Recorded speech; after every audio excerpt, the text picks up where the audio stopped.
If I die one more time, I will be invincible. But my organs are naturally rebellious, no one obeys. Just now, for the sake of dying, I rolled under the truck. My body was in pain as if it was splitting open, but I was ecstatic. It was just perfect. It was really perfect. I was lying in a pool of blood, imagining a happy life after reincarnation. But just then, I heard a chaotic sound coming from my body. Attention all departments, the owner is dying, all organs, immediate maintenance. In just 2.5 minutes, I suddenly sat up. Not only was my body not hurting, but my waist also felt more relaxed. After getting up, I shouted while grabbing my feet, "I'll be darned. Why am I not dead yet?" The surrounding onlookers were dumbfounded. The paramedics who arrived quickly were also stunned. There were 7,000 milliliters of blood on the ground, enough for me to die 8 times. But I left the scene, skipping around, just like nothing had happened. I was furious. As long as I die one more time, I will become the king of reincarnation, invincible in the world. But my organs are really a bunch of troublemakers, trying to forcibly control my body to prevent me from dying. Can you really let me die once?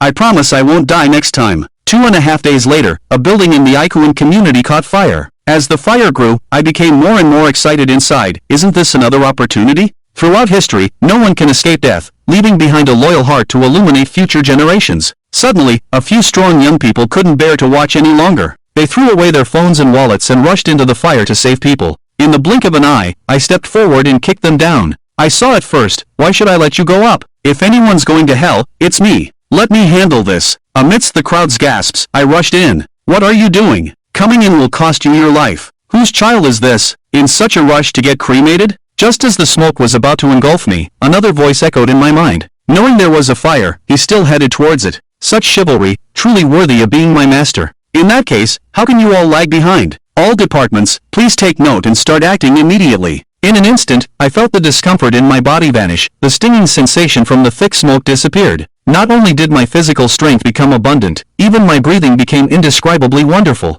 I looked up and howled. Why is it so difficult for me to die once? But at the moment, saving people is the priority. Whether I live or die depends on luck. If I'm lucky, I'll die. If not, I'll die next time. Soon, I climbed more than 70 floors barehanded. Just around the corner of the stairs, there lay a collapsed young man. It was clear he was in bad shape. If he went down the stairs, he might not make it to the end. So I thought to myself, I directly picked him up and jumped from the 70th floor, using myself as a cushion, to exchange for the young man's life. Sure enough, the unexpected happened. I turned into a pile of minced meat, while the young man was unscathed. At the moment of death, I seemed to see happiness beckoning to me. But my cells were working frantically, and in no time, they propped me up again from being minced meat. No way, I can't die like this. The 3 security guards who witnessed the whole process were dumbfounded. What is this? Is it Monkey D? Luffy? I got up helplessly, sighed, and then returned to the building while they were still in shock. If I can't die, I should save people first. A person who does good deeds will surely be rewarded. The fire is getting bigger, and my skin is gradually burning. The pain is unbearable. My brain quickly blocked the pain for me and instructed the stem cells to rapidly repair my skin. Hearing the crying from inside the door, I kicked open the burning wooden door and said, "Where are you? I'm here to save you." Sure enough, with the help of my sensory organs, I quickly found a mother and child in the bathroom. They were wrapped in wet blankets and coughing wildly. "Don't be afraid, I will save you now." I immediately wrapped the 2 people's blankets into a column, carried it on my shoulders, and ran downstairs. In just 10 minutes, I had already saved more than 30 people. Just as I rushed into the fire for the last time to save people, suddenly, 7 or 8 electric scooters in the corridor exploded. At the moment of the explosion, the fire truck arrived just in time. The firefighters who were putting out the fire were startled by the sudden explosion above their heads. The fire captain also realized that something had happened. He hurriedly rushed over. When he saw me covered in blood and flesh, he smiled. He quickly went up to support me and sent me down, urging, "Hurry, call the ambulance quickly. This is the young hero who just saved someone." 5 minutes later, the ambulance rushed over in a hurry. 2 medical staff hastily carried a stretcher and took me to the hospital. When they saw the miserable state of my whole body, it was a heartbreaking moment for them. But what everyone didn't know was that at this moment, lying on the hospital bed, my wounds were healing rapidly. The nurse in charge of taking care of me hurriedly knocked on the door of the head of the emergency department. "Come out quickly and take a look. The young man from this morning has been brought in again." "Who from this morning?" The stingy head of the department, who was lying on the table, also suddenly opened his eyes. "It's the one from this morning, the patient who wasn't killed by the truck in the morning. What's the situation?" The head of the department didn't have time to deal with this, but quickly inquired about the patient's condition. The neighborhood caught fire. He rushed into the fire to save people, suffered an explosion, and has extensive burns. He is passed out now and may not make it. I heard that the director quickly rushed to the emergency room. Seeing my family, they also hurried over. Rest assured, we will do our best. Just as the director opened the door to the rescue room, he was shocked by the current scene. Wasn't he seriously injured and about to faint? I was seen at this moment, holding a towel and wiping the stains off my face. Seeing the director, I also quickly greeted him. Good evening, director, sorry to trouble you. The director was stunned for a moment, then came over to examine me. What's going on? Weren't you in critical condition? I'm really sorry, director. I'm also very regretful that I didn't die. After saying that, I happily returned to the residential area. People in the residential area seemed to have seen a ghost when they saw me, and they were all dumbfounded. Even the dog on the roadside was dumbfounded.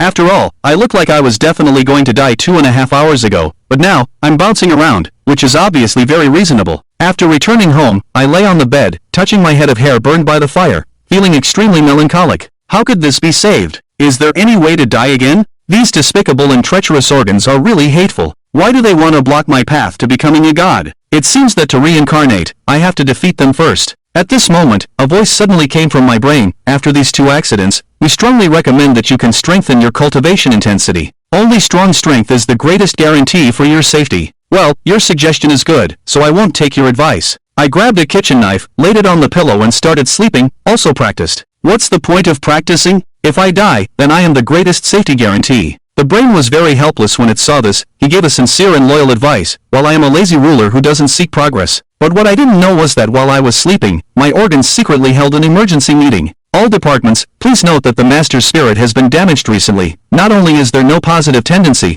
but also a lazy and gluttonous mindset has emerged. Therefore, I have decided that from now on, we will train ourselves. So, at midnight, the brain took control of your body and rushed out the door. You were completely unaware of all this because at that time you were having a sweet dream.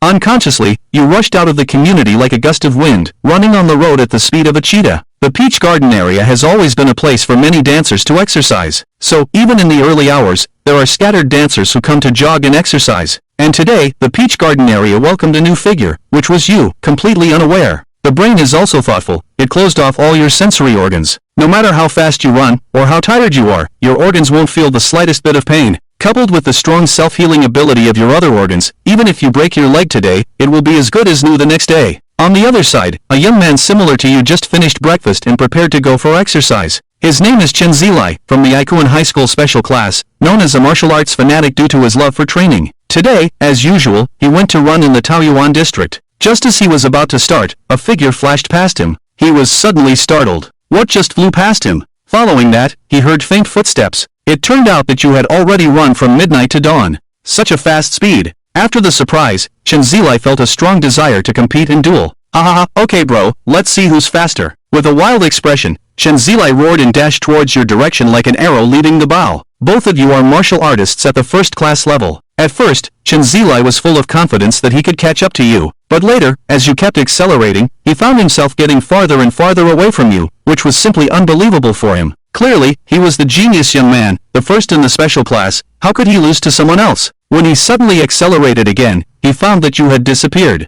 Chen Zilai could never have imagined that he would actually be defeated. After a brief moment of dejection, a strong fighting spirit suddenly appeared on his face. He hoped you would come again tomorrow, as he was determined to surpass you. At 8:15, controlled by your brain and various organs, you quietly returned home. Fortunately for your brain, his imitation is so lifelike that you have no idea. Soon, the alarm clock went off at 8:30. You sat up and grabbed a shirt to put on. Why does this shirt smell like sweat? The next moment, you feel like you've also sweated several pounds. What's going on? Could it be another issue with your body? Fortunately, you didn't dwell on it and went to the bathroom with your change of clothes. All the organs breathed a sigh of relief. Next time, you have to come back and give your body a shower. Can't afford to be discovered again. After showering, you get ready to go to school tomorrow. Today, it's the same as usual, scrolling through your phone, playing games. As for courting death, it's a matter of fate. If the time hasn't come, then you'll live a few more days. Suddenly, you thought of a brilliant idea. You photoshopped a picture of the school beauty, Lu Ruyan, with your own photo and posted it on a major campus forum.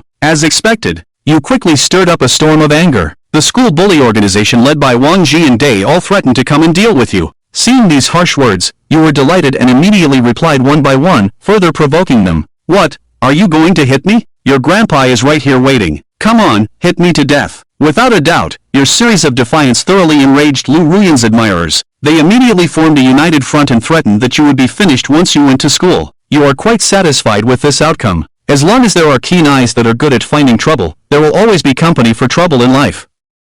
In the afternoon, your parents are still worried about your health and want you to go to the hospital for a checkup. You can't tell yourself that your parents are your organs, not letting yourself die. You can only nod helplessly and agree to go to the hospital. But this time is different. The previous 2 times you were brought in on the brink of death. This time, however, you walked in openly and above board. And as soon as you appeared in the lobby, a young nurse in the distance recognized you, which startled him. He hurriedly ran to the office of the head of emergency care. The head, Zhang Daxian, is here again. Hearing this name, the head is also from the emergency department. He suddenly stood up and rushed out alertly. What has this kid done today? Is he dying again? Hearing a familiar voice, he greeted the head who was walking towards him. Dr. Chang, look, I'm here again. Come with me to the emergency room. Can you still walk, or should I have someone carry you? Dr. Chang asked quickly. You were stunned to hear this. I just came for a physical examination. Do I need to go to the emergency room for that? You want to do a physical examination? Yes, what else? You said helplessly. The head, Gung, calmly read through your medical report.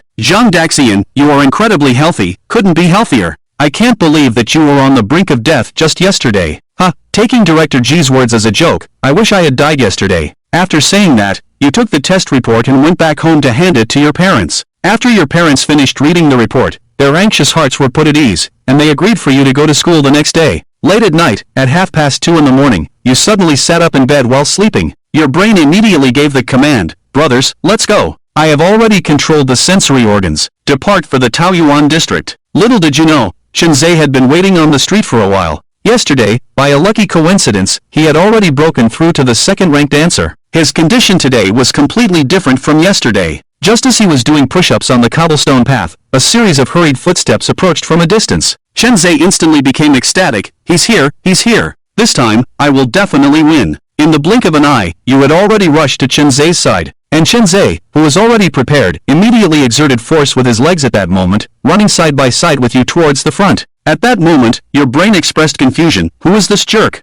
Seems to be waiting for the master. Your eyes also looked puzzled. No impression. Seems like I haven't seen him before. So your brain gave another command to your legs. Shuezi, slow down a bit and see what this jerk wants to do. On the contrary, Shinzei was unaware of all this. Seeing his own full-speed sprint, about to catch up with you, he became extremely excited. In my peak state, I am invincible. I am no longer the me of yesterday. Just thinking about it, Shinzei burst into powerful energy again, instantly accelerating past you by 2 body lengths. However, at this moment, the heart discovered something unusual. Wait, this kid wants to race with us? The brain also felt speechless at the sight.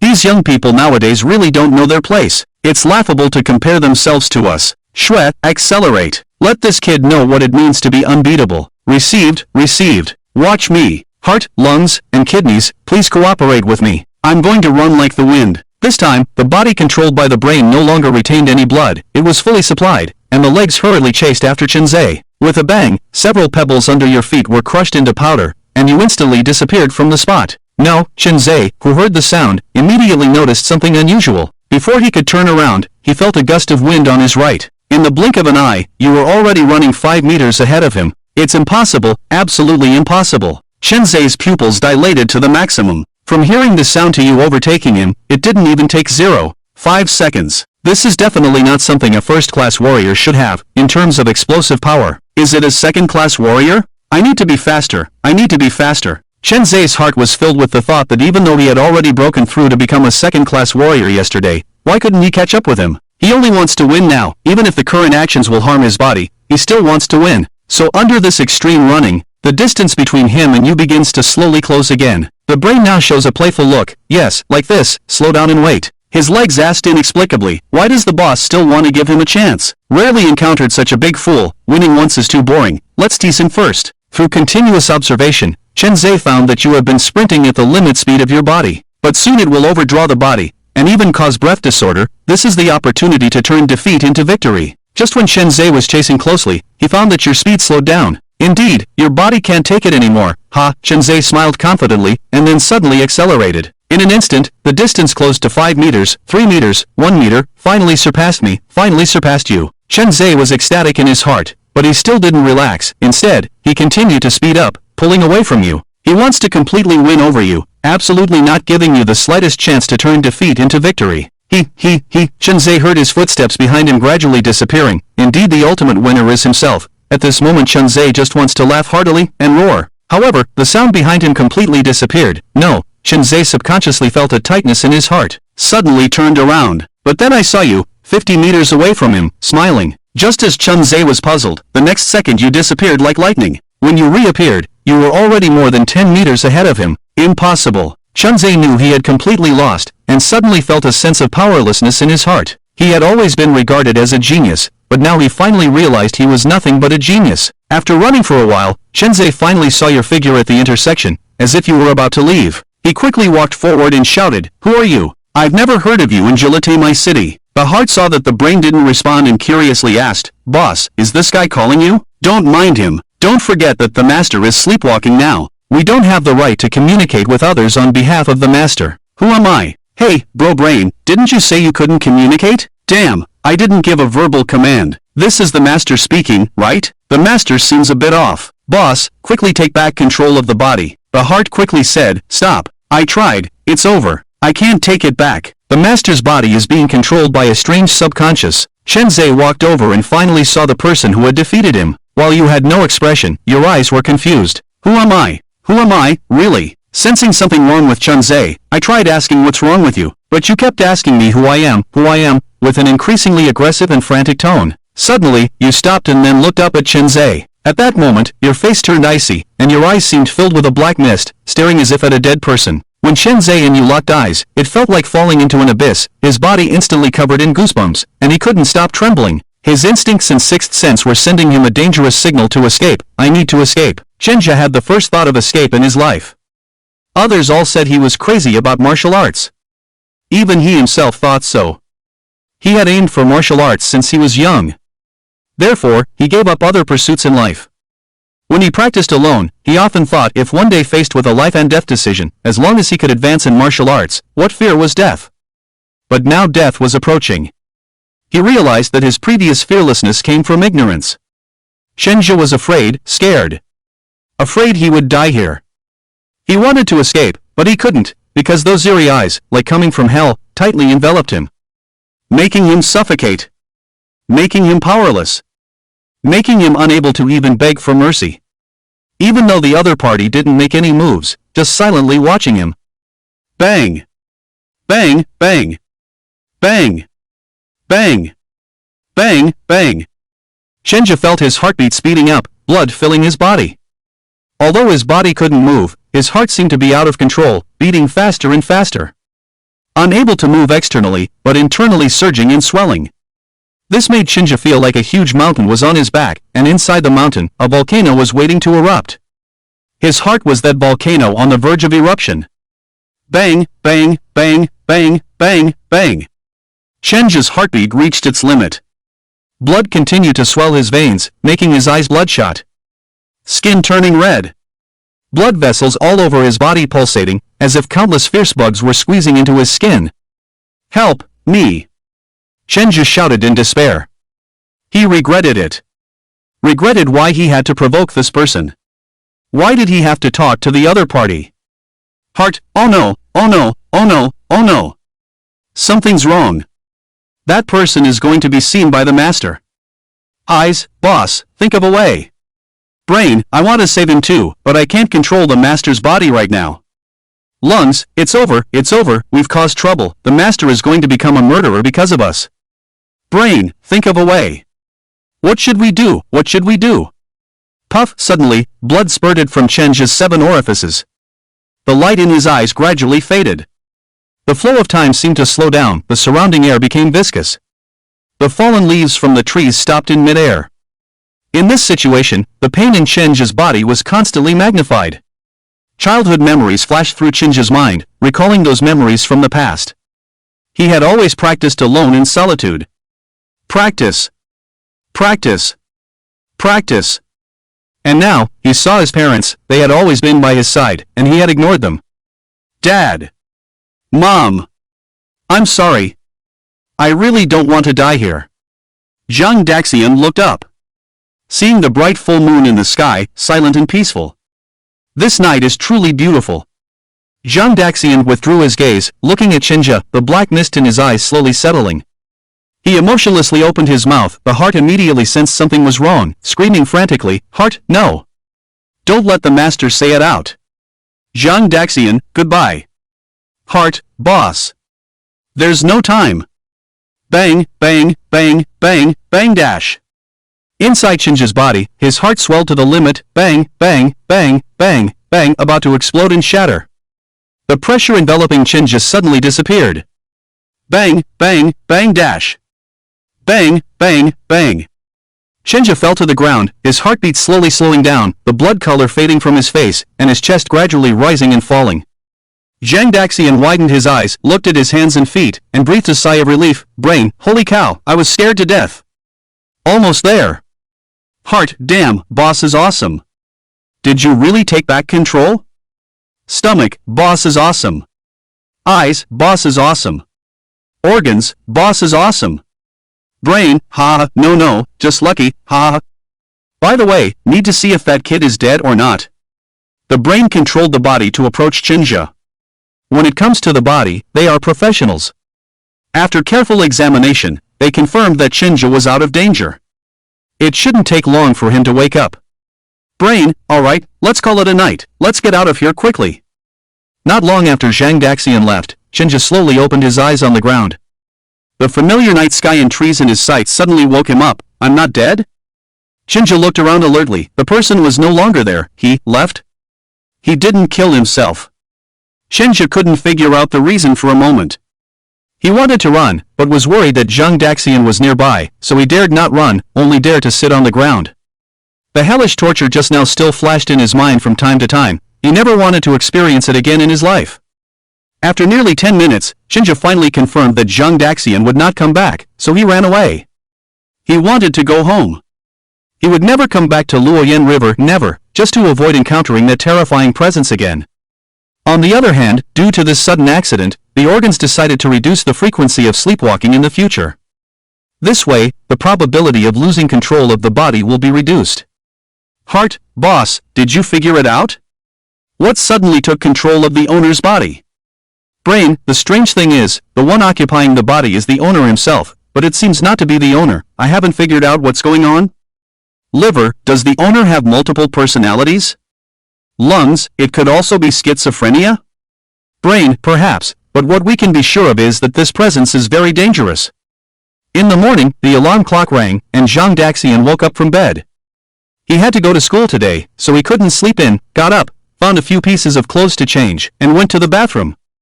These days, he always felt sweaty after waking up. He suspected it was the organs playing tricks. When he asked them, they all denied it. Zhang Daxian confirmed that they were lying. So he sneered and said his guess, you must be refining and purging impurities while I'm asleep. The organs fell silent collectively, and then the brain spoke. Brain, master is truly extraordinary, with unique insight. Yes, we are indeed secretly purging impurities for you. Brain, but we are also doing it for your own good. Hope you won't be angry, I knew it. How could your little tricks deceive me? He. Organs, master, wise, Easter egg. Title, King of Assassins. Name, Shadow Reincarnation. Number, 147. Reincarnation ability, Killing Intent Lock. As the King of Assassins in the 147th world, the strongest. Shadow's killing intent is unmatched. He can release killing intent to imprison the target, and lock the target's heart, controlling its heartbeat. When the target's heartbeat reaches its limit, Shadow can detonate the target's heart through dark words. When Zhang Daxian walked into Zhengyang High School campus, he immediately became the center of attention in the crowd. Of course, not just because of his shiny head. The main reason was the incident in Q space, which made Zhang Daxian a prominent figure in Zhengyang High School. Damn, isn't this the legendary Daredevil? I really didn't expect him to dare to come to school. I heard that Ruan Zhao's group of pursuers have united and are ready to teach Zhang Daxian a lesson? Zhang Daxian is really tough. I heard that 3 of those who argued with him yesterday are from the special class, and they are all already first-class warriors. Let's watch the show today. Damn. I support Zhang Daxian. Should the special class be looking down on us? Let's fight them. There's really no way. Who told them to be so awesome? Even if Zhang Daxian is awesome, doesn't he still not mess with them? Zhang Daxian dares to confront a truck, do they dare? Exactly. They keep saying how much they like Ruan Zhao, but when Yuan Shao almost got hit by a car that day, where were they? The discussions of the people around him didn't bother Zhang Daxian at all. He had provoked those pursuers of Yuan Shao yesterday to lure them into attacking him. If the other side gave him a little push, he could fight back in the process of the fight. Then accidentally be killed by them. And successfully reincarnate. But this assumption was based on the premise that he was not a warrior, or just an ordinary first-class warrior. But he never expected. After going to the hospital for a checkup, he found out that his true strength had already reached the ranks of a second-class warrior. A second-class warrior may be an ordinary existence in the entire world of warriors, but among the students of Jiangyang High School, that was definitely a fighting machine among students. Zhang Daxian even felt that even if he stood there without fighting back, letting those students attack, they might not even be able to hurt him. So, this plan was considered a failure. However, Zhang Daxian also hoped that the other party could come up with some tricks to surprise him. Who knows, maybe he would die. Zhang Daxian made his way to class 3 to 4 of the senior year, heard the noisy voices inside, and walked into the classroom. Seeing Zhang Daxian, the group of classmates in the classroom first fell silent, as if the person who came was the homeroom teacher. But soon, they all started howling like wolves. Especially Lu Meng in the back row, who directly slammed the table and shouted, "Ha! Pay up, pay up! Damn, you really guessed it! Damn, I just said Zhang Daxian might come, but you guys insisted on betting against me, now I've lost my lunch money.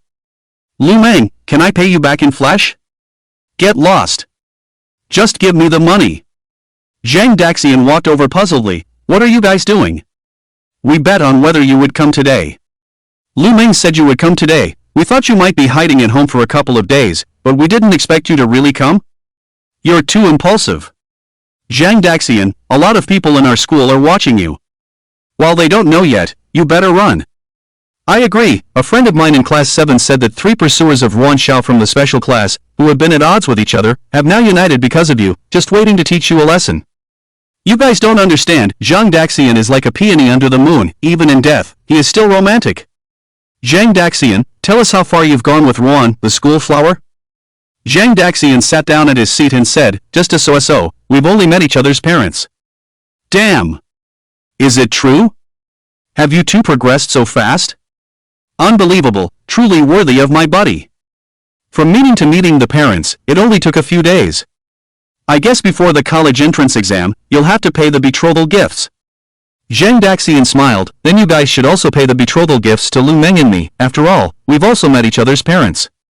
The surrounding classmates finally understood Zhang Daxian's meaning and immediately teased, "That's not a bad idea, you two set a date, and our betrothal gifts will definitely not be few. Get lost, you scoundrels. I am a decent person." Upon hearing this, Lu Meng angrily rebuked, but then turned to look at Zhang Daxian. "Do you agree, sir?" After chatting for a while, the bell rang for class, and everyone immediately ran back to their seats, no longer chatting. The first class was math, and the math teacher was a man around 60 years old. He walked into the classroom and, although he didn't pay deliberate attention, he still noticed Zhang Daxian's shining head at a glance. "Oh, Zhang Daxian, is your injury healed?" "Yes, teacher." The math teacher nodded, asked a few simple questions, and then took out the textbook, preparing to start the lesson as usual. "Huh? Is the chalk used up? Wait a moment. Everyone, I'll go to the office to get a few boxes of chalk." The math teacher left the classroom, but it remained quiet inside, with everyone quietly working on problems. For students who were not planning to take the martial arts exam or lacked confidence in passing it, cultural classes still took precedence.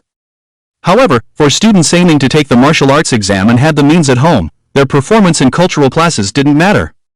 Especially for outliers like Lu Meng.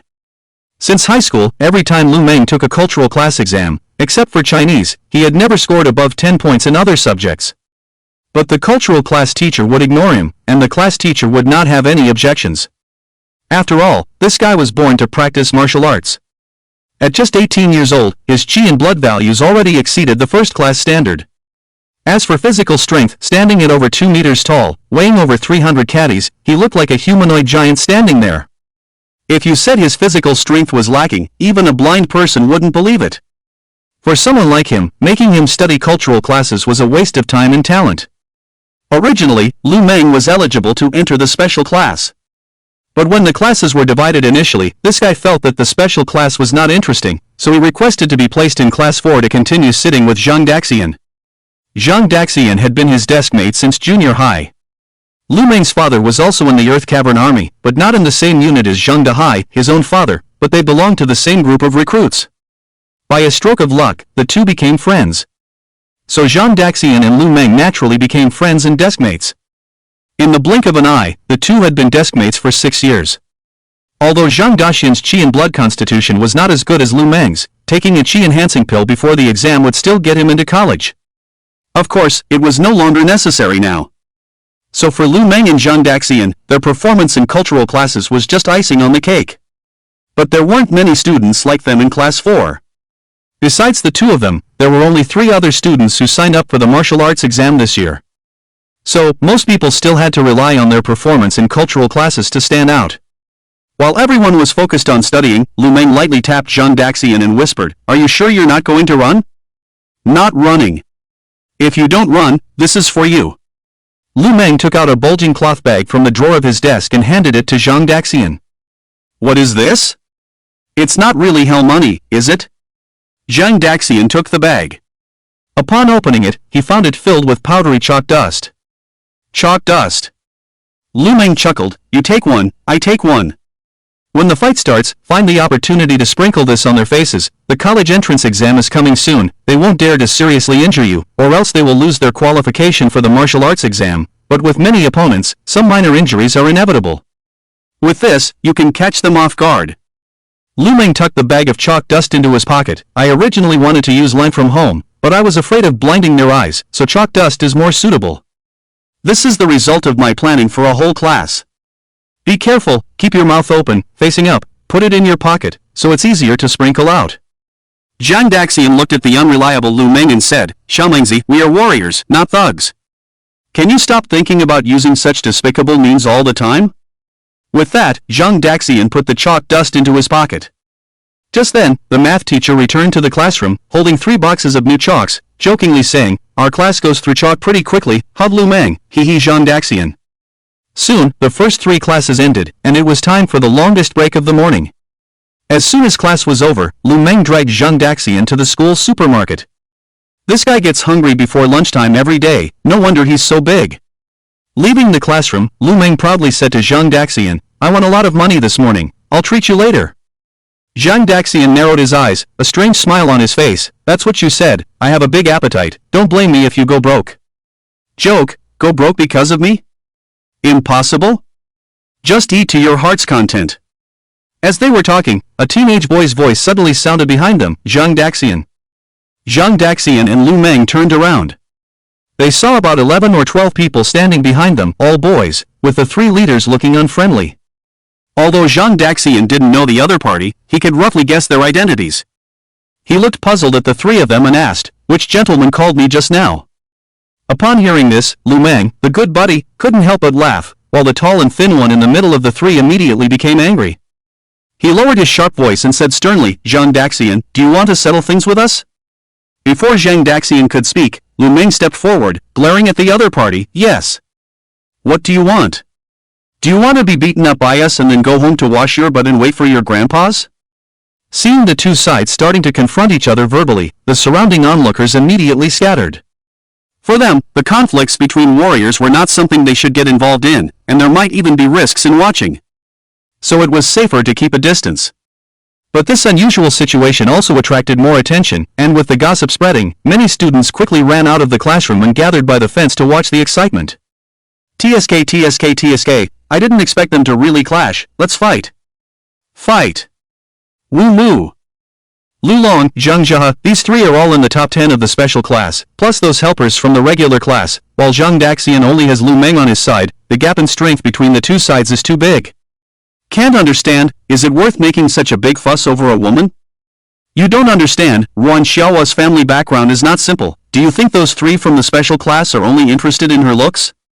They are attracted to the resources behind her. How is her family background not simple? I don't know, but everyone says it's not simple, so let's just follow along and keep it simple."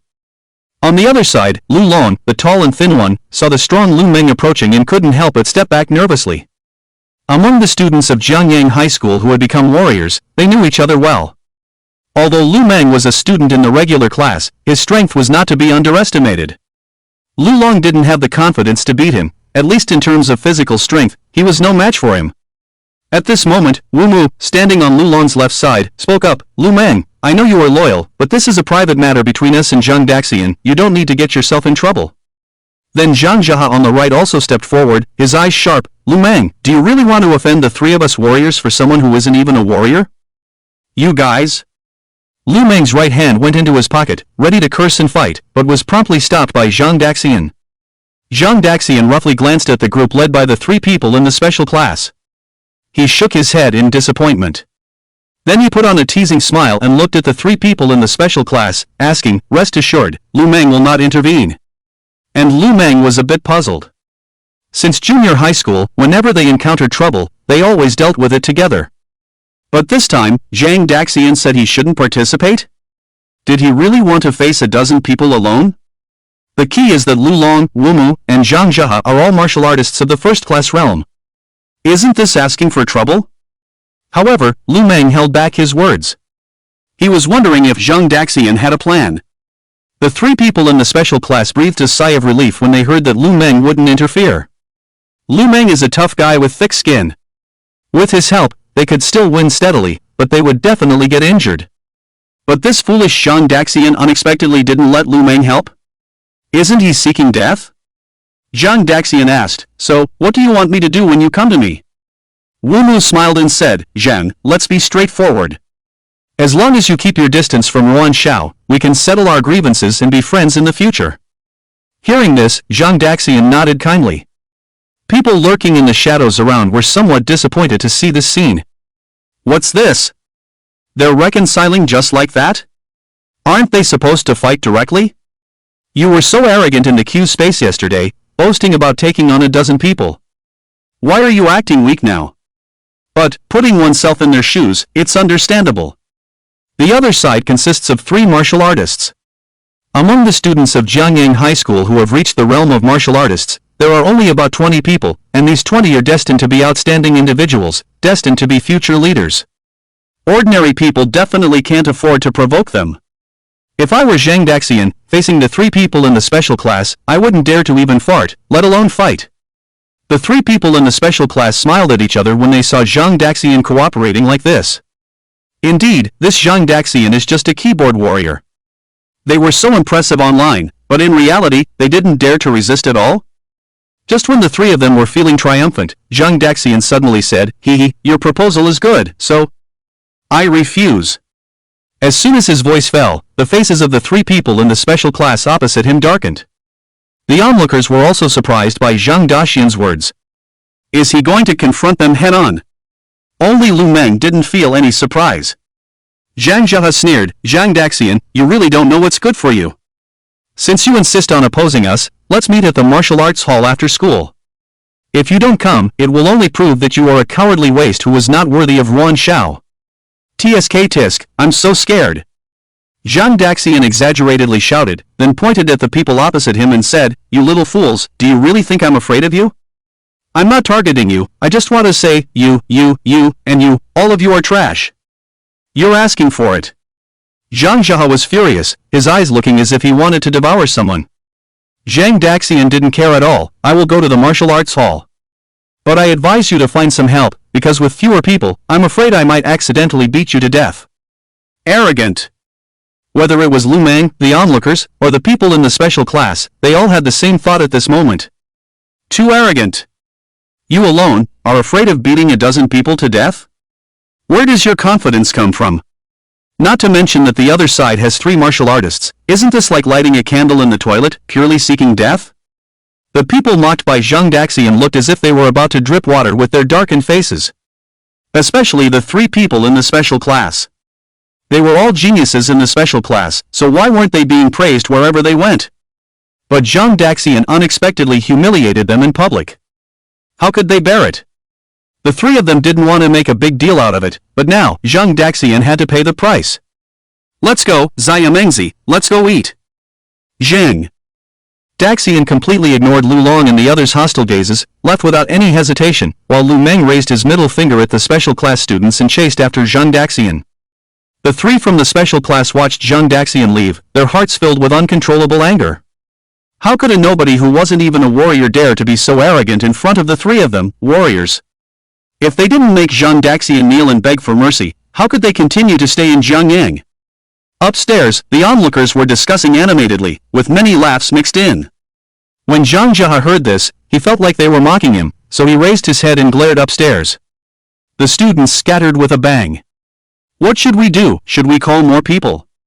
One of the students who came with Lu Long, Wu Mu, and Zhang Jia asked.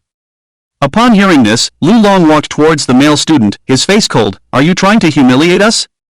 The male student realized his mistake and quickly replied, No. No. Get lost, Lu Long spat out a word.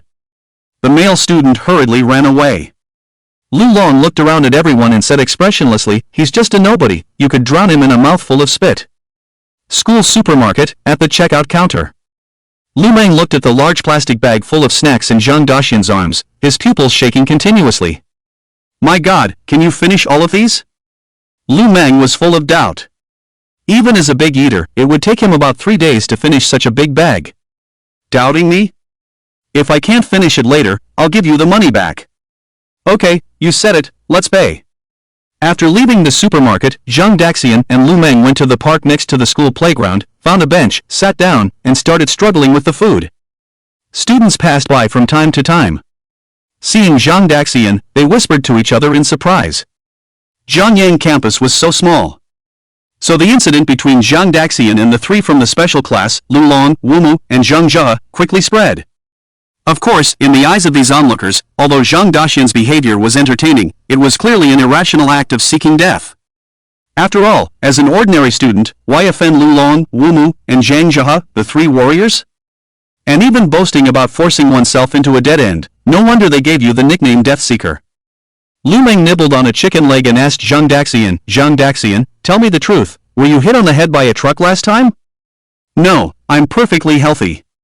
I see, your brain must have been damaged, because people with brain problems always say they're healthy. Zhang Daxian stared at Lu Meng speechlessly, you're quite experienced. Lu Meng shook his head, you're still too impulsive, although those three guys are indeed idiots, they are relatively strong idiots. If you fight them alone, you'll be beaten up. No, I still have to go with you after school, otherwise if you get beaten to death, how can I explain to Uncle Zhang? Hey! Don't get involved. Zhang Daxian stopped him, I'm having a fair duel with them as men, how can I seek outside help?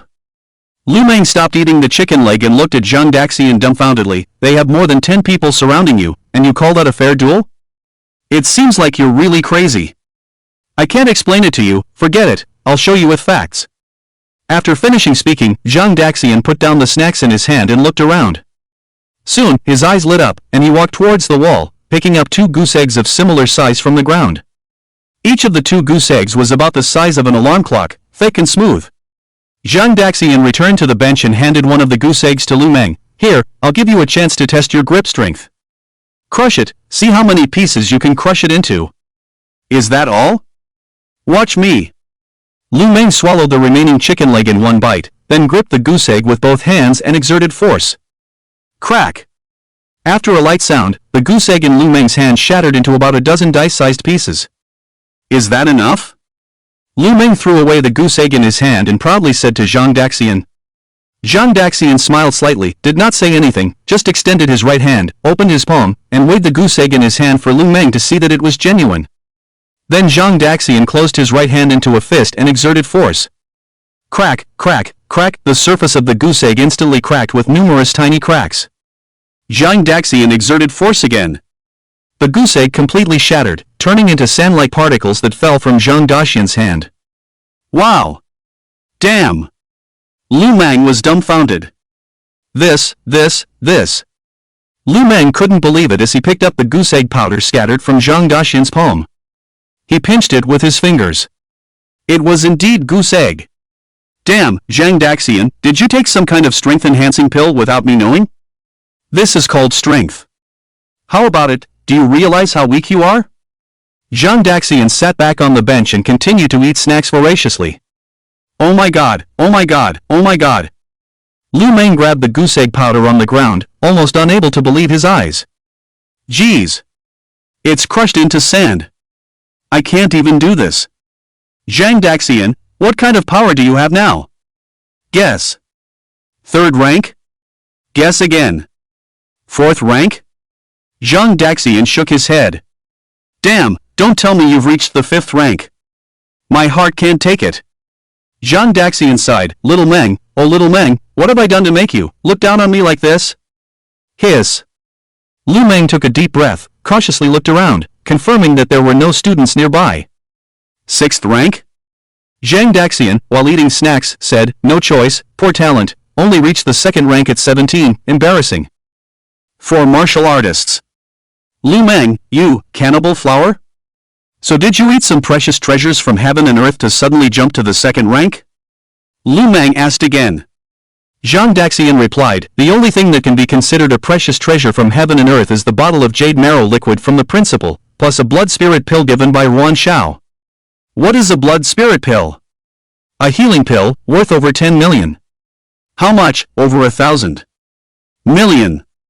Over 1,000 million? Lu Meng's eyes almost popped out. Ruan Shao is so rich? Have you hooked up with a wealthy woman? I knew it, how could you be so confident in handling a dozen people alone? Turns out you've secretly become a second-rank martial artist. Ah, Zhang Zi and the others are still idiots, they still think you're not a martial artist. If they knew they had provoked a second-rank martial artist, they would probably regret and want to slap themselves. By the way, be careful not to go too far later, don't really kill someone, or you'll lose your qualification for the martial exam. Zhang Daxian stuffed snacks into his mouth, don't worry, I know what I'm doing. That's good. Lu Meng turned his head, oh my god, why do you eat so fast? He had only been distracted for a moment, and the large bag of snacks bought by Zhang Daxian had already disappeared by half, his appetite was even bigger than an animal's. I can't treat you to a meal in the future, otherwise I'll spend all this money in 2 days. Lu Meng flipped through his wallet, saying with a hint of pain, then suddenly burst into laughter. Business opportunity. Business opportunity. Lu Meng shook Zhang Daxian's shoulder. Now, almost half of the school knows that you are going to compete with Zhang Liuwu and the others at the martial arts hall, and they all don't know your true strength. So if I start a bet now, do you think they will bet on you to win or lose? I think they are more likely to bet on me to lose. Exactly, no time to waste, I'll start the bet now. How about it, do you want to bet? How much can I win with this? Zhang Daxian sneered. Lu Meng, So I bet all on myself to win. Can't let the money slip away. After school, Zhang Daxian was surrounded by numerous curious classmates as he arrived at the martial arts hall. They wanted to see how this biggest gossip of the school would end. Of course, some students followed because they had placed bets with Lu Meng. The martial arts hall, also known as the martial arts hall, is located in the center of Jiangyang High School, occupying an area almost half the size of the playground, with a total of 6 floors, serving as the place for legitimate fights within the school. In front of room 444 of the martial arts hall, Zhang Daxian stopped in his tracks. This was the room where Zhang Liuwu and the others had challenged him. When the onlookers saw the room number, they exchanged glances. This room number, death. Does it mean that the special class is going to play hard? Isn't this a bit too straightforward? Zhang Daxian pushed open the door. Lu Long, Wu Mu, Zheng Zi, and a dozen male students from regular classes were already inside, looking solemn and imposing. There was even a male student guarding the door, clearly indicating that unrelated persons were not allowed in. I'm going in. Zhang Daxian greeted Lu Meng and walked into the room. Zheng Zi inside the martial arts hall saw that Lu Meng did not intervene, so he signaled to the student at the door. The student understood, and as soon as Zhang Daxian entered the room, he closed the door of room 444. The soundproofing of the martial arts hall was very well done. Once the door was closed, people outside could no longer see or hear what was happening inside. Inside the room, Lu Long looked at Zhang Daxian mockingly. Zhang Daxian, I'll give you one more chance. Kneel here and admit you were wrong, and we'll let you go. Zhang Daxian smiled. It's not even dark yet, and you're already dreaming? Lu Long, enraged, lowered his voice. Attack. As soon as he gave the order, 5 students from regular classes rushed towards Zhang Daxian, swinging their fists and feet. However, just as the 5 students approached Zhang Daxian, a cloud of white dust suddenly rose in front of him, chalk dust. The chalk dust instantly obscured the vision of the 5 students. They cried out in pain from their stinging eyes. But before their vision cleared, Zhang Daxian threw 5 punches, sending the 5 students flying. Seeing this scene, the three special class students couldn't help but feel a hint of shock and surprise at the power of Zhang Daxian's punches. Ha! Do you think you can change your fate with such despicable tricks? Absurd! The slightly puzzled special class students didn't pay too much attention. Zhang Zi sneered, raised his right hand slightly, and the other students from regular classes beside him immediately rushed towards Zhang Daxian. In an instant, these dozen or so people surrounded Zhang Daxian. They blocked him from all sides. But what puzzled them was that Zhang Daxian, who was surrounded, showed no signs of panic. In fact, Zhang Daxian wore a smile that seemed to mock them, looking at them. This expression undoubtedly made them feel underestimated. Filled with anger, they roared and attacked Zhang Daxian together. On the sidelines, Lu Long, Wu Mu, and Zhang Zi, seeing this scene, all smiled. Lu Long shouted with a smile, "You must pay attention to your limits, don't go too far." Before he could finish his sentence, the smile on his face suddenly disappeared. The ordinary class students, not knowing what kind of attack they were under, were all sent flying in all directions. These people crashed into walls, crashed into wardrobes, screamed in pain, and fell to the ground. Even two people rushed towards Wu Mu and Zhang Zi. The two of them dodged to the side, then reached out to grab the flying people, unloaded their force, and placed them on the ground. Then, the three members of the special class stood together, all looking at Zhang Daxian with serious expressions. "You have become a warrior?" Zhang Zi spoke up. Zhang Daxian still stood in place, the previous siege did not make him budge an inch. He clapped his hands to dust off the chalk powder, and said with a smile, "Congratulations, you finally figured it out. You are not as stupid as I imagined." Hearing Zhang Daxian's sarcasm, Lu Long angrily said, "Arrogant, do you think becoming a warrior can provoke us? Well, let me show you now. There is still an insurmountable gap between warriors of the same rank. That is experience." After Lu Long finished speaking, he immediately launched an attack. His arm was like a spear, his fist like thunder. With a loud bang, Lu Long's right fist, like a cannonball, directly blasted towards Zhang Daxian's chest. Faced with this incredibly powerful fist, Zhang Daxian's mouth showed a strange curve. He took a step forward, his body slightly tilted, his right arm pulled back like a bow. The bow was drawn to the limit, and the arrow-like fist burst out. Bang! The two fists collided, the fist wind exploded, and the force was surging. Such strong power. Lu Long was shocked. He instinctively tried to retract his fist, but it was too late. In less than half a second of the fist collision, a sharp pain came from the knuckles of his right fist. This stabbing pain felt like an electric shock. In an instant, it spread from his right fist to his forearm, then to his upper arm, and finally to his shoulder. The next second, this force spread throughout his body. Lu Long staggered back a step, holding his right arm, his facial muscles twisted in pain. Not only the ordinary class students, but even Wu Mu and Zhang Zi were also shocked. Lu Long was known for his exceptional strength, but Zhang Daxian had actually won in the fist-to-fist confrontation. Was Zhang Daxian's strength even stronger than Lu Long's? "Are you okay?" Wu Mu asked. Lu Long endured the pain, stood up straight, and sneered, "The strength used by the bathhouse masseur is greater than this." Wu Mu knew that Lu Long was just talking tough. So he walked towards Zhang Daxian on his own initiative, saying as he walked, "It seems we underestimated you, but you shouldn't underestimate us either." Wu Mu walked slowly towards Zhang Daxian. His pace was slow, like taking a stroll. Suddenly, Wu Mu's figure disappeared. The ordinary class students who had just climbed up from the ground were confused for a moment, but the next moment they saw Wu Mu appearing at the side of Zhang Daxian without knowing when. At the same time, the opponent's fist had already blasted towards Zhang Daxian's waist and ribs. "Is your specialty speed?" Zhang Daxian didn't even turn his head, just gently stepped back half a step. It was this half step that made Wu Mu's fist brush past his school shirt. How is this possible? Wu Mu's pupils dilated, full of disbelief. Even Zhang Zi and Lu Long, who were familiar with Wu Mu's fighting skills, were the same. Wu Mu's move sneak attack style was a move that even the martial lunatic Xinjia found difficult to defend against. And Zhang Daxian actually dodged it as if he had foreseen it? How is that possible? However, Wu Mu was best at swift attacks. Seeing that his first strike failed, he directly launched a second strike, his right fist hooking up, aiming directly at Zhang Daxian's chin.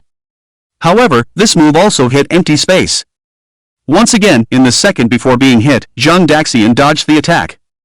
Impossible. Wu Mu was somewhat shocked. He was not shocked that his attacks were dodged by Zhang Daxian, but shocked that he didn't see Zhang Daxian's movements when dodging. Can't delay any longer. With this thought in mind, Wu Mu's fists burst out, forming a dense shadow of punches. Like a fishing net, covering Zhang Daxian. Faced with Wu Mu's full force attack, Zhang Daxian finally made a move, but only extended his right hand to block Wu Mu's shadow of punches. The intertwining shadows of punches looked extremely intense to onlookers. However, only the parties involved knew the true difficulty. In the fast-paced exchange of punches with Zhang Daxian, Wu Mu, who had started as the attacker, gradually turned into the defender. What terrified Wu Mu was that Zhang Daxian only used one hand. If the opponent also attacked with both hands, Wu Mu could hardly imagine how he would defend himself. At this moment, he finally understood Zhang Daxian's strength was definitely not that of an ordinary first-grade warrior. He might be at the middle grade, or even the top grade level. Losing focus during a battle is a big taboo. Just as Wu Mu had this fleeting thought, Zhang Daxian seized the opportunity and landed a punch on his chest. With a loud impact, Wu Mu was sent flying backward. Everyone looked at Wu Mu, blood at the corner of his mouth, a grim expression on his face, and a clear gray-white fist mark on his chest. He looked extremely disheveled. Did Wu Mu also lose? Everyone was shocked, especially the students from the regular class. Wasn't it said that Zhang Daxian wasn't even a warrior? How could he be stronger in a fight than Wu Mu and Lu Long? Who spread this false information? Zhang Daxian looked at the remaining Zhang Jia, then at Lu Long and Wu Mu, and said, "How about, you all attack me together?"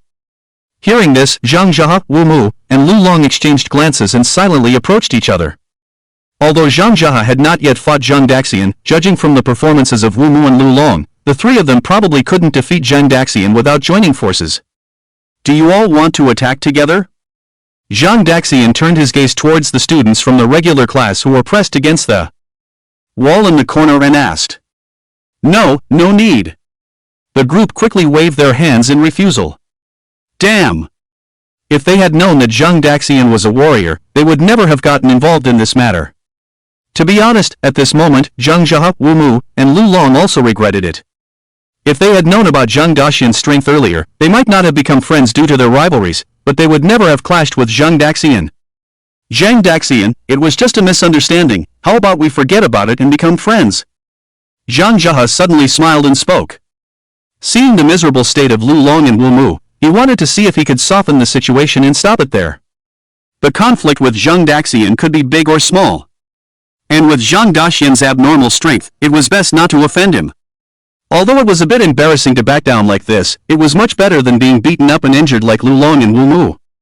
Hearing this, Lu Long and Wu Mu cursed Zhang Jia for lacking loyalty. Damn, we've both been beaten up, and now you want to be friends. Where were you when we weren't fighting just now? Hearing this, Zhang Daxian laughed, ha ha. Hearing Zhang Daxian laugh, Zhang Jia also forced a smile, ha. Zhang Daxian, ha ha ha. Zhang Jia, ha ha. Zhang Daxian, ha ha ha. Zhang Jia, ha ha ha. Zhang Daxian, no Zhang Jia, ha ha. Now, Zhang Jia couldn't force a smile anymore. Enough talk, I'll give you two options. Zhang Daxian looked kindly at the three students from the special class and said, either you beat me to death, or I beat you to death. Ha! The three students from the special class were dumbfounded. But the next second, they found that Zhang Daxian in front suddenly disappeared, and then a strong wind came from the side. Get out of the way! Wu Mu shouted.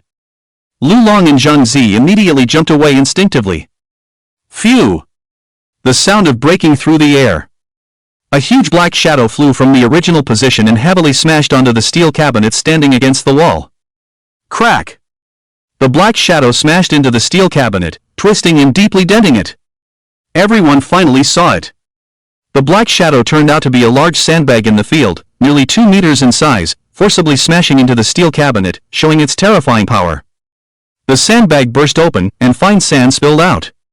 The people in the field sighed. Zhang Zi, Wu Mu, and Lu Long were dumbfounded. It was hard to imagine that if the three of them hadn't dodged in time just now, they would probably be seriously injured if not dead. They looked in another direction, and Zhang Daxian was standing there. What they couldn't understand was that the person who almost killed them was still smiling, acting as if nothing had happened. You're crazy! Zhang Zi shouted.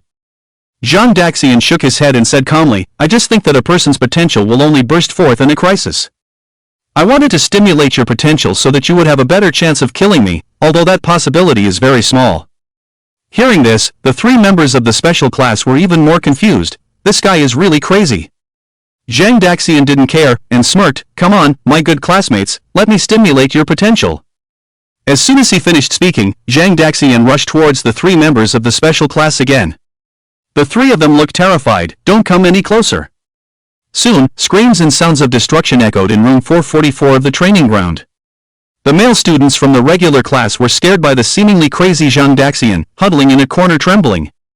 They wanted to escape but couldn't. "Who said Qinzhou is the #1 martial lunatic in Zhangyang? Come over here, we promise not to kill you."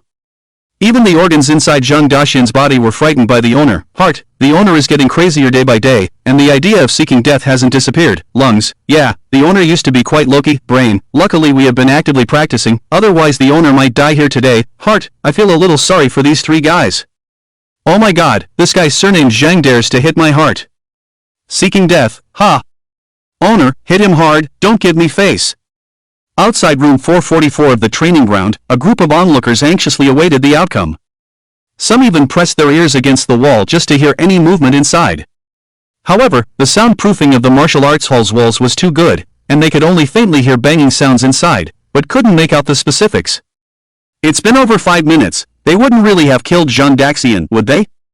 It's possible, they should be planning how to deal with the body now. Don't talk nonsense. Or, should we go find the principal? A girl suggested, and as soon as she finished speaking, a loud voice came from the other end of the corridor. "Where are they?" Principal Jun's voice. Everyone turned to look in the direction of the sound, and saw 4 people walking towards them. The leader was indeed Principal Jun. He was accompanied by Ruan Xiao and 2 other female students. Damn, the principal shows up as soon as we mention him? The students at the door of room 444 cursed their bad luck. They hurriedly dispersed, some turned their backs, some faced the white wall, some took out their phones pretending to make a call, and some even took out textbooks to study. Anyway, no one wants to be seen by the principal, otherwise they will probably be scolded again. Are Zhang Daxian and the others inside? Principal Jun asked before he even reached them. Although the students heard the principal's question, no one was willing to speak up, so they all pretended to be passers-by. Oh my god, Lao Zhang, look quickly, the weather forecast says there will be rare heavy rain in the next month. This wall is so wall-like. What? Go back and have tea, okay, I'll go back to eat soon. Heaven moves vigorously, the gentleman perseveres in self-improvement, the earth is receptive, the gentleman carries himself with humility, okay. In room 444, the male students from the regular class were still huddled in the corner, not daring to make any moves. While Zhang Zi, Lu Long, and Wu Mu from the special class were all lying on the ground with bruises on their faces. At this moment, Zhang Daxian was squatting in front of Zhang Zi, with a sunny and warm smile on his face. But in Zhang Zi's eyes, this expression was extremely twisted. The 3 of them were almost beaten to a pulp, yet this lunatic could still put on a harmless expression? Seeing Zhang Daxian's fist about to strike again, Zhang Zi quickly begged for mercy. "Ange, I admit defeat, you must have vented enough after beating me for so long, can we just let bygones be bygones?" Heart, no, you just hit me in the heart. Seeing that Zhang Daxian still showed no sign of stopping, Zhang Zi quickly said, "But you can't just hit me, there are still 2 people lying there, why don't you hit them?" Wu Mu and Lu Long, huh? Zhang Daxian smiled, No, I calculated it very clearly, you received 2 fewer punches than them, so I have to make up for it, after all, we are all classmates, I have to be fair and impartial, I can't favor one person. Wu Mu, I agree. Lu Long, one should be fair and strict like Shen. Hearing this, Zhang Daxian looked back at Zhang Zi, you see, the people's hearts are with me. After that, Zhang Daxian was about to strike again, but Zhang Zi shouted, Zhang Daxian. You've gone too far, we are all classmates, do you have to be so ruthless? Let me tell you, my cousin is a senior disciple of the Lion Martial Arts Hall, already at the 2nd level of cultivation, if you don't stop, my cousin won't let you off. Hiss. Zhang Daxian took a deep breath. Hee, scared now, huh? 2nd level, is there such a thing? Huh? Immediately, 2 painful and puzzled screams came from Zhang Zi in the room. Bang bang bang, the door of room 444 was violently knocked on. Then, Principal Jun's voice came from outside into the martial arts practice room. Lu Long. Wu Mu. Zhang Zi. Open the door for me right now. Principal Jun's voice was so loud that even the calendar on the wall inside the room was slightly shaking, indicating that she was using force to speak. Did you hear me? The three of you, stop and open the door for me, don't make me break it down. Principal Jun shouted again. Zhang Zi, Lu Long, and Wu Mu in the room heard the principal's call and felt like crying. Did you call the wrong people? We are almost dead, how can we open the door for you? Outside the door, Principal Jun, who had been waiting for a while, decided to forcefully break open the door and rush in. Just as her hand was about to touch the door handle, the door finally opened, revealing a dazzling bald head. Zhang Daxian? Seeing the face of the bald head, Principal Jun was stunned. Are you okay? Ruan Xiao asked Zhang Daxian. Just now, when she heard that Lu, Zhang, and Wu had called Zhang Daxian to the martial arts practice room, she immediately informed Principal Jun and rushed over. I'm fine. Zhang Daxian replied indifferently. Outside the door, apart from Lu Meng, the other classmates who saw Zhang Daxian also found it unbelievable. What's going on? Wasn't Zhang Daxian beaten to death? At least severely injured? Everyone was dumbfounded. The scene was so different from what they had imagined. They had expected to see Zhang Daxian's body lying there when the door opened. But Zhang Daxian was completely unharmed. There wasn't even a drop of blood on his clothes. Could it be that Zhang Daxian made a deal with the special class students so he was spared? Just as everyone was puzzled, they suddenly heard wails coming from the room. Upon hearing this sound, Principal Jun walked towards the martial arts room in confusion. The next moment, he was shocked in place. What's going on? The students outside were puzzled and curiously gathered at the door. When they saw the chaotic martial arts room and three people lying on the ground, they collectively dropped their jaws. Wow, how is this possible? Can someone tell me if those three idiots on the ground are Zhang Jia, Wu Mu, and Lu Long from the special class? We're screwed, the money's gone. Seeing the principal, the dozen or so ordinary class students squeezed in the corner seemed to see a savior and ran towards Jun Shesa one by one, clinging to his legs, crying out, Principal! You finally came, Wu Wu! They were almost scared to death. Who could have imagined that Zhang Daxian's strength would be so terrifying, and what's even scarier is that Zhang Daxian fights like he's killing someone. They were afraid that Zhang Daxian would go berserk and attack them all. Even the strong Zhang Jia, Lu Long, and Wu Mu were beaten like dead dogs, let alone them? During that time, they wanted to run away, but no one dared to move, fearing they would attract Zhang Daxian's attention, but if they didn't run, they were afraid that after Zhang Daxian finished with Zhang Jia and the others, he would target them next. So in that short 5 minutes, they lived in fear, as if they had spent a lifetime in hell. Luckily, the principal arrived, and they were finally saved. Zhang Jia, Lu Long, and Wu Mu, who were surrounded by onlookers, felt extremely embarrassed and endured the pain as they got up from the ground. Hello, Principal. The three of them were already slurring their words. Principal Jun looked at their swollen faces, then at Zhang Daxian, who was unscathed, and couldn't understand the scene before him. What's going on with you guys? Not only Principal Jun, but everyone present, except Lu Meng, couldn't figure out how Zhang Jia, Lu Long, and Wu Mu ended up in such a state. Who attacked them? Could there be helpers hidden in the room that Zhang Daxian brought in? Everyone glanced inside. The spacious martial arts room was a mess, with no outsiders. The only wardrobe that could hide someone was smashed like a pretzel, so how could anyone hide there? The three from the special class felt awkward, hesitated for a while, and then Wu Mu spoke up. It's nothing, we were just sparring with Zhang Daxian. Accidents happen in martial arts, we got some minor injuries. The classmates remained silent, but their eyes revealed their thoughts. Your faces are swollen like you've been stung by 100 wasps, and you call that minor injuries? However, the words of the three also proved one thing to everyone, the injuries on them were indeed caused by Zhang Daxian. Zhang Daxian, a student from an ordinary class, who wasn't even a martial artist, managed to beat three martial artists Zhang Jia, Wu Mu, and Lu Long. But how the hell is that possible? Zhang Daxian, who just a few days ago ended up in the hospital for blocking a truck, could beat three martial artists? Are you sure you're not joking? Wu Mu's words were beyond everyone's comprehension, and even Principal Jun Shesa was full of question marks. You mean you sparred without fighting back? Critical hit. The principal's words dealt another heavy blow to the weak hearts of Zhang Jia, Wu Mu, and Lu Long. What do you mean we didn't fight back? Haven't we fought back before? Jun Shesa saw the expressions of the three people and seemed to understand something. He turned to look at Zhang Daxian, incredulous. Zhang Daxian, have you broken through to the warrior realm? Yes. You come with me to the principal's office. Jun Xiaosao felt extremely surprised. He was well aware of the strength of Zhang Zhehe, Lu Long, and Wu Mu, all of whom were top-tier warriors in the special class. If Zhang Daxian could defeat them, it meant that Zhang Daxian's strength was probably more than just breaking through to become a warrior. Perhaps Jiangyang High School is about to produce another Chen Zhe.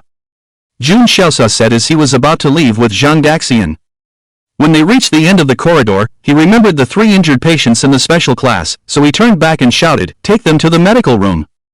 After that, Jun Xiaosao hurriedly left with Zhang Daxian, leaving behind a group of stunned people. Is he leaving just like that? Zhang, Lu, and Wu Mu felt their defenses break again. We are the injured ones, shouldn't they pay more attention to us? When the principal finally left, Lu Meng happily shouted, Come, I remember 2 people bet on Zhang Daxian to win. Who are they? Come to me to collect your money. Oh my god, I forgot about the bet. Ha, Lu Meng. I bet on Zhang Daxian to win. I bet on him to win, huh?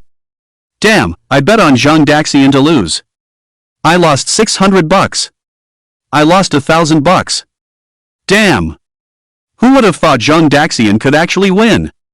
Yeah, they all said he was an ordinary person, turns out he's a warrior. Damn. Grandpa Lu, give me back my money, I'll be your servant. The crowd became noisy, while Zhang, Lu, and Wu Mu stood alone with swollen faces outside the crowd. Help, can someone lend a hand and take us to the medical room? In the end, Wan Xiao came to them, looking at the 3 of them, feeling both angry and amused, sighed, and asked, Do you want me to take you to the medical room? Wu Mu and Lu Long were about to nod, but Zhang Zhehe preemptively refused. No need, these injuries are nothing, we can go by ourselves. After saying that, Zhang Zhehe patted his chest to prove that he was telling the truth. All right then. Wan Xiao nodded and left. Ahem. Zhang Zhehe started coughing as soon as Wan Xiao left, and Wu Mu and Lu Long beside him scolded, Are you sick? Why did you refuse just now? Now we can only limp to the medical room ourselves. Alright, I'll help you guys, come on. In the principal's office, Zhang Daxian and Principal Jun sat face to face.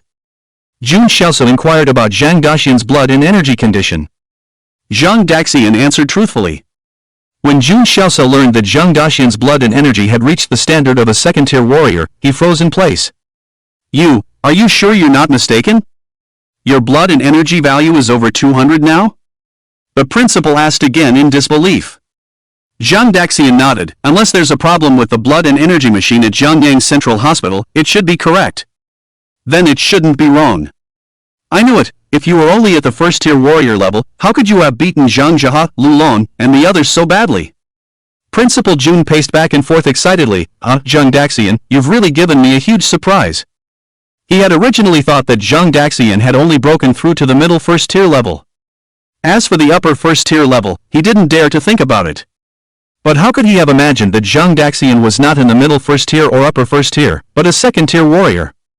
Now Zhang Daxian has surpassed the strongest senior Chen Zhe and has become the #1 student at Jiangyang High School. Before the college entrance examination, he had already broken through to the second-grade martial artist level, a feat never seen in the history of Jiangyang School, or even the entire city of Jiangyang. Zhang Daxian has broken this record. At this moment, Jun Xiaosao feels very fortunate that he took out the jade marrow liquid to save Zhang Daxian that day. It turns out he didn't save the wrong person. Zhang Daxian not only has the heart of a martial artist but also exceptional talent. In just a few days, he has transformed from an ordinary person into a second-grade martial artist. This speed, even if he took drugs, would still be considered a genius. Because if there were such potent drugs, the outcome for ordinary people who took them would only be one spontaneous combustion and death on the spot. Jun Xiaosao was excited for a long time before calming down and sitting back in his chair. Zhang Daxian, now that you have become a martial artist, and a second-grade one at that, let me tell you about our school's rewards policy for martial artist students. Generally, if you can become a martial artist, you can enter the special class for study. The special class has better teachers and resources, but this won't be of much use to you, especially with the college entrance examination approaching. Whether you enter the special class or not doesn't make much difference. Zhang Daxian, I'll stay in class 4, I'm used to it after all. Jun Xiaosao nodded. In addition, there are rewards for the college entrance examination. Generally, students under the age of 20 who have already reached the level of a martial artist during the college entrance examination can basically be admitted to a second-tier or higher key university. Our school's policy is that if you get into a second-tier university, you will receive a cash reward of 500,000 yuan. If you get into a first-tier university, you will receive a cash reward of 1 million. If you get into a top-tier university, you will receive a cash reward of 2 million. With your current strength as a second-grade martial artist, once the college entrance exam results are out, getting into a top-tier university is almost guaranteed. Moreover, when you really get into a top-tier university, not only will our school reward you, but the city will also reward you, such as transferring 1 million to your account every semester as a practice subsidy. In addition, you can choose a villa for free at the Warrior's Home, which is a residential area protected by the Martial Administration Bureau, exclusively for outstanding martial artists and their families. Whether it's security or comfort, it's absolutely guaranteed.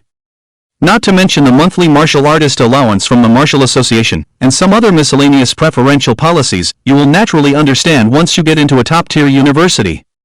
After listening to Principal Jun's words, Zhang Daxian truly realized the respect and status of martial artists, the 2 million reward from the school.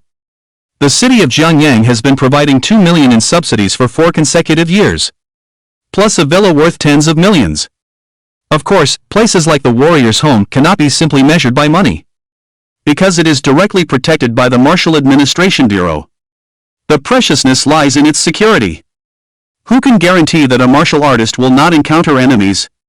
What if the enemies target your family, and you are not with them? What would you do? Helplessly watch your family being threatened? I'm afraid most people wouldn't want such a thing to happen. So, if your family can move to the Warrior's Home, the probability of such incidents can be minimized.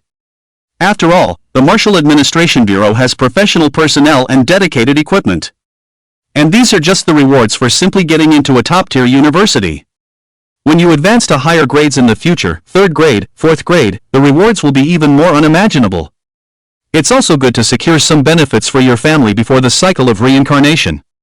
Zhang Daxian was pondering, and Principal Jun spoke again. In addition, there is one more thing that I think we need to discuss. Principal, what is it? Zhang Daxian, do you know about Longshan Academy? The top-tier university built next to the number 9 cave? I know, I heard it's very difficult to get in. Principal Jun smiled and said, yes, Longshan Academy is the only university among the top-tier colleges founded by the Cave Army. Once the students graduate from there, they can directly enter the Cave Army for service. Moreover, the resources provided by the Academy for student cultivation are the most abundant among the top-tier universities. After all, backed by the Cave Army, they can directly access first-hand cave resources. However, opportunities and dangers coexist. Longshan Academy implements a strict education system, and the school often sends students into the caves for training. Therefore, among the top-tier universities, their student mortality rate ranks first. Longshan Academy even has the nickname Hell Academy. Principal Jun pondered for a moment and said, the reason I suddenly mentioned Longshan Academy to you is because last month all the municipal-level universities received a notice, and this notice is directly related to Longshan Academy. So, I wanted to ask, do you have any thoughts of applying to Longshan Academy? If not, then you don't need to worry about this matter. Zhang Daxian immediately nodded and replied, yes. Principal Jun did not expect Zhang Daxian to answer so decisively. Although Longshan Academy is a dream college for many people, for some students or their families, the highest student mortality rate at Longshan Academy still makes many students and parents keep their distance. Principal Jun advised, Zhang Daxian, you don't need to rush to make a decision. This is not a small matter, you can discuss it with your family first. No need to discuss. Zhang Daxian smiled, my father has always hoped that I could get into Longshan Academy, and it's also my wish. It's just that I didn't meet the physical requirements before, so I didn't have much hope for Longshan Academy. But now that I meet the requirements, I will definitely apply. Zhang Daxian was not lying. However, the reason he was so determined to apply to Longshan Academy at this moment was because Longshan Academy had the highest student mortality rate. The first rule of courting death in a situation where the logical behavior is reasonable, run towards the danger. To others, Longshan Academy is Hell Academy, but to oneself, it is paradise. After a while, Zhang Daxian walked out of the principal's office, thinking to himself, masterclass selection tournament? Yes, this was the matter that Principal Jun had told him about. Longshan Academy was preparing to open a masterclass. Students admitted to the masterclass would receive teachings and unlimited resources from the masters. This was absolutely unprecedented. Those who could be called masters were at least 7th grade martial artists, and such people were top-notch experts in any part of the world. They were a group of people truly standing at the top of the pyramid, whether measured by strength or status, it was the same. Would people of this level really go to university to teach? Zhang Daxian had never heard of such a thing before. If this news were to spread, it would probably cause a stir among high school students nationwide. However, Principal Jun had just explained to him some details about the competition. This masterclass selection tournament was aimed at the top 10 students from each province in this year's martial arts examination. There were a total of 34 provinces in the Great Xia country, with a total of 340 participating students. These 340 students would compete in an elimination tournament, and the top 20 would be selected to join the master class for study. Although theoretically, some people's ideal universities might not necessarily be Longshan Academy. But after hearing this news, those high school students who had not originally planned to apply to Longshan Academy would probably sign up for the competition without hesitation. After all, becoming a disciple of a master was something that many people would beg for but could not achieve. How many people would be willing to miss such an opportunity that came knocking on their door? The principal just expressed his thoughts to Zhang Daxian. He really hopes that Zhang Daxian can participate in this competition. If Zhang Daxian can enter the Grandmaster class, it will not only be an honor for Zhang Daxian personally, but also for the entire school, and even for the entire city of Jiangyang. Zhang Daxian doesn't resist this idea much. Anyway, he is going to apply to Longshan University, and being able to enter the Grandmaster class and interact with the top experts in this world would be even better. Besides, he deeply understands the truth. The circle is something you integrate into, especially in this high martial world. The bigger the circle, the more dangerous it is, and the faster you die. Of course, it's too early to consider the competition now. After all, the competition starts registration after the college entrance examination, which is still more than a month away. If something unexpected happens during this period and he reincarnates due to some accident, then applying to Longshan University, participating in the Grandmaster class selection competition, all of that would be in vain. Zhang Daxian put aside his thoughts and walked on the campus. At this moment, he inadvertently noticed that the students around him were deliberately keeping their distance from him. They whispered to each other, and their eyes towards him were quite complex. After reaching the second rank, Zhang Daxian's senses had been greatly enhanced. Coupled with his already abnormal body, he quickly understood the conversations of these classmates. "Ear, master, they now both respect and fear you. Zhang Daxian, because they now all know that I am a martial artist. Brain, and a martial artist who can take on 3 opponents alone. There is a saying, the strong are destined to be lonely, so master, you don't need to care too much. Zhang Daxian, am I caring? Brain, no need to deceive yourself, master. When you notice their changes, you are already caring. Zhang Daxian, am I noticing their changes because you are paying attention to them? Brain, if you don't look at them, how can we possibly pay attention to them? Zhang Daxian, but aren't you the ones looking at them? Brain, but you are the master, right? Zhang Daxian. Zhang Daxian, I'll give you one more chance. Do you really want to argue with me? Brain, I dare not. Heart, master, I can prove that the boss is arguing with you. Brain, heart, are you betraying me? Heart, master, you are wronging me. I am an honest and kind heart. As a part of the body, my duty is to obey the master's orders, follow the master's will. How can speaking the truth be considered betrayal? Zhang Daxian, heart, are you really obeying my orders and following my will? Heart, of course. I, the heart, am loyal to the master, always obedient to the master's will. Zhang Daxian, very well, then stop for 10 minutes and let me see. Heart, this. Deaf one, did you hear that? The master wants you to listen for another 10 minutes. Ear, what's it got to do with me? Heart, nonsense.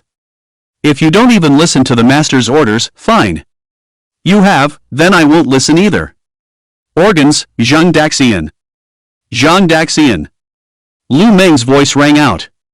Zhang Daxian turned his head and saw this guy carrying his green canvas backpack walking towards him from the corridor of the teaching building.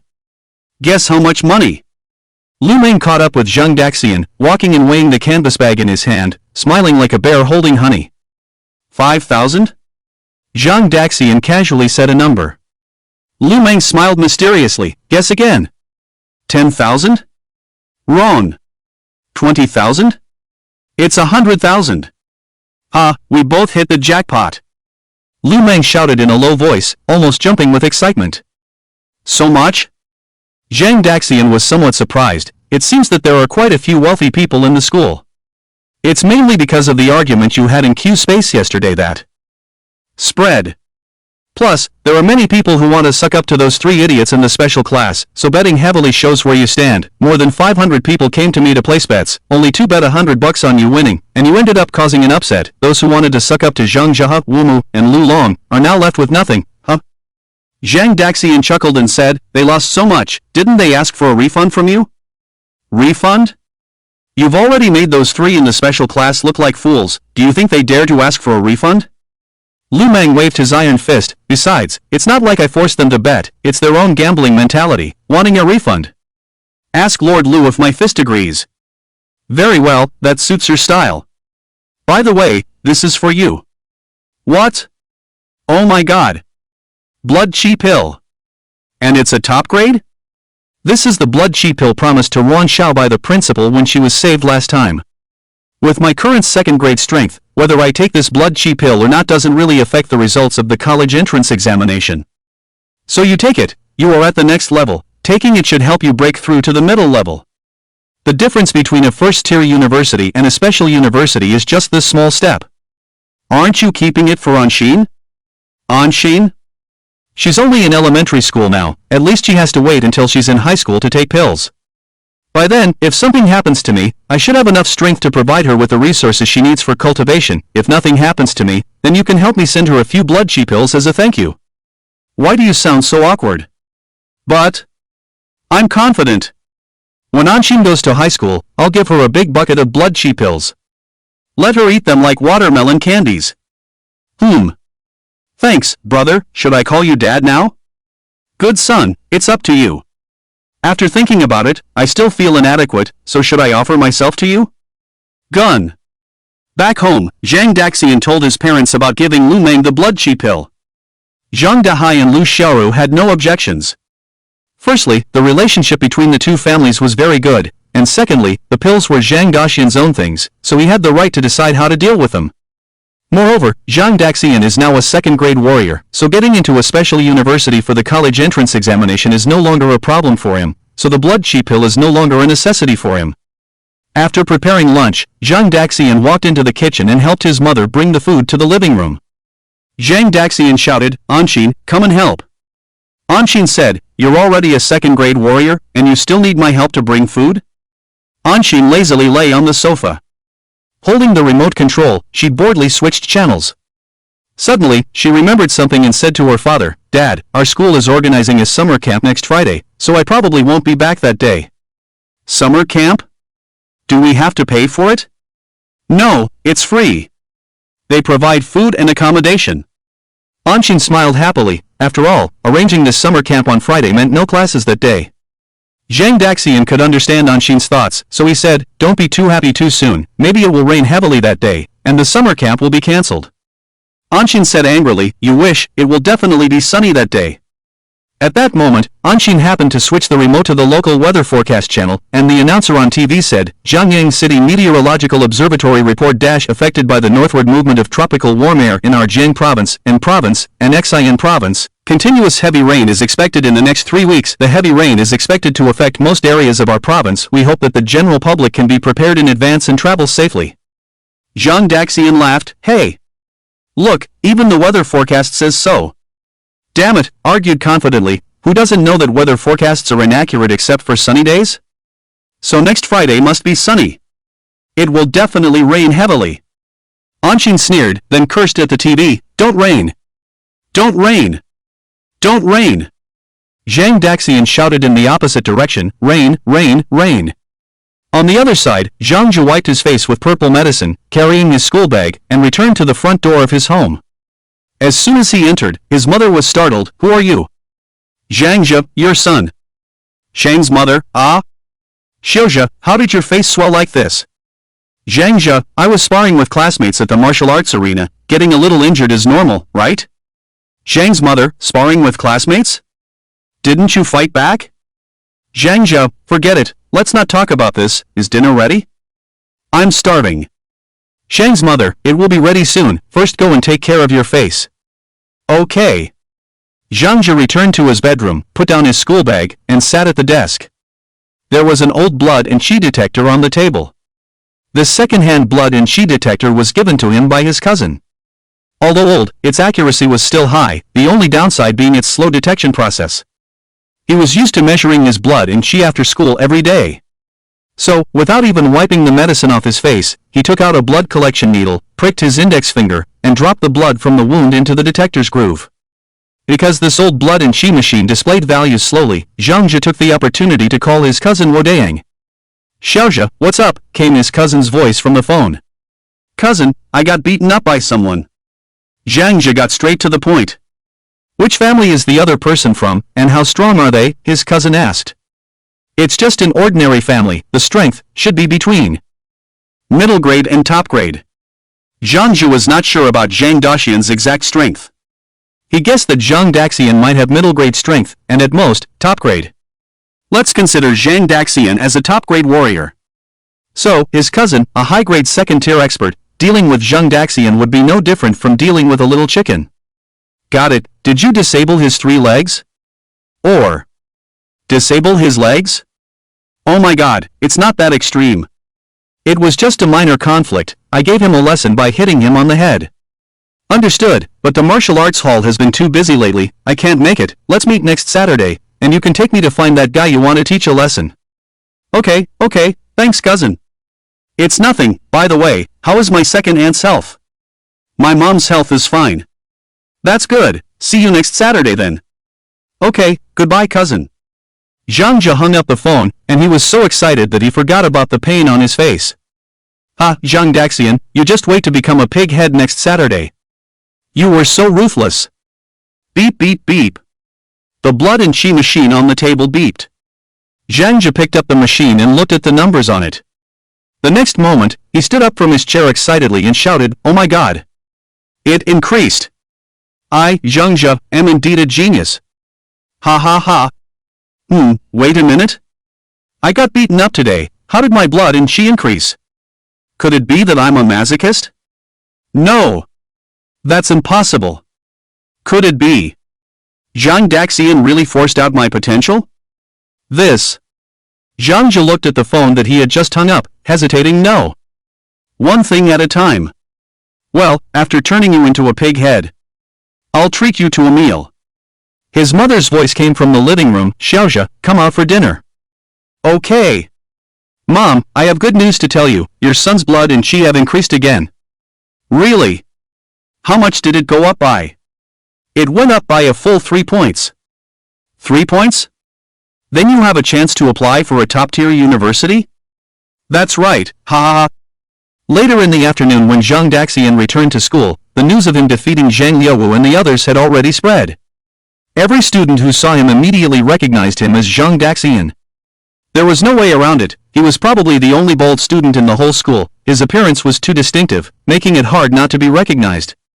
Whenever these students saw Zhang Daxian, they would quickly move away. Zhang Daxian was puzzled by this. Wasn't it just a matter of beating up Zhang Liuwu and the others, why did these people treat him like a plague? Little did he know.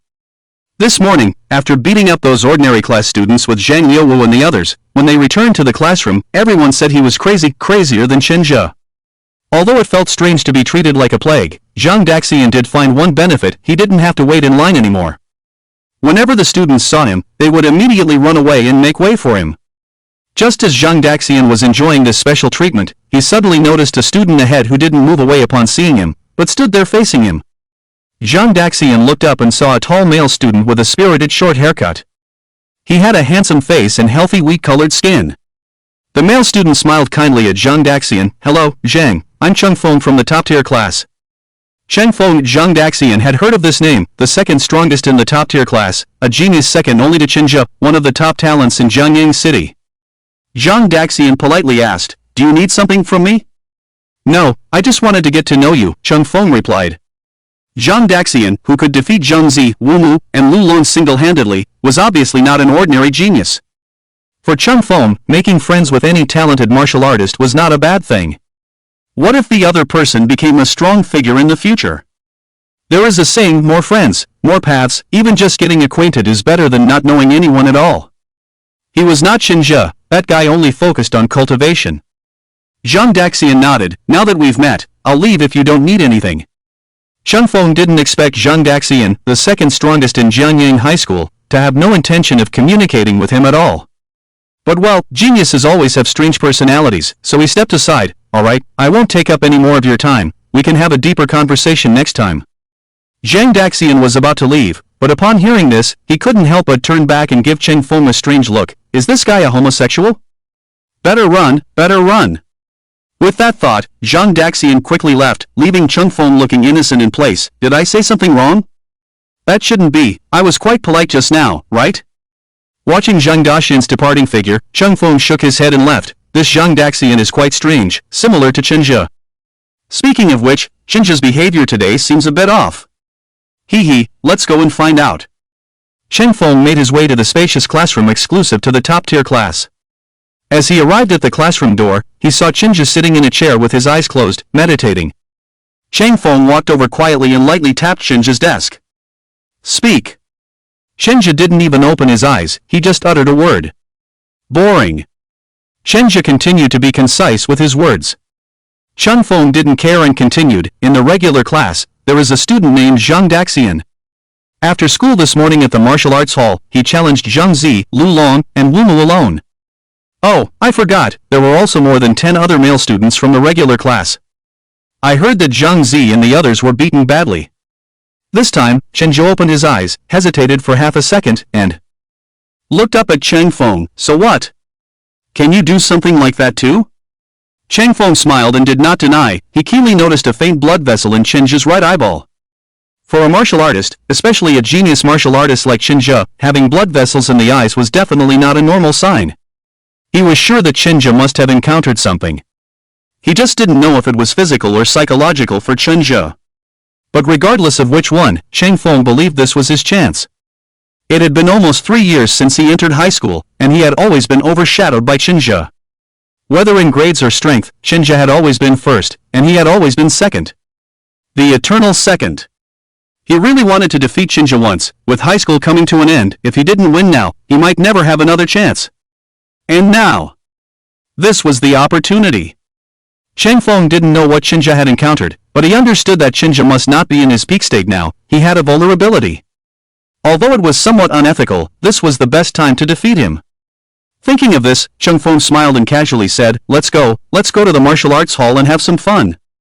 Not in the mood, Chen Zhe said expressionlessly. Cheng Feng joked, what, afraid of losing to me? When Chen Zhe heard this, he looked up at Cheng Feng, locked eyes with him, and only after a while did he say, then I'll accompany you for a while. 10 minutes later, in a martial arts practice room on the 3rd floor of the martial arts hall, Chen Zhe knocked Cheng Feng down.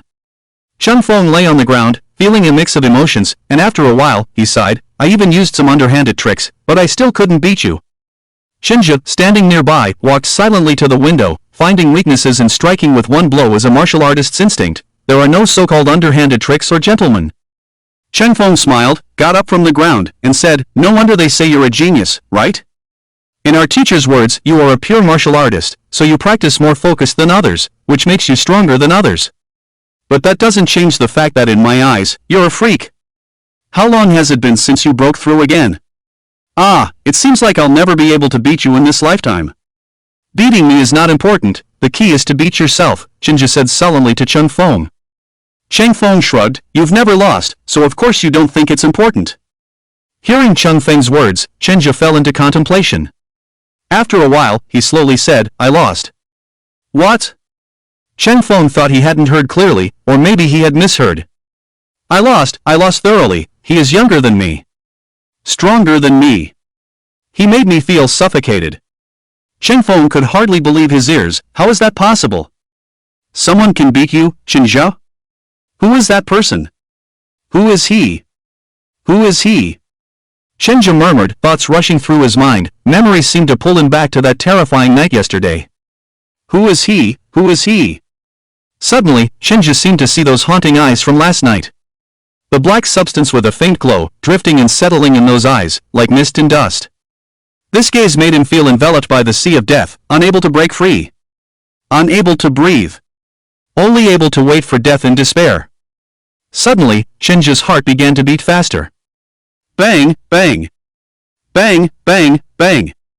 In the next moment, Chenja clutched his chest and fell straight to the ground. Chang Feng was startled and hurried to Chenja's side. He bent down and saw Chenja's eyes turn bloodshot, with veins bulging on his neck. Chenja? Chenja! What's wrong with you? Chenja! Chenja! Inside the school's medical room, Chenja lay on the bed, staring at the ceiling with no expression on his face and no emotion in his eyes. Chang Feng withdrew his gaze from Chenju at the door and asked Nurse Chen, "Aunt Chen, what's his condition?" He fainted so suddenly. Aunt Chen, who was in her 40s, smiled and said, "Don't worry, Chenju is fine, maybe just under too much pressure. But I still want to remind you all, while the college entrance examination is important, you should also pay attention to your mental state and not put too much pressure on yourselves." Chang Feng felt relieved. "Thank you for the reminder, let him rest here for a while, I'll go inform the teacher." Aunt Chen nodded, "Sure, I'll watch over him." Chang Feng left the medical room and headed towards the top-tier class, lost in his thoughts along the way. Too much pressure? Perhaps. But Chenja fainted right after mentioning that mysterious person. Younger and stronger than Chenja? Does such a person really exist? Class 3 to 4. In the back row, Lu Meng nudged Zhang Daxian with his elbow and whispered, "I temporarily left the 100,000 at home. I'll go to the bank to get 2 cards and deposit the money in a couple of days, then I'll give it to you." "Okay," Zhang Daxian agreed with a nod. "By the way, I heard that Chang Feng from the top-tier class approached you, is it true?" "There's some truth to it." "What did he want from you?" "Just to get acquainted." "To get acquainted?" "Ha, this guy acts like he's meeting his own father every time he meets someone." Lu Meng ruthlessly mocked. "Did he approach you too?" "Yes, about what happened in the first year." "Damn, he even said he wanted to have a deep conversation with me, can you believe it? Made me shiver every time I saw him later." After school, Zhang Daxian and Lu Meng left the school together. When they reached the school gate, they suddenly noticed a few familiar figures in the distance. The person at the front was Ruan Xiao. She was accompanied by 2 female classmates, followed by 3 foolish-looking guys. The 3 guys were Zhang Zi, Wu Mu, and Lu Long. Seeing this scene, Lu Meng sneered, "These 3 dead followers. Following blindly until they have nothing left." Ruan Xiao also saw Zhang Daxian and Lu Meng, so she walked over and greeted them, "Zhang Daxian, Lu Meng." "Ruan Xiao," Zhang Daxian responded, then looked at the 3 guys behind her and asked, "Do you want me to help you?" Ruan Xiao smiled helplessly, "It's fine, they haven't bothered me." "Alright then," Zhang Daxian dropped the idea. But Lu Meng, on the side, shouted at the 3, "Can you stop following like idiots? Not afraid of someone calling the police? What's it to you?" Lu Long shouted, but when he looked at Zhang Daxian, his confidence wavered. "Zhang Daxian, fair competition among us all, that's not illegal, right?" Zhang Daxian took a step forward, "How about the 3 of you take turns hitting me, fair enough?" Seeing this, the students passing by stopped in their tracks and looked over. Earlier in the morning, Zhang Daxian and Zhang Luwu had just fought. Were they going to fight again now? The onlookers took out their phones, ready to capture what was about to happen. The wounds on Zhang Luwu's faces hadn't healed yet, how could they dare to confront Zhang Daxian now? Even if they were injured, they didn't dare to fight back, the gap in strength was there, they didn't want to seek trouble. Zhang Jia grabbed Lu Long and said, "A wise man knows when to retreat. Then I'll let you go." Lu Long shouted to save face, then quickly ran away with Zhang Jia and Wu Mu. The onlookers were disappointed. What's going on? Why didn't they fight? What a waste of time. Thought they were tough, but ended up running away? Warriors? Ha! Although these people didn't capture the intense fighting scene they wanted, they did capture the embarrassed escape of Zhang, Lu, and Wu. Soon, these images were turned into memes and spread rapidly in various class groups on campus. The 3 of them were all labeled as cowards. After Zhang, Lu, and Wu left, Ruan Xiao also felt relieved. Having 3 boys following her all the time made her uncomfortable. "Well, since there's nothing else, we'll be on our way." Seeing the situation resolved, Zhang Daxian said goodbye and prepared to leave with Lu Meng. "Okay, goodbye." Ruan Xiao waved her hand, and the 2 girls beside her politely smiled. Just as Zhang Daxian was about to leave, Ruan Xiao called out to him from behind, "By the way, Zhang Daxian, Lu Meng, are you guys going to the Senior 3 commemoration next Friday?" "Senior 3 commemoration?" Zhang Daxian turned around, "Next Friday?" The so-called Senior 3 commemoration is a unique activity at Jiangyang High School, not mandated by the school but organized by the martial arts exam students themselves. It is meant to allow the martial arts exam students to relax before the college entrance exam to reduce stress. However, since there aren't many students participating in the martial arts exam at the school, not many people attend this event.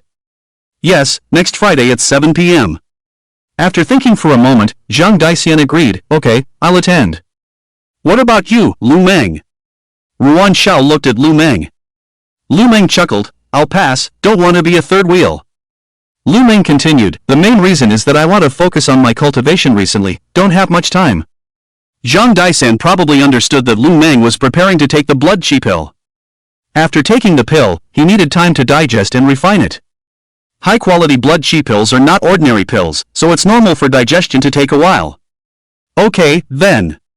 Ruan Xiao looked at Zhang Daxian, if you're sure you'll attend, I'll sign you up. Sure, thank you.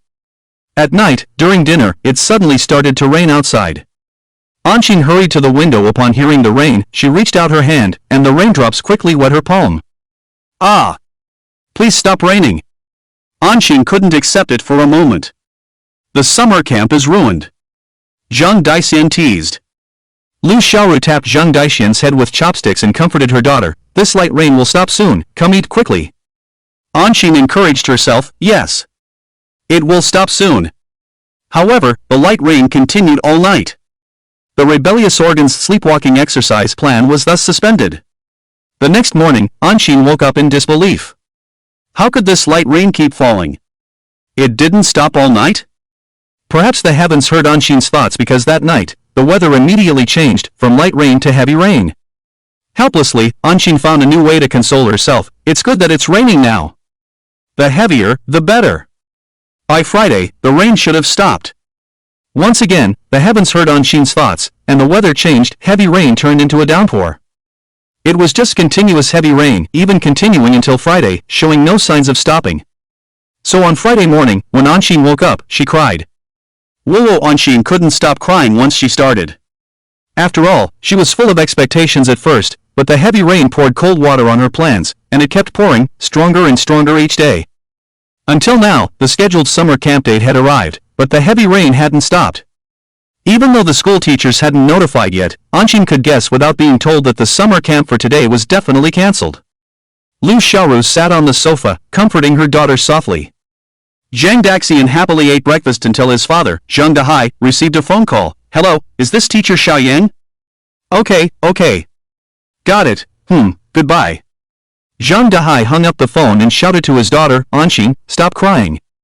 Your homeroom teacher called to say that due to the heavy rain last night, the classrooms on the first floor of your school were flooded, so today is a holiday, and classes will resume next Monday. Really? Anqing suddenly jumped up from the sofa, looking surprised. Of course it's true, why would I lie to you? Let me see. Anqing took out her phone and saw that her classmates in the class group were indeed discussing the holiday today. Zhang Pai, yeah. Lu Yang, a day off, so cool. Guxiaoda, thank God, please rain harder. Zhang Qi, please flood our school. Zhang Rulong, I agree, flood the teacher's office and the principal's office. Zhang Qi, ha ha ha. Teacher Yang, Zhang Qi, Zhang Rulong, come to my office next Monday. Zhang Qi, Zhang Rulong. Zhang Pai, ha, Guxiaoda, ha, Anqing relaxed, yeah. We really don't have classes today. Lu Xiaoru stood up and rubbed Anqing's head. I'm making dumplings this afternoon, help me at home. Dumplings. Great. Zhang Daxian, who had finished eating next to them, put away his phone. He had just checked the messages. Confirmed that his school hadn't issued any notice of class suspension. So he reluctantly picked up his school bag. Okay, I have to go to school in the heavy rain.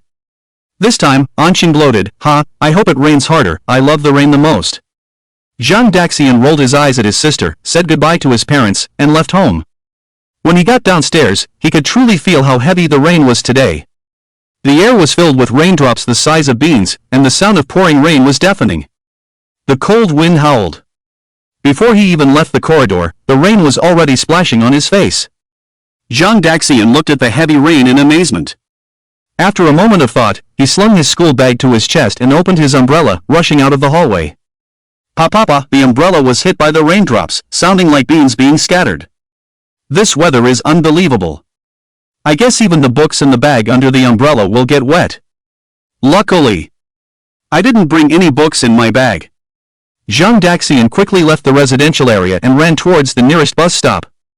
Fortunately, as soon as he arrived at the bus stop, the bus arrived, and Zhang Daxian quickly got on the bus. To be honest, he was hoping that school would be cancelled today. It's not that he didn't like going to class. It's just that Luming had been on leave at home for the past few days, practicing, and no one talked to him during class, so he was a bit bored.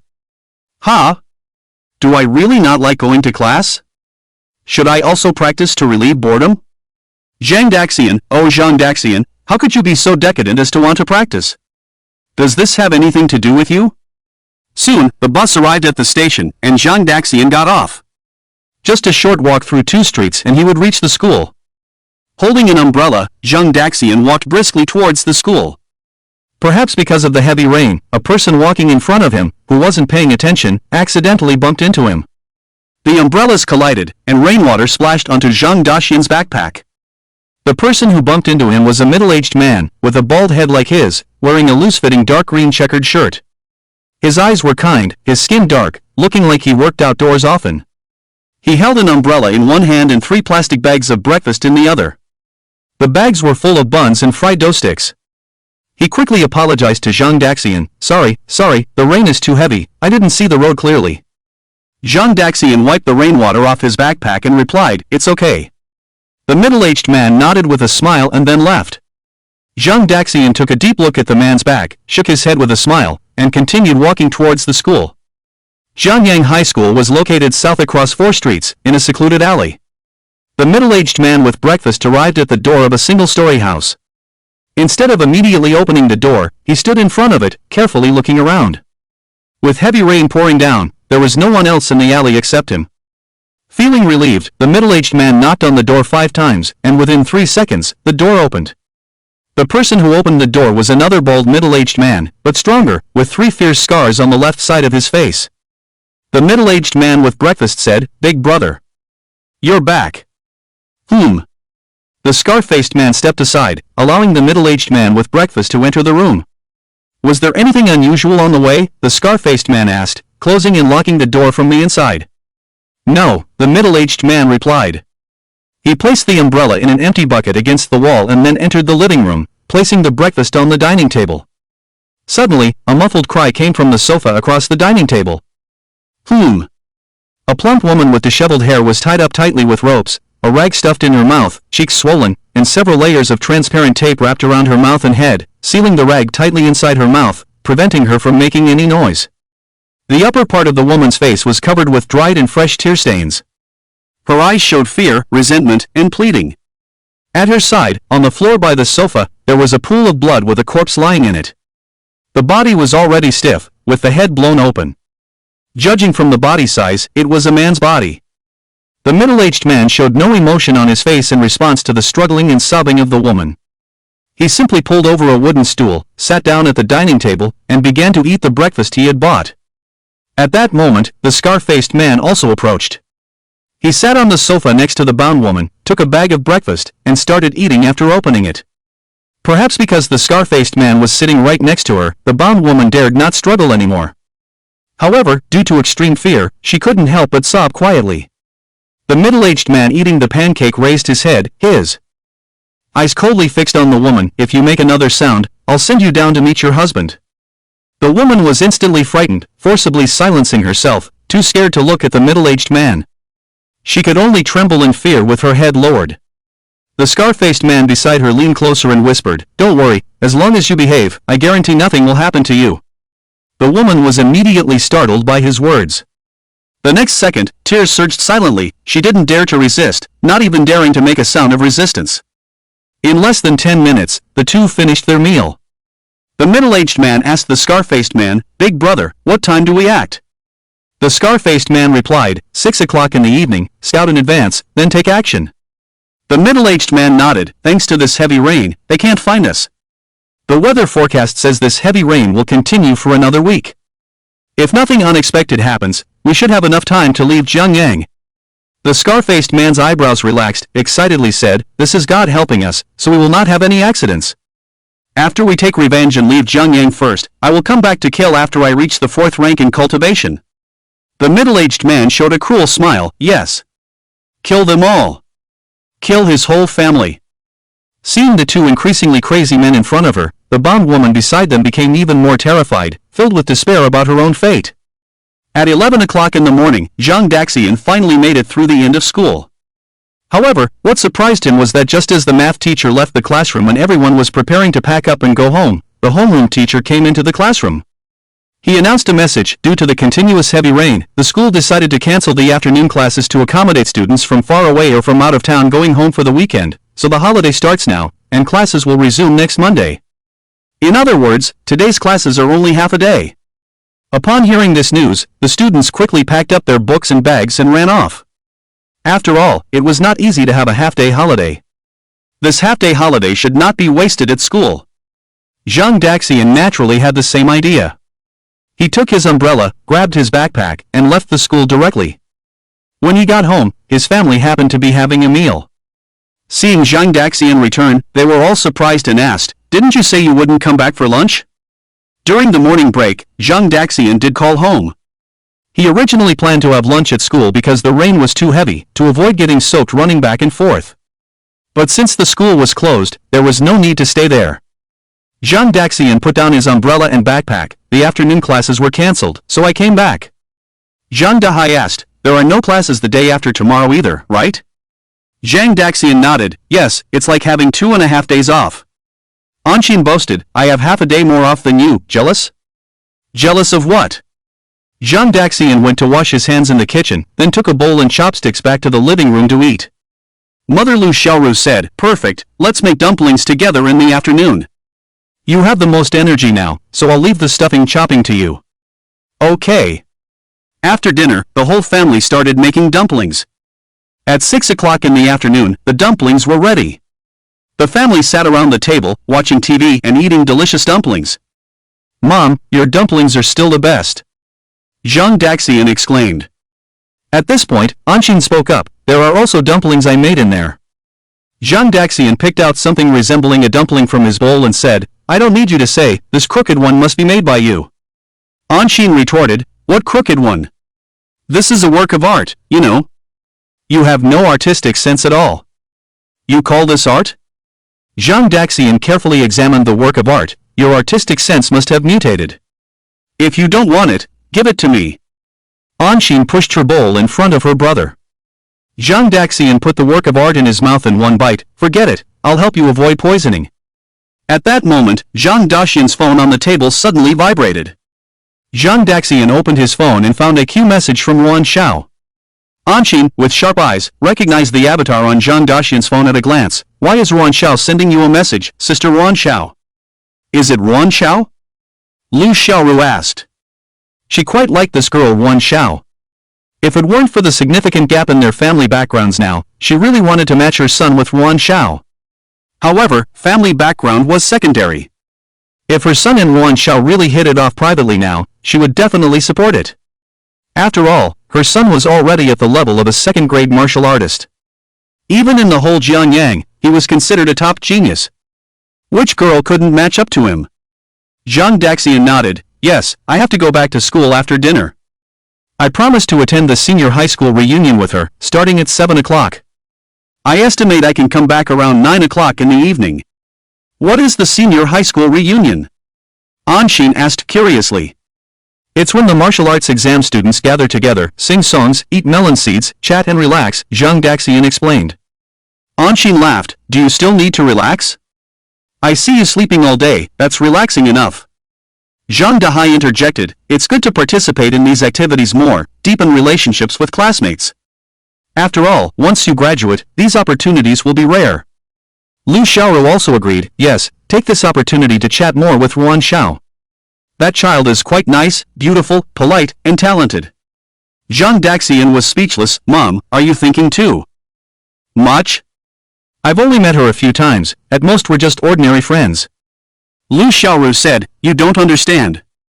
You two are already close friends. By the way, later I'll pack 2 bowls of dumplings in a thermal lunchbox for you to take to school and give to Ron Xiao. Do you have to, Mom? By the time the dumplings get to school, they'll probably be mushy, Zhang Daxian said. Don't worry about that, just do as I say. The important thing is the thought, understand? Fine, as you wish. In the deep alley, inside the bungalow, 2 middle-aged men armed themselves and prepared to set off. However, at this moment, one of the middle-aged men looked at the young woman still tied up on the sofa. His gaze was cold. The young woman noticed his eyes, felt a shock in her heart, and started sobbing in fear. The man with a scar on his face took off his left glove, walked over gently, and said, I really like you. If it weren't for not wanting to waste energy before the battle, I would definitely stay here with you for 3 days. As soon as the scar-faced man finished speaking, he suddenly pulled out his left hand without warning and then pushed the woman's head against the white wall behind the sofa. Bang! The woman didn't even have time to make a sound before meeting the same fate as her husband. The red and white matter splattered all over the wall behind the sofa and the scar-faced man's left hand. The woman's body lay lifeless on the sofa. The other middle-aged man at the door watched the scene expressionlessly.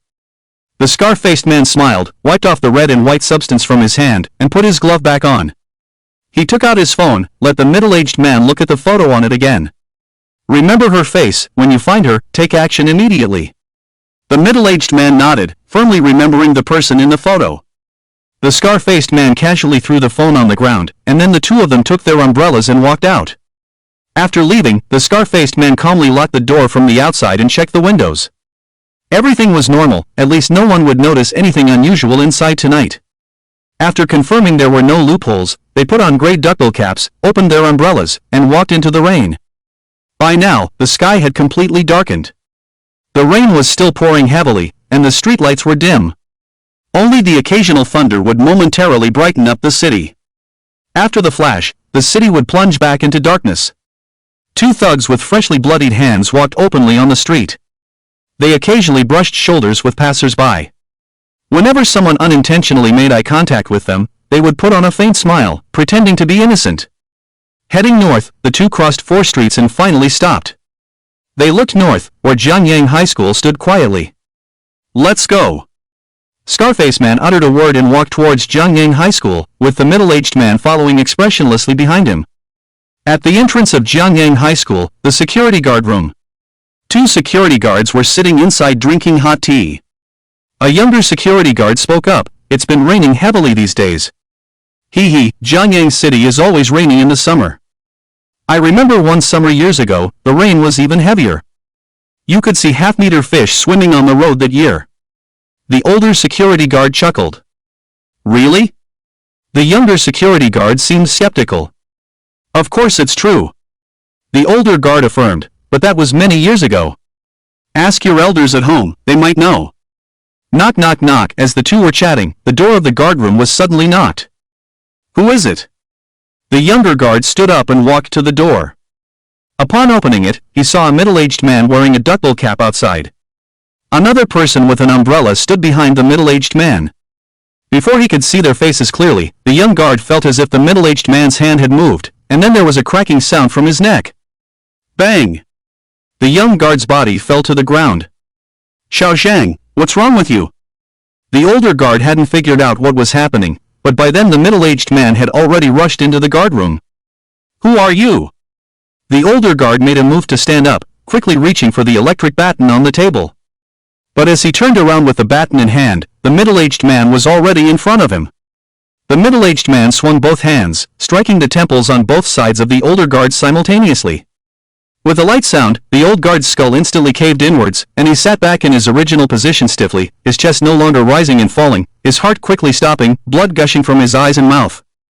Scarface Man entered the guardroom, lifted the young security guard's body, and said, "Change into their clothes." Okay. The middle-aged man nodded.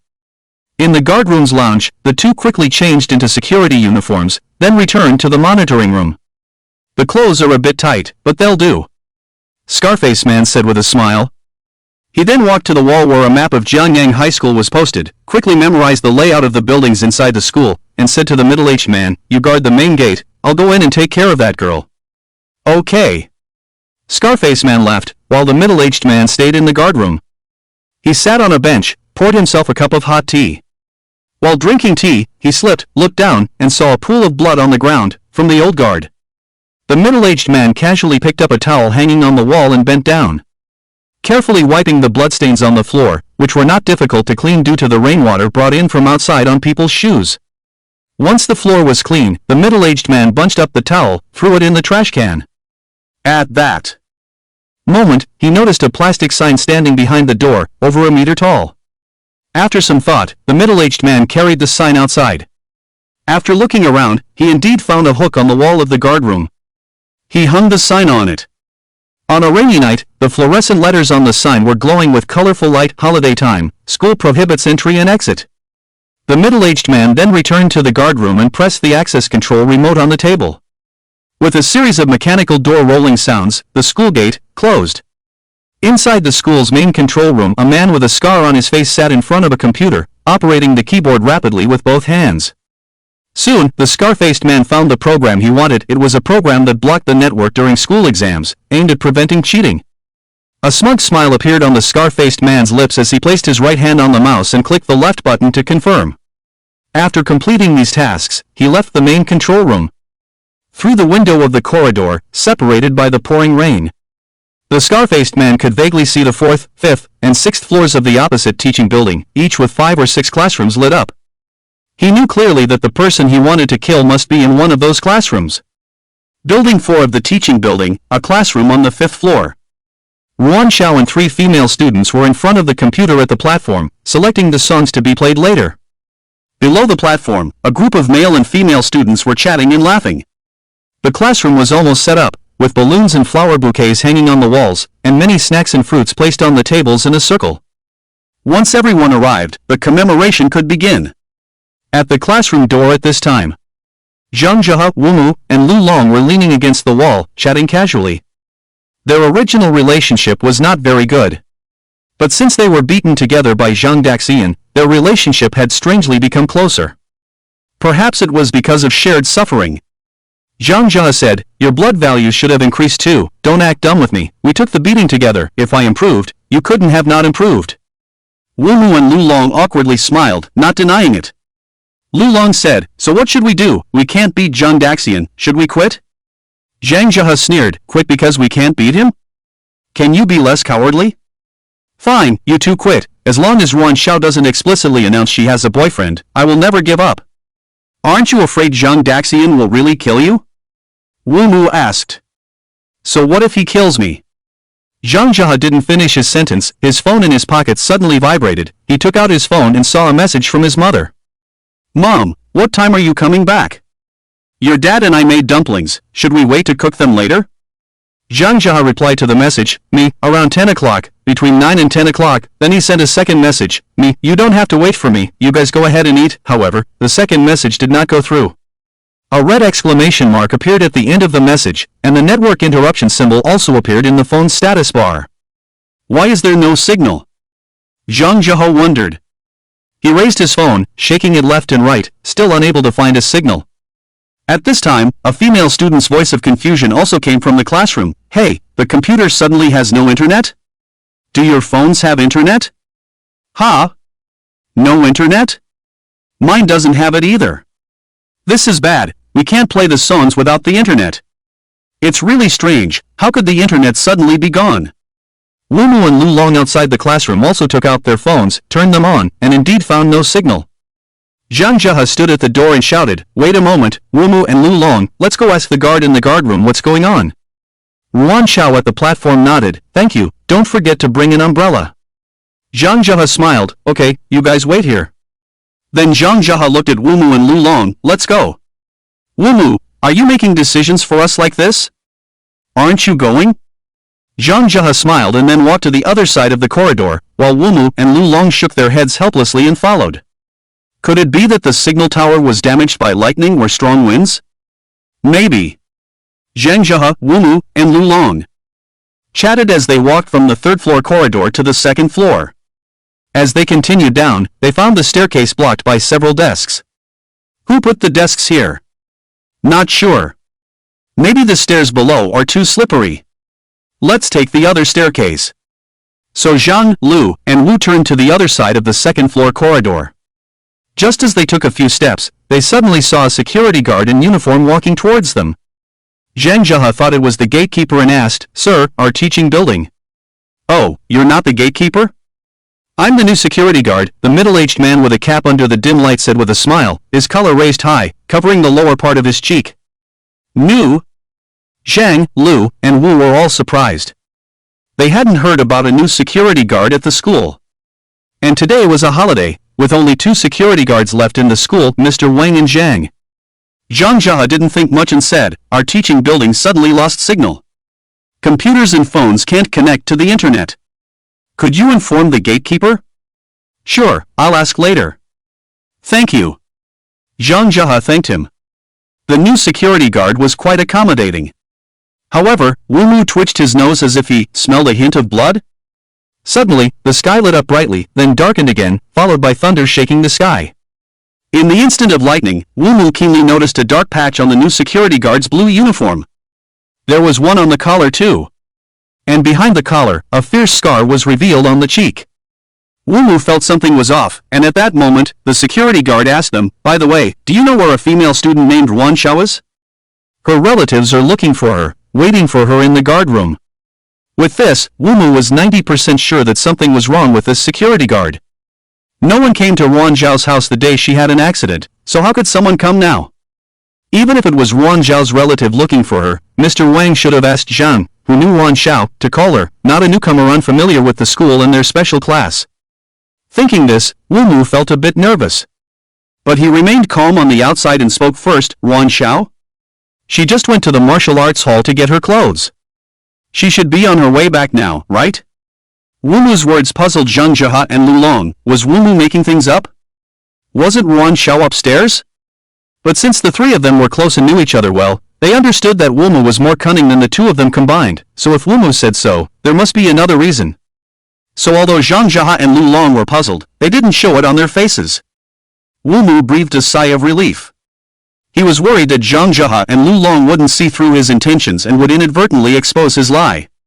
The new security guard glanced at Wu Mu and said, "Thank you, I'll go to the martial arts hall now. I'll ask about the signal issue later." With that, the new security guard turned and walked towards the stairs. But in the instant he turned around, Wu Mu suddenly attacked, kicking the new security guard in the leg joint with all his might. He put all his strength into this kick. During training, he could kick through even an iron plate. If he hit the target, he could instantly disable the opponent. The homeroom teacher once said that in a fight, if one can render the opponent immobile first, then half the battle is already won. However, Wu Mu underestimated the strength of the other side. Just as he was about to kick the knee joint of Scarface, Scarface took a step back and perfectly dodged his kick. At the same time, Scarface reached out and grabbed Wu Mu's ankle. In the moment when Scarface controlled his left leg, Wu Mu immediately tried to pull his leg back. But no matter how hard he tried, his left leg felt like it was clamped by steel and couldn't be retrieved at all. At that moment, Wu Mu realized that he had made a very wrong decision just now. "Attack!" Wu Mu shouted. Because Wu Mu's movements were too fast, Zhang Zhehe and Lu Long beside him did not react in time when Wu Mu attacked Scarface. They didn't even understand why Wu Mu had to attack. But the moment Wu Mu shouted attack, the 2 of them put aside all doubts and resolutely punched towards Scarface. A look of cunning flashed in Scarface's eyes, so he exerted force with his left hand and directly crushed Wu Mu's ankle. With his ankle bone shattered, intense pain struck. Wu Mu cried out in pain and fell to the ground. Scarface then let go of his hand and turned to face Zhang Zhehe and Lu Long's fists. He first reached out his right hand to grab Lu Long's fist, exerted force with his 5 fingers, twisted and broke Lu Long's left hand effortlessly. After breaking Lu Long's left hand, Scarface then swung his right fist towards Zhang Zhehe's chest. His speed was extremely fast, his strength was immense, and with just a light force, Zhang Zhehe's chest ribs were broken, causing him to spit blood and fly backwards. Zhang, Lu, and Wu Mu were all just high school students. Although they had strict training and had sparred a lot, they had never suffered such serious injuries before. Just in a brief encounter, the 3 of them, one had a broken hand, one had a broken foot, and one had a broken sternum. This kind of pain far exceeded any injuries they had suffered before, and the 3 of them couldn't help but scream in pain. However, their screams of pain, in the midst of the fierce rain, did not cause any ripples. Scarface looked at Wumu with a calm expression and a smile. I never expected to be deceived by you three little ants. What a pity. You shouldn't have attacked me, that way you might still have a chance to survive. Wumu's face was full of horror. He severely underestimated the strength of the other party. This person was not someone they three could deal with. Even if the three of them joined forces. Even if all the students in the school joined forces now, they would not be able to handle it. The strength of the other party had likely reached the level of a second grade, no, a third grade warrior. In the rain, Zhang Daxian held a blue thermal lunchbox in his hand, walking on the sidewalk with an umbrella. Swish, swish, swish. Various cars swiftly passed through the middle of the road, washing the rainwater to the sides. Zhang Daxian carefully avoided them, trying not to let the rainwater splash onto him. Originally, Lu Xiaoru wanted Zhang Daxian to wear a raincoat. But he found the raincoat too bulky, so he insisted on using an umbrella, resulting in most of his clothes getting soaked. So, Zhang Daxian regretted a bit. He wasn't a big star, why bother with such style? Next time, he must wear a raincoat. Zhang Daxian switched the umbrella to the hand holding the lunchbox. With his free hand, he took out his phone from his pocket, and in an instant, the phone screen was covered with densely packed raindrops. He pressed the power button on the phone. The screen lit up, showing the time 1840. Zhang Daxian put the phone back in his pocket and gazed towards the north. The school was just ahead, so he shouldn't be late. As he walked the remaining distance, Zhang Daxian pondered in his mind how he would phrase his words when he met Ruan Xiao later. In front of everyone, he inexplicably gave Ruan Xiao a box of dumplings. Thinking about it feels awkward. Before long, Zhang Daxian arrived at the school gate. But he suddenly stopped in his tracks. A deep intuition made him feel danger, an extremely strong danger. He has experienced nearly 1,000 lifetimes. In these lifetimes, memories and emotions may become blurred during the transitions, but intuition does not. Intuition accumulates and becomes more accurate and perfect with the accumulation of lifetimes and experiences. Especially in all his lifetimes, 9 of them have become the strongest of their time, and the intuition forged in these 9 lifetimes, or sixth sense, far exceeds ordinary imagination. And when the sixth sense of all lifetimes is merged together, this ability can no longer be called a feeling, it's more like divine guidance. So at this moment, his intuition warned him of danger. There is definitely danger in the school. And this time, the feeling of danger is much stronger than when he saved Ruan Xiao last time, or when he rushed to save people in a fire. Zhang Daxian casually scanned the school and noticed several anomalies. All the school gates were locked. There was a sign on the wall of the guard room that said no entry during holidays. But the teaching building in the distance was clearly lit up. If there were students inside, Mr. Wang would not have locked all the doors. Suddenly, Zhang Daxian caught a whiff of a strange smell. At the same time, Nose spoke up. Nose, master, there's a smell of blood. Very subtle, but very strong. The guard room was lit up, and the warm light shone out from the window. After a meaningful glance, he walked over. When he reached the door, he casually put down his umbrella and lunchbox, then turned the doorknob. The door was not locked. After opening the door, a burly middle-aged man stood straight in front of him, expressionless. Upon seeing the man's face, Zhang Daxian felt a surge of anger and regret, but his face still showed a natural sense of confusion. Mr. Wang. Oh. Hello, is Mr. Wang not here? Old Wang is on patrol, I'm new here. The middle-aged man suddenly showed a kind smile on his face, but his hand slowly emerged from the right pocket of his uniform.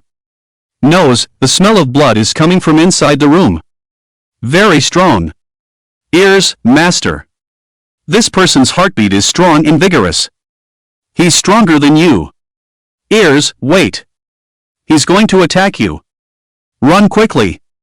The nose and ears frantically warned Zhang Daxian, but he showed no sign of panic.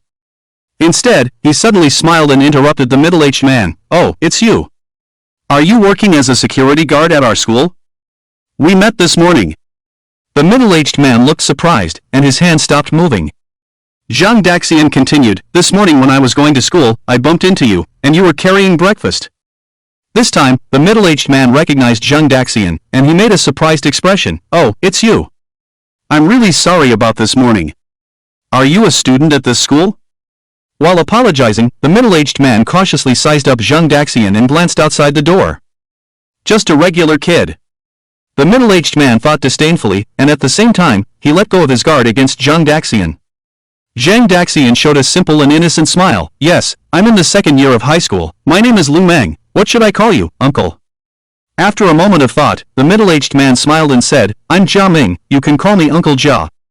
Zhang Daxian looked silly and said, Hello, Uncle Jia, I'm here to pick up my package.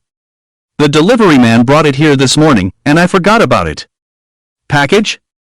Middle-aged man Jia Ming turned around and saw a pile of packages in the corner of the room. He turned back to Zhang Daxian, pretending to be enthusiastic, let me help you find it. Zhang Daxian gratefully said, Thank you, Uncle Jia. Then the middle-aged man Jia Ming walked to the corner and searched through the pile of parcels. Lu Meng, let me see. It's really pouring outside. Zhang Daxian at the door naturally walked into the room and reminded, the parcels that arrived this morning should be at the bottom, right? At the bottom? Let me look. Middle-aged man Jia Ming squatted down. He didn't pay attention to Zhang Daxian entering the room. Of course, a brat like Lu Meng wasn't worth his attention. Hey, I think it's that one. Zhang Daxian suddenly spoke, pointing to a parcel. Which one? Middle-aged man Jia Ming glanced in the direction indicated by Zhang Daxian, then shifted his gaze over, a hint of confusion flashing in his eyes. In that moment of his distraction, Zhang Daxian made a move. Zhang Daxian swiftly flashed behind him, his arms swiftly wrapping around his neck like lightning, and tightened with all his might. The middle-aged man now knew he had been deceived by this Lu Meng. He roared ferociously, like a wild beast gone mad, using all his strength to break Zhang Daxian's arms. However, what shocked the middle-aged man was that this brat behind him was not much weaker in strength than him. Second rank, warrior. I'll kill you. Kill your whole family. The middle-aged man's throat emitted a roar of anger, his pupils spewing flames of fury. He began to struggle to break free from Zhang Daxian's stranglehold. Zhang Daxian knew he couldn't hold the other party for long with his own strength. So he moved his right hand up to grip the man's skull, his left hand grabbing the chin, roaring, and with a twist of his arms. With a crack, the middle-aged man's neck was broken. Zhang Daxian released his grip, the middle-aged man fell to the ground, his face still fierce, but he had lost his breath. Zhang Daxian knew the strength of a warrior's body. He was worried the middle-aged man hadn't died completely, so he pressed down on the man's head with his left hand, clenched his fist with his right hand, and roared as he hammered the man's broken neck. Not knowing how many times he struck, only knowing that the middle-aged man's neck bones were shattered, the flesh and blood in the neck area blurred, with only a few strands of flesh and tendons connecting the head to the body, Zhang Daxian finally stopped his hand. Zhang Daxian no longer paid attention to the body, but opened the door to the guard room. Inside lay two bodies. It was the security guard Wang and the recently arrived Xiao Zhang. Seeing this scene, Zhang Daxian clenched his fists, feeling uneasy. When he accidentally bumped into this killer in the morning, his sixth sense told him that this middle-aged man was probably a killer. After all, they had only met briefly, their encounter was purely accidental. So he didn't think much about it and didn't act. But what Zhang Daxian never expected was that this killer would target someone he knew. Regret and guilt flooded Zhang Daxian's mind. If he had acted and killed this man in the morning, perhaps Wang and Zhang wouldn't have died. Zhang Daxian loosened his fist, allowing his emotions to quickly stabilize, thinking calmly. There must be more than one intruder in Zhongyang High School.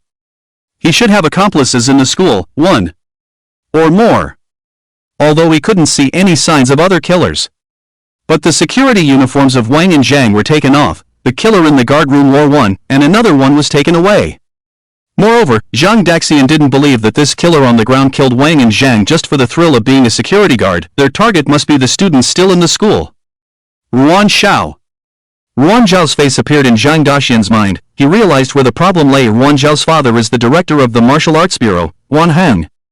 Ruan Heng had been the director of the Martial Arts Bureau for many years, accumulating many enemies. Were these killers here for revenge? Or were they kidnapping Ruan Xiao to blackmail Ruan Heng? If it's a kidnapping, it's okay, but if it's revenge, Zhang Daxian can only think of the worst-case scenario. If even a gatekeeper is this strong, the other assassins inside will be even stronger. Call the police first. Zhang Daxian frowned, quickly took out his phone, and decisively dialed the number of the Martial Arts Bureau. However, the call did not go through, and he realized upon closer inspection, there was no signal on his phone. It must be the work of these assassins. Zhang Daxian immediately rushed outside the guard room with his phone, picked up an umbrella to shield the phone from the rain. Because time was of the essence, he didn't even have time to fully open the umbrella. Braving the pouring rain, Zhang Daxian looked at the phone signal while moving away from the school grounds. The pouring rain was the best shield. So Zhang Daxian was not worried that the assassins inside the school would see him. Finally, when Zhang Daxian reached the road, his phone signal was restored. He redialed the Martial Arts Bureau's number, and this time the call went through. Zhang Daxian shouted loudly, "Hello, this is Jiangyang First High School. I am a student of Jiangyang First High. Thieves have invaded our school. They have already killed 2 security guards at our school. Send people over immediately, the more the better, the stronger the better. Don't be in a hurry, young man. Don't be in a hurry, your uncle. Your bureau chief Wan Heng's daughter Wan Xiao is in the school right now. Those thieves are likely targeting her. Tell your bureau chief that my name is Zhang Daxian, and ask him to bring people to rescue his daughter immediately. Remember, this is Jiangyang First High. Jiangyang First High on Tiannan Road." After speaking, Zhang Daxian hung up the phone directly. If he had known that something like this would happen today, he should have asked Wan Hong for a phone number when he was at the hospital entrance last time. "Oh. I don't have Wan Heng's number, but I have the principal's number." Zhang Daxian hurriedly ran to the outside wall of the guard room, where the phone number of the school's admissions office was hanging, and the principal Jun Xiaosa's mobile number was among them.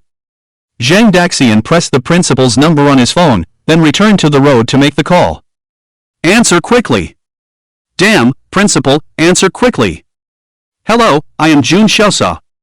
The lazy voice of Principal Jun came from the phone. "Principal. I am Zhang Daxian. Hurry back to the school. A group of thieves has broken into the school. They have already killed the guard rooms Mr. Wang and Zhang Gu." "Oh, I see. What?" On the other end of the phone, Principal Jun suddenly woke up and shouted. "Thieves in the school? And they killed people?" "Yes. There was a second-rank warrior among the thieves in the guard room, and I have already taken care of him, but there are still his accomplices inside the school. I don't know how many people there are. In addition, there are still many students in the classrooms. Those thieves are probably heading towards them. Why are there still students? Didn't I announce a holiday? Why aren't they going home?" Jun Xiaosa was both anxious and angry. Zhang Daxian felt a headache coming on, but he was also getting angry, so he directly scolded the principal. "Why do you care why they're not going home? Anyway, the fact is that they are all in the school now. And Wan Xiao is also inside. Quickly call Director Wan Hong and ask him to bring people over to rescue them." "What? Wan Xiao is also inside?" On the other end of the phone, upon hearing the name Wan Xiao, Principal Jun went crazy, almost ascending on the spot. "I will call Wan Hong immediately. I will return to the school immediately. By the way, Zhang Daxian, don't act impulsively. Wait for me where you are. Protect yourself, don't do anything reckless." Principal Jun emphatically instructed over the phone.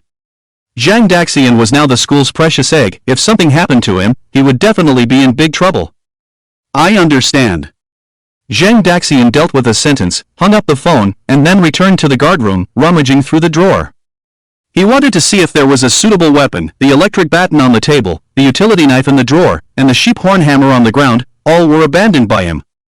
Because after reaching the second rank in cultivation, a warrior's body already had a stronger defense capability. So, what might be a deadly weapon for ordinary people, when facing a warrior, might not break through their defense.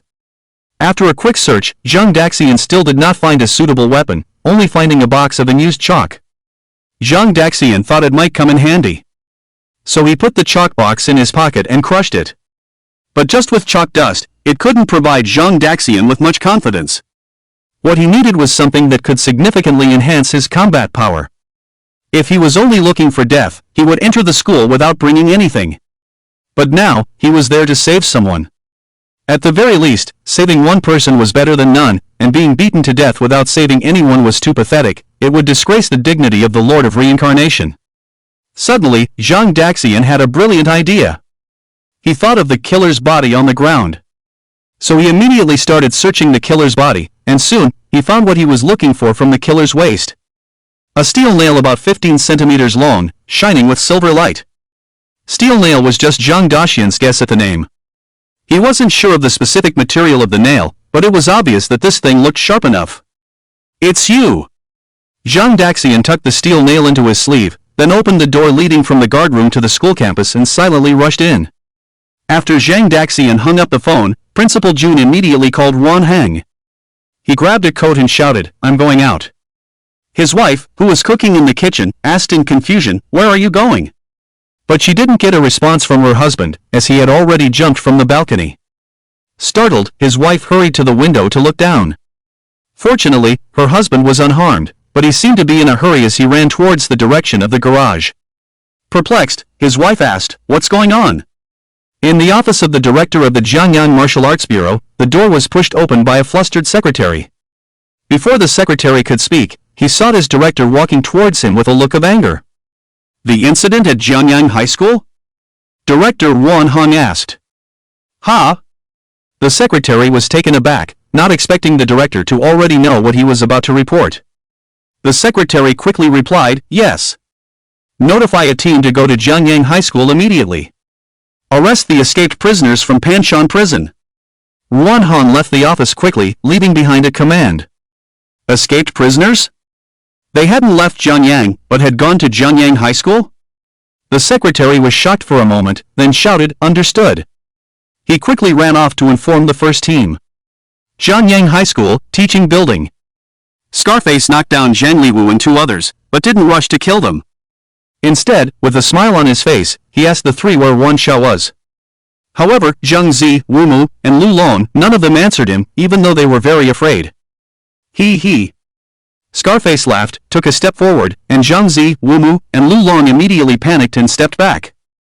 "If you don't tell me, then I'll kill you first, then go up floor by floor, kill all your classmates, until I find Wan Xiao." Scarface's calm words made the three students feel hopeless. They never expected to encounter such a situation and couldn't understand. Why did a madman suddenly break into the school, threatening to kill them all, while the teachers and principal were not around, and the strongest students in the class, Chenju and Shangfeng, were also absent? They three can't beat him. If they don't reveal where Wan Xiao is, they will be killed by the lunatic. What should we do? What should we do? Teacher, please come quickly. The man with a scar on his face stopped and said gently, "Speak up, and I will spare your lives. Your innocent classmates, other than Wan Xiao, can also survive. To speak, or not to speak." At this moment, Wu Mu, who was closest to the scar-faced man, hesitated in his heart. He didn't want to die, even though he knew the scar-faced man might be deceiving them. Even if he revealed where Wan Xiao was, he would still kill the three of them. But, what if? What if the other side has a change of heart, or if his enemy is only Wan Xiao? He didn't want to harm the other students. Sacrifice Wan Xiao for the others to live. If Wan Xiao is here, she would definitely choose this. Moreover, even if the three of them don't speak, it's only a matter of time before he finds Wan Xiao. Wan Xiao is up there, she can't escape. Don't speak! Zhang Zi suddenly shouted at Wu Mu from behind. Wu Mu shuddered. Zhang Zi saw through his thoughts, which made him feel ashamed and helpless. The scar-faced man looked at Zhang Zi, smiled, then looked down at Wu Mu. "You are good at leg techniques, talented, and became a warrior at a young age. Your family must be proud of you. They would never want you to die here, so, where is Wan Xiao?" In. Wu Mu gasped for breath, his eyes filled with guilt, struggling in his heart to the extreme. He thought of his parents, his teacher, and his years of hard training. In the end, he gritted his teeth and said, "I don't know." "Well, it's okay." The scar-faced man smiled at Wu Mu and said gently. However, the next moment, a heart-wrenching scream erupted from Wu Mu. The scar-faced man broke his other leg.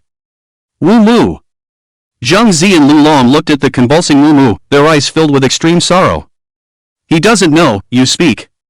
The scar-faced man suddenly walked up to Lu Long, smiling, and asked. "I?" Lu Long was frightened and kept retreating, his eyes shifting between the scar-faced man and Wu Mu, not knowing what to do. Lu Long. Zhang Zi looked at Lu Long with complex emotions. "Speak."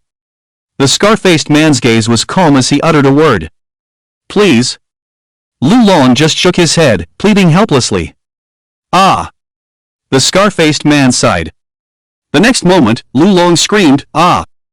He had his other wrist kicked off. Now he had lost both hands, while Wu Mu had lost both feet. The scar-faced man walked slowly to Zhang Zi, lifted him up with his left hand, pressed him against the wall, and said, "You are the most disobedient.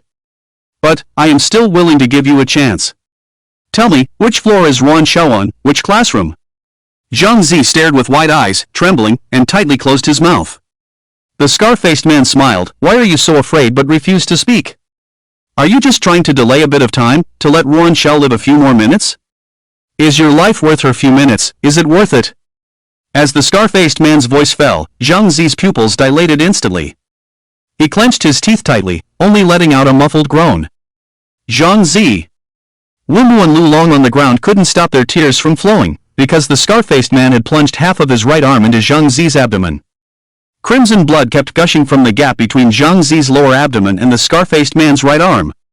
The scar-faced man's gaze fell on Zhang Zi's pocket. He smiled, slowly pulled out his right hand, causing more pain to Zhang Zi's wound. Ugh! The intense pain in his abdomen made Zhang Zi suffer, but he still tightly sealed his mouth, only venting his pain through hoarse screams. The scar-faced man, his right hand covered in blood, pulled out his cell phone from Zhang Ziho's pocket and pressed the power button with his thumb. The phone screen lit up, revealing the open chat interface. He smiled. Are your parents still waiting for you to come home and eat dumplings? But I think they won't be able to wait.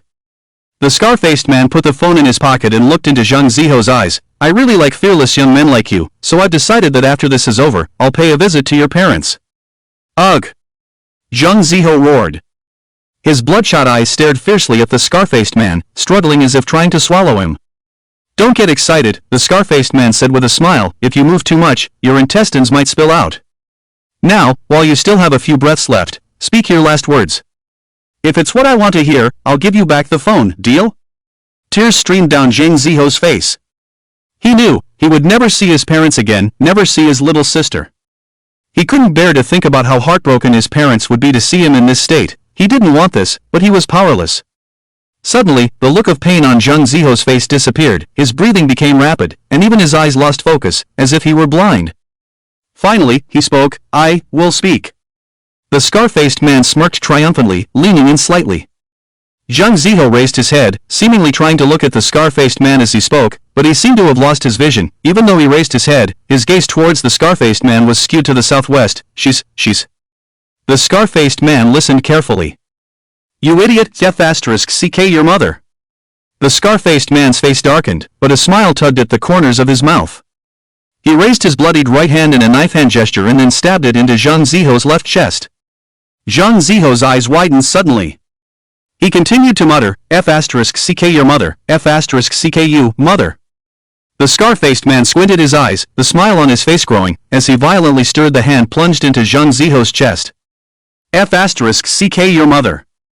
F***ck you. Mother. Zhang Ziho's chest heaved violently, his breathing rapid, his throat emitting curses that only he could hear. F***ck, your mother. The scar-faced man's smile widened into an exaggerated arc, as he suddenly pulled out his right hand, pulling out Zhang Ziho's heart. Zhang Ziho's voice abruptly stopped. F***ck. The scar-faced man retracted his hand from Zhang Ziho's left hand. Zhang Ziho slid to the ground, his face turned to the southwest, his eyes bloodshot and wide open, his mouth slightly agape. His chest no longer rose and fell, his breathing ceased. Zhang Ziho was dead. Wu Mu and Lu Long stood motionless. They felt like they were dreaming. Just a second ago, they were chatting upstairs, teasing each other, but in the next moment, Zhang Ziho was dead. And the person who killed him still held his heart in his hand. The scar-faced man toyed with the heart in his hand, walking slowly between Wu Mu and Lu Long. He shook his head, saying, young people, always taking their lives for granted, wasting it recklessly just because of a bit of youthful spirit, not realizing that life is precious. Once you die, everything is gone. I feel sorry for you. Zhang Ziho. Wu Mu didn't listen to the scar-faced man's words. He just looked at Zhang Ziho motionless, his usual vitality, his expressions of laughter and anger, all gone. Zhang Ziho was really dead. Like a bug, crushed at will. In that moment, a mix of sorrow, anger, and despair surged from his heart. However, it was all in vain. The scene of his delusional potential bursting, divine intervention, and then killing the murderer does not exist. He can only wait for death. Wu Mu lay on his side, looking at Zhang Zhihe's frozen face, tears streaming from his eyes, unable to imagine how painful Zhang Zhihe's death would be. Lao Zhang, don't be afraid, it won't hurt when you're dead, it will all be over when you're dead. He murmured, not sure if he was comforting the deceased Zhang Zhihe or himself who was about to die. I guess you two won't talk anymore. Since you're not afraid of death, I'll send you on your way for free. Don't worry, soon all your friends will come back to accompany you, you won't be lonely. The scar-faced man cruelly laughed and casually dropped Zhang Jia's heart. Wu Mu! Wu Mu! Lu Long shouted in horror, tears falling incessantly. Wu Mu was the smartest among the three of them, only by calling out to him could Lu Long feel a hint of safety. Lu Long, don't be afraid, I'm right here with you. Wu Mu comforted Lu Long sadly on the side, perhaps this was the only thing he could do for Lu Long now. Seeing Lu Long's appearance, the scar-faced man stretched out his hands, revealing a triumphant and crazy smile. Good night, little bugs. Bang, click. Suddenly, the sound of two glass shattering was heard, followed by the corridor plunging into darkness. Who? The scar-faced man turned in astonishment, but as soon as he turned, there was a sound of something breaking through the air. Something was flying towards him. The scar-faced man took a step forward, throwing a straight punch at the same time. Crack! He split that thing in half with one punch. It was a table. The first table was split by him, and then another table flew towards him. At the same time, the scar-faced man heard a swift sound of footsteps behind that table, rapidly approaching him. The scar-faced man's eyes flashed with a fierce look. He was not sure if the person coming was a police officer from the martial arts bureau or someone from upstairs. But either way, it was not what he hoped to see. In the darkness, the frightened Lu Long suddenly woke up. Someone had smashed the corridor chandelier. That person was here to help them.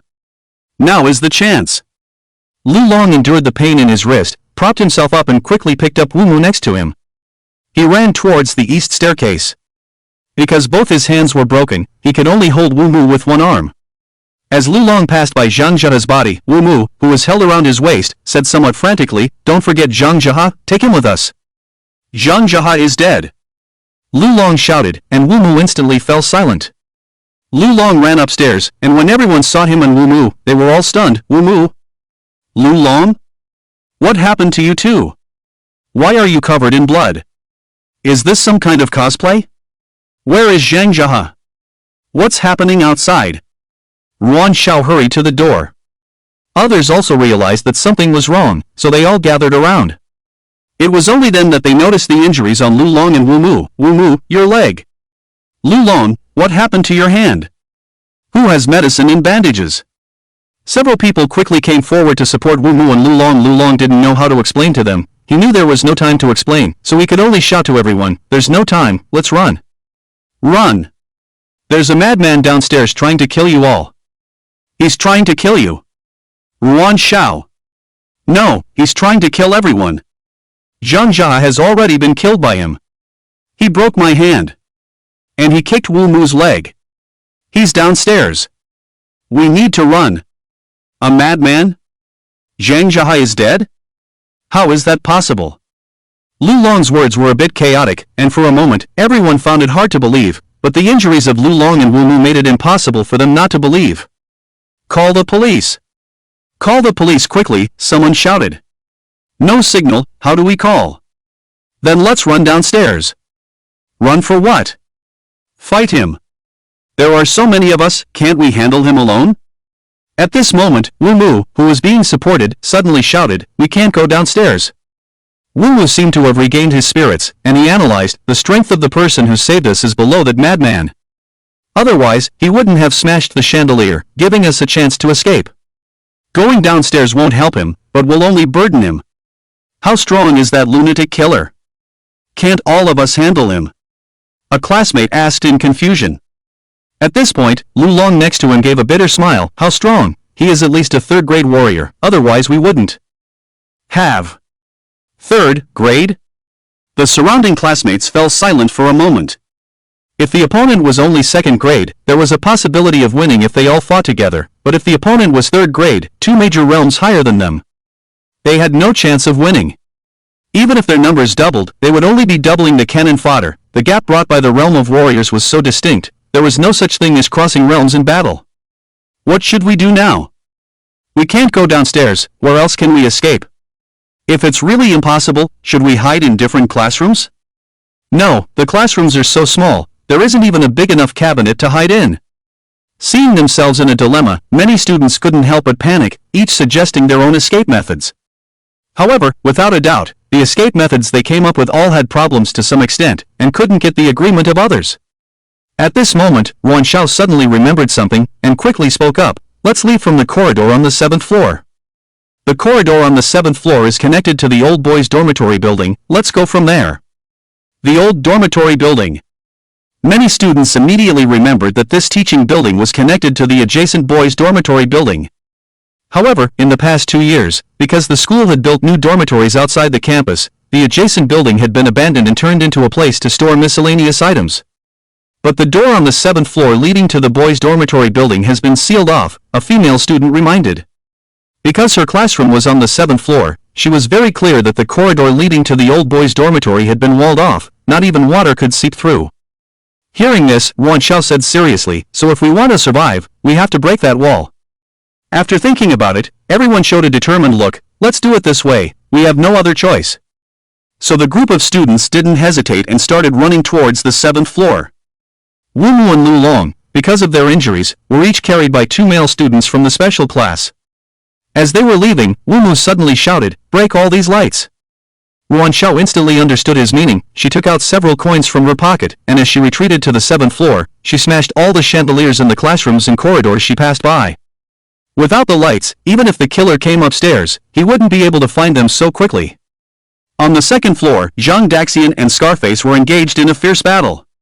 Due to the huge gap in strength, Zhang Daxian did not choose to confront Scarface head-on, but instead used his smaller figure to his advantage, engaging in guerrilla warfare with the extraordinary Scarface. Zhang Daxian is like an eel.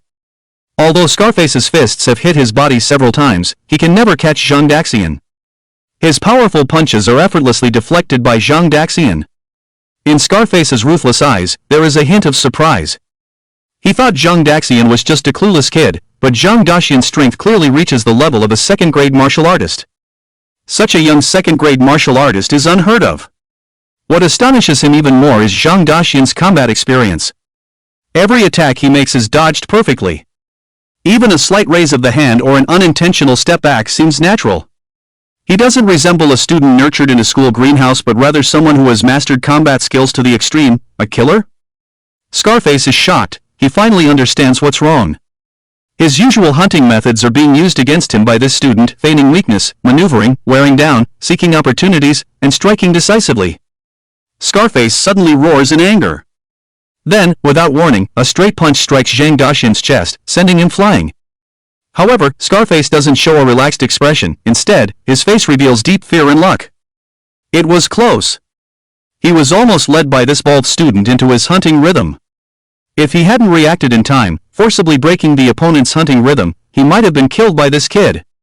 Damn it, at such a young age, where did this bald guy get such terrifying combat experience? Was he born a killer? Scarface looks at Zhang Daxian getting up from the ground and decides not to hold back anymore, to go all out and try to kill Zhang Daxian in one move, without needing a second. Lungs, master, I can't hold on much longer with my chest heavily injured, my breath holding time is limited. Heart, retreat, master, Scarface is much stronger than you. Brain, master, don't be foolish, at this rate, you'll definitely be beaten to death by him. Just a little longer. Zhang Daxian replied and charged again. The students upstairs are still unaware. He can only try to delay a bit longer to give them time to escape. Ears, master, watch out for his left fist. The ears shout a warning, and Zhang Daxian quickly dodges Scarface's ordinary punch. Scarface's fist smashes into the wall, breaking the bricks and creating a deep pit. With a little more force, the cement wall would probably have been pierced by Scarface. Zhang Daxian takes a deep breath, feeling indescribable relief. If he had been hit by that punch just now, he might have been sent to heaven on the spot. What a pity! But if he hadn't dodged, he might have been wrongly killed. Just as Zhang Daxian was dazed, a lightning bolt lit up the sky, illuminating the entire campus as if it were daytime. And in that instant, Scarface saw Zhang Daxian's state and location clearly, so he immediately swung a second punch towards Zhang Daxian's forehead. Eyes, be careful! But not only Scarface was waiting for a thunderbolt, Zhang Daxian was also waiting. With his evolved senses, even in the dark and in this pouring rain, he could still see Scarface's movements clearly. But Scarface couldn't. Scarface needed the lightning to appear, to brighten the school for that split second to see himself and pinpoint his vital points. Die! Scarface's eyes gleamed with triumph as he laughed wildly, swinging his fist towards Zhang Daxian's left temple. The wind of the punch hit his face, and the fist was about to strike. Zhang Daxian did not panic, but instead took out the hand that he had secretly put in his pocket just now, and then suddenly punched Scarface in the face.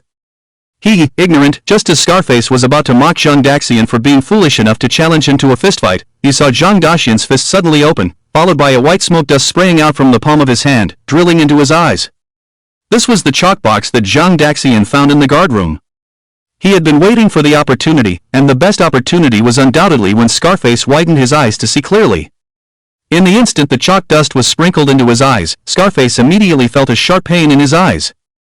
He roared, involuntarily closing his eyes, retreating and roaring. "Damn it! I'm going to kill you!" As Scarface roared, Zhang Daxian rushed towards him and leaped up. Scarface vaguely saw Zhang Daxian's movements with his narrowed eyes, and also heard the urgent sound of Zhang Daxian's footsteps. He quickly reached out his hands to block, but his speed was ultimately slower than Zhang Daxian, who had planned ahead. Zhang Daxian's right hand wrist slightly flicked, a flash of silver appeared in his sleeve. Concealing the silver light in the palm of his right hand, Zhang Daxian pierced through Scarface's arm trying to block in front of his face. In the moment he felt the warmth of the opponent's face with his fingertips, the silver light shot out from his palm straight into Scarface's eyes.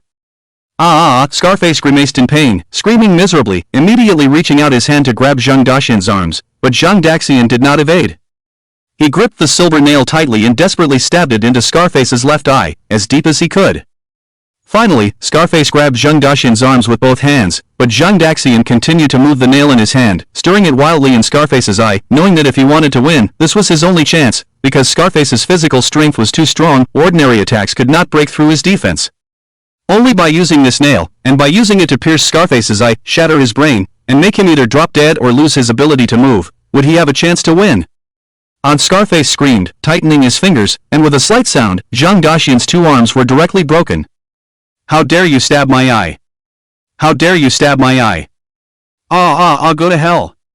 Scarface roared like a madman, releasing one of his right hands that had grabbed Zhang Daxian's arm, clenching it into a fist, and then fiercely striking Zhang Daxian's chest.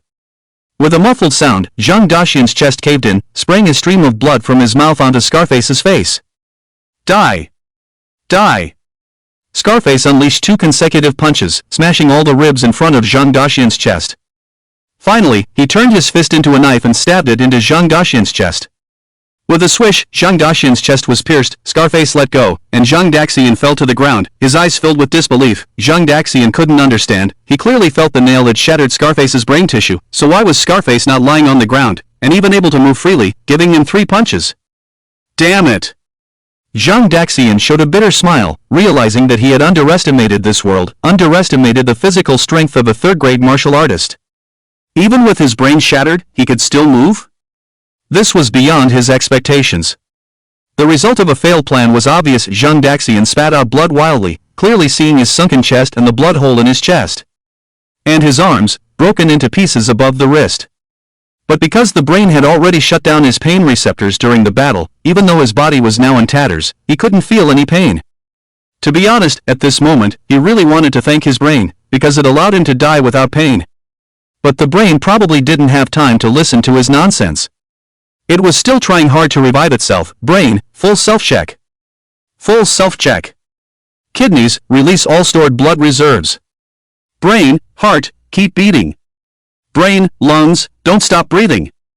Heart department damaged 59%, lung department damaged 67%, liver department damaged. Brain, however, even though he couldn't feel pain, the sensation of life force draining away was very clear. It's a pity that I couldn't kill you before I died. Zhang Daxian looked at the scar-faced man who was slowly pulling out the steel nail from his eye, regretfully saying. The scar-faced man roared like a beast, and finally, he pulled out the nail from his eye.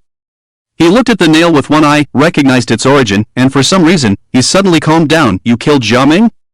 Zhang Daxian smiled, then coughed up blood again. So his name is really fake name, who would give their son that name? He's my real brother. Zhang Daxian, oh, so you're also the son of a fool. You shouldn't have touched him, shouldn't have touched him. The scar-faced man clenched the steel nail in his hand, his whole arm trembling. I will make you bury my brother with you. As soon as he spoke, the scar-faced man suddenly flashed in front of Zhang Daxian, bent down, and struck with a hand chop. This time he pierced Zhang Daxian's heart. Heart department damaged 100%. Brain, heart? Heart? Lungs, boss, heart, dead, warning. Body power system missing. Stomach department damage worsens. Liver department damage worsens. Lung department, the scar-faced man withdrew his hand, stood up straight, his duckbill cap fell to the ground, but he remained expressionless, his eyes cold. You all have to bury my brother with you. The scar-faced man turned around and headed towards the stairs. Brain, all departments, immediately start self-repair. Requesting response, brain, all departments, self-repair. Requesting response, Zhang Daxian heard the brain issuing commands alone even though other organs had stopped functioning due to loss of power. Even though no organs responded to him, it continued to inquire incessantly. I'm sorry, brain, to have such a master like me, you must be very disappointed. Brain, master, it's not like that, protecting you is my mission and duty, I am honored to serve you. Brain, please forgive me, we couldn't protect you. Zhang Daxian's consciousness gradually blurred, and the voice of the brain became quieter and quieter. Goodbye. Boss, goodbye. The scar-faced man covered his eyes, limped to the corner of the stairs, feeling a piercing pain in his head, his left leg trembling severely. If before, he would have definitely given up the plan and fled from Jiangyang High School, but now he knew that the injuries in his head had doomed him to not escape from Jiangyang. Rather than being caught by the Martial Bureau later, it was better to kill a few more. Killing one is not a loss. Killing two is a profit. Especially Yuan Shao. He must die. And the family of that bald student. They must die too. Damn things, ruining my plan, killing my real brother, blinding my eyes, I will not rest until I kill your whole family. Heavy rain poured down on the campus of Jiangyang High School from the sky. When the wind blew, the bean-sized raindrops were blown into the corridor, landing on the two bodies sitting and lying inside. Zhang Jia had his eyes open, with the blood in his chest already dried up. Not far from him was the body of Zhang Daxian, with countless raindrops blown onto his face by the wind, washing away the blood. His clean, pale face was terrifying. The scar-faced man at the corner of the stairs cursing Zhang Daxian, his family, and all his enemies. Suddenly, a thunderbolt flashed, illuminating the campus. And in that instant, Zhang Daxian opened his eyes. Unlike his usual clean and clear eyes, at this moment, black smoke wafted and lingered in Zhang Daxian's eyes, then settled, and rose again. The shadow descended once more. The shadow sat up from the ground, seeing the blood hole in his chest, but his expression remained unchanged. He just slightly raised his right hand and touched the blood hole. Then he stood up. The scar-faced man at the corner of the stairs heard his movements, so he turned abruptly, unable to believe what he saw. The boy whose heart he had just crushed was standing up again. Impossible, you were not breathing. The scar-faced man gritted his teeth, unbelievably shouting. Then he revealed a cruel smile, saying, Fine, you're alive again, huh? Then I'll kill you again.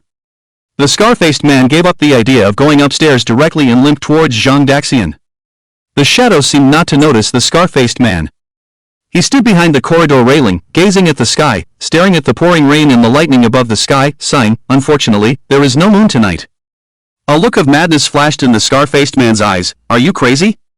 Whether you are crazy or not, I will kill you. This time I will twist your head off. Twist your head off. He. The scar-faced man let out a string of excited and horrifying laughter. The shadow muttered to himself, Although there is no moon, it's rare to have such heavy rain. Then he suddenly turned to look at the scar-faced man, his face calm, and the black smoke in his eyes surged. Before I was 6 years old, I loved rainy days. Do you know why? The scar-faced man did not expect Zhang Daxian to suddenly ask him. He smirked, maniacally saying, I don't care why. This time I will crush your head. Then I will eat your brain piece by piece. Ha. The shadow seemed not to hear the scar-faced man's words, just quietly saying, Because before I was 6 years old, I couldn't hide the killing intent overflowing in my heart, so I would choose rainy days to hunt down my prey. The heavy rain would conceal my killing intent. 6 years old, ha. The scar-faced man laughed shrilly, then suddenly stopped laughing, saying coldly, You're crazy, let me dig out your brain and see what's wrong with it. The scar-faced man quickened his pace in excitement, his heartbeat accelerating. I can't wait to kill you. Brother, don't worry. I'll kill him right away and avenge you. Don't worry. I'll kill him right away. Don't worry. No, wait, what's going on? The ferocious smile on the scar-faced man's face suddenly froze, and he screamed in horror. Because he found that he was slowing down. Slowing down to the extreme. What was just raising a hand, opening a finger, such small movements in his eyes seemed to be in slow motion, tens of times. Hundreds of times. I can't control my body? It's you! The scar-faced man shouted at Zhang Daxian. Then, he couldn't even say the two-word sentence, feeling his mouth slowly opening at an extremely slow pace.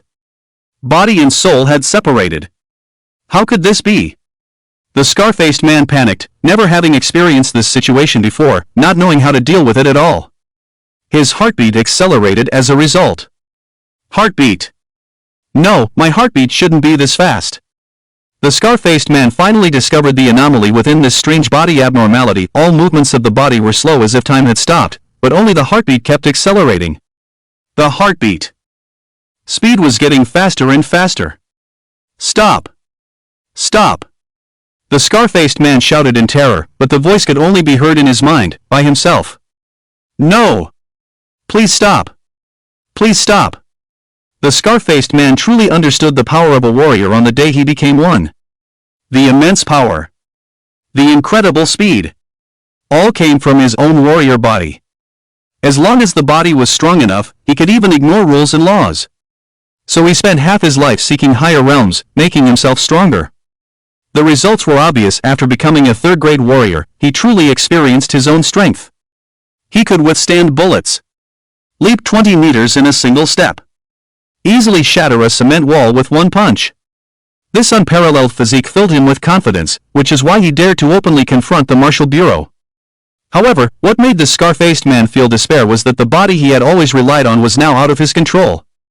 His brother was dead. Body out of control.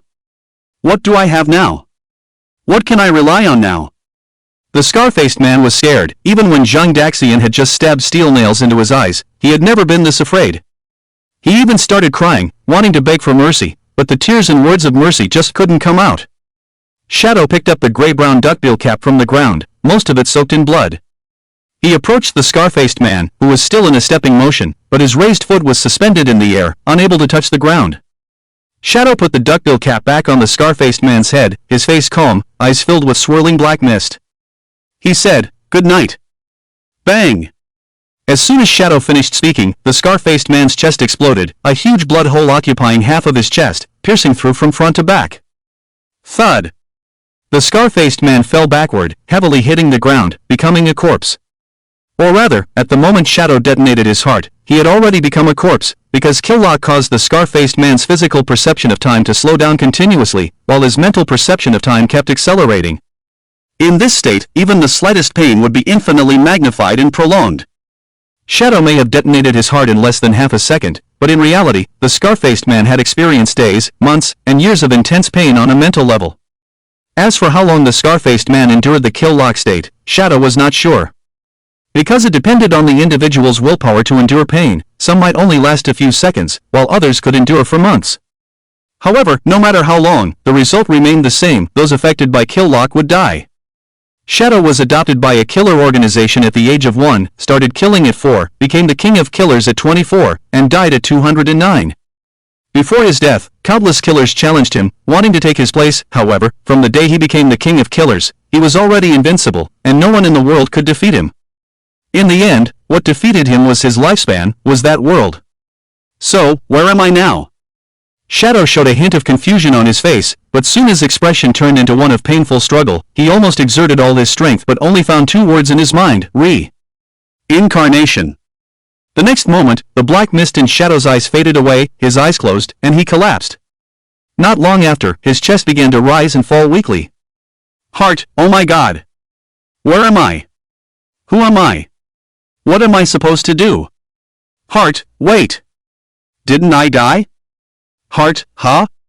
Why am I still a heart? Damn, do I have to work overtime even in hell? Heart, huh? What the, how am I alive? Heart, boss. Where are you? Heart, lungs? Liver? Deaf guy. Blind guy. Little bro. Why do you all look half dead? Lungs, power, power, heart, right. I need to provide power. Don't worry, don't worry. Watch me. Power is coming soon. Outside the school, a group of students from Jiangyang High School finally escaped outside the school. Many of them were injured, with cuts and blood flowing. They relied on their fists to break through the teaching building and the old dormitory building. As a precaution, after leaving the dormitory building, they did not leave through the front and back gates of the school, but chose to climb over the wall. Because Womu said that the lunatic was wearing security guard clothes, so it was very likely that the other person had killed the school's gatekeeper and entered the school. At this time, it was hard to guarantee that the school gate would not be guarded by the lunatic's accomplices. After arriving outside the campus, Wan Xiao immediately took out his phone and called his father, and the call was quickly answered. Upon learning that his daughter and other students had already escaped outside the school, Wan Heng finally felt relieved. He then asked for Wan Zhao's location and said, "Stay where you are and find some hidden things to hide, don't move around, I'll be there soon." Soon, Wan Heng's car appeared on Tiannan Road. Coincidentally, at this time Principal Jun's car also came speeding from the west. Jun Xiaosa instantly recognized Wan Heng's car, and Wan Heng also saw him. Wan Heng rolled down the car window and made a follow-up gesture to him. Jun Xiaosa immediately understood, so he drove behind Wan Heng. Before long, the two arrived at the small bamboo forest where a group of students were hiding, and Wan Heng shouted, "Wan Xiao, I'm here." Wan Xiao in the bamboo forest heard the voice and happily greeted her classmates, "My father is here, let's go out quickly." Upon hearing this, the other classmates followed Wan Xiao and walked out of the bamboo forest. Outside, Wan Heng and Principal Jun saw a group of students running out. All of them breathed a sigh of relief. "Dad!" Wan Xiao saw her father and ran up to him excitedly. The group of students saw that Wan Zhao's father turned out to be a police officer from the Martial Arts Bureau. And when their principal also arrived, they were all ecstatic, several even burst into tears on the spot, sobbing. Finally a big shot came to rescue them. "Are you okay?" Wan Heng nervously held his daughter and asked. "I'm fine." After Wan Xiao briefly answered, she said anxiously, "But Zhang Zhehe was killed, Lu Long and Wumu were seriously injured, and there's someone inside who sacrificed themselves to distract that lunatic. They should still be in the school. Dad, you need to go save them." Hearing Wan Zhao's words, Principal Jun couldn't believe it. Zhang Zhehe was killed? Then he suddenly remembered Zhang Daxian who had called him earlier, so he looked around the high school students, but Zhang Daxian was not among them. "Didn't Zhang Daxian stay with you? Have you seen him?" Jun Xiaosa hurriedly asked. "Zhang Daxian?" Wan Xiao suddenly realized that she had messaged Zhang Daxian in the afternoon, asking him what time he would arrive at the school. Zhang Daxian replied at that time, 7 o'clock, on time. Was the person who diverted the killer Zhang Daxian? Or perhaps, when Zhang Daxian entered the school, he was already attacked by that killer. Wan Xiao suddenly became anxious and quickly said to the principal, "We didn't see him. He should also be in the school." "Damn it!" Jun Xiaosa shouted loudly, stomped his foot, and ran towards the school gate. "Dad, go in and save people." "Wait a moment." Wan Heng looked at his watch and estimated the time it would take for a team to arrive. Although he could almost guess who the killer in the school was, he couldn't be sure if there were accomplices hiding around, so he dared not leave hastily. If he left and the killer's accomplices rushed out, wouldn't these kids be at their mercy? Fortunately, at that moment, at the other end of the street, continuous sirens were heard, followed by a team of Martial Law Bureau police cars breaking through the rain curtain and rushing towards them. Now Wan Heng finally felt relieved. He said to his daughter, "Let Zhang Miao arrange for the ambulance team to take you and your classmates to the hospital first. Leave the school matters to me." After giving instructions, Wan Heng leaped directly towards the direction of Jiangyang campus, and after a few leaps, he disappeared. Jun Xiaosa ran all the way to the school gate in the pouring rain, looked around, and indeed could not find Zhang Daxian. He sniffed, then ran towards the guard room. Upon entering, he saw a body lying on the ground with a broken neck. Is this the warrior killed by Zhang Daxian? Jun Xiaosa walked towards the inner room and saw two more bodies inside, instantly filled with anger. Xiao Zhang was a security guard he had just found, diligent in his work and very honest. And Grandpa Wang had been working at the school for over 10 years. Never did he expect that this group of ruthless thugs would not spare even these two ordinary people, truly deserving to die. At this time, Wan Heng also arrived at the guard room. He looked down at the body on the ground, thinking to himself. He said to Jun Xiaosa, "This person is called Jia Ming, an escaped prisoner from the prison, with the strength of a second grade. They must be coming for Wan Xiao, seeking revenge on me." It was Zhang Daxian who killed him, and Zhang Daxian entered the school.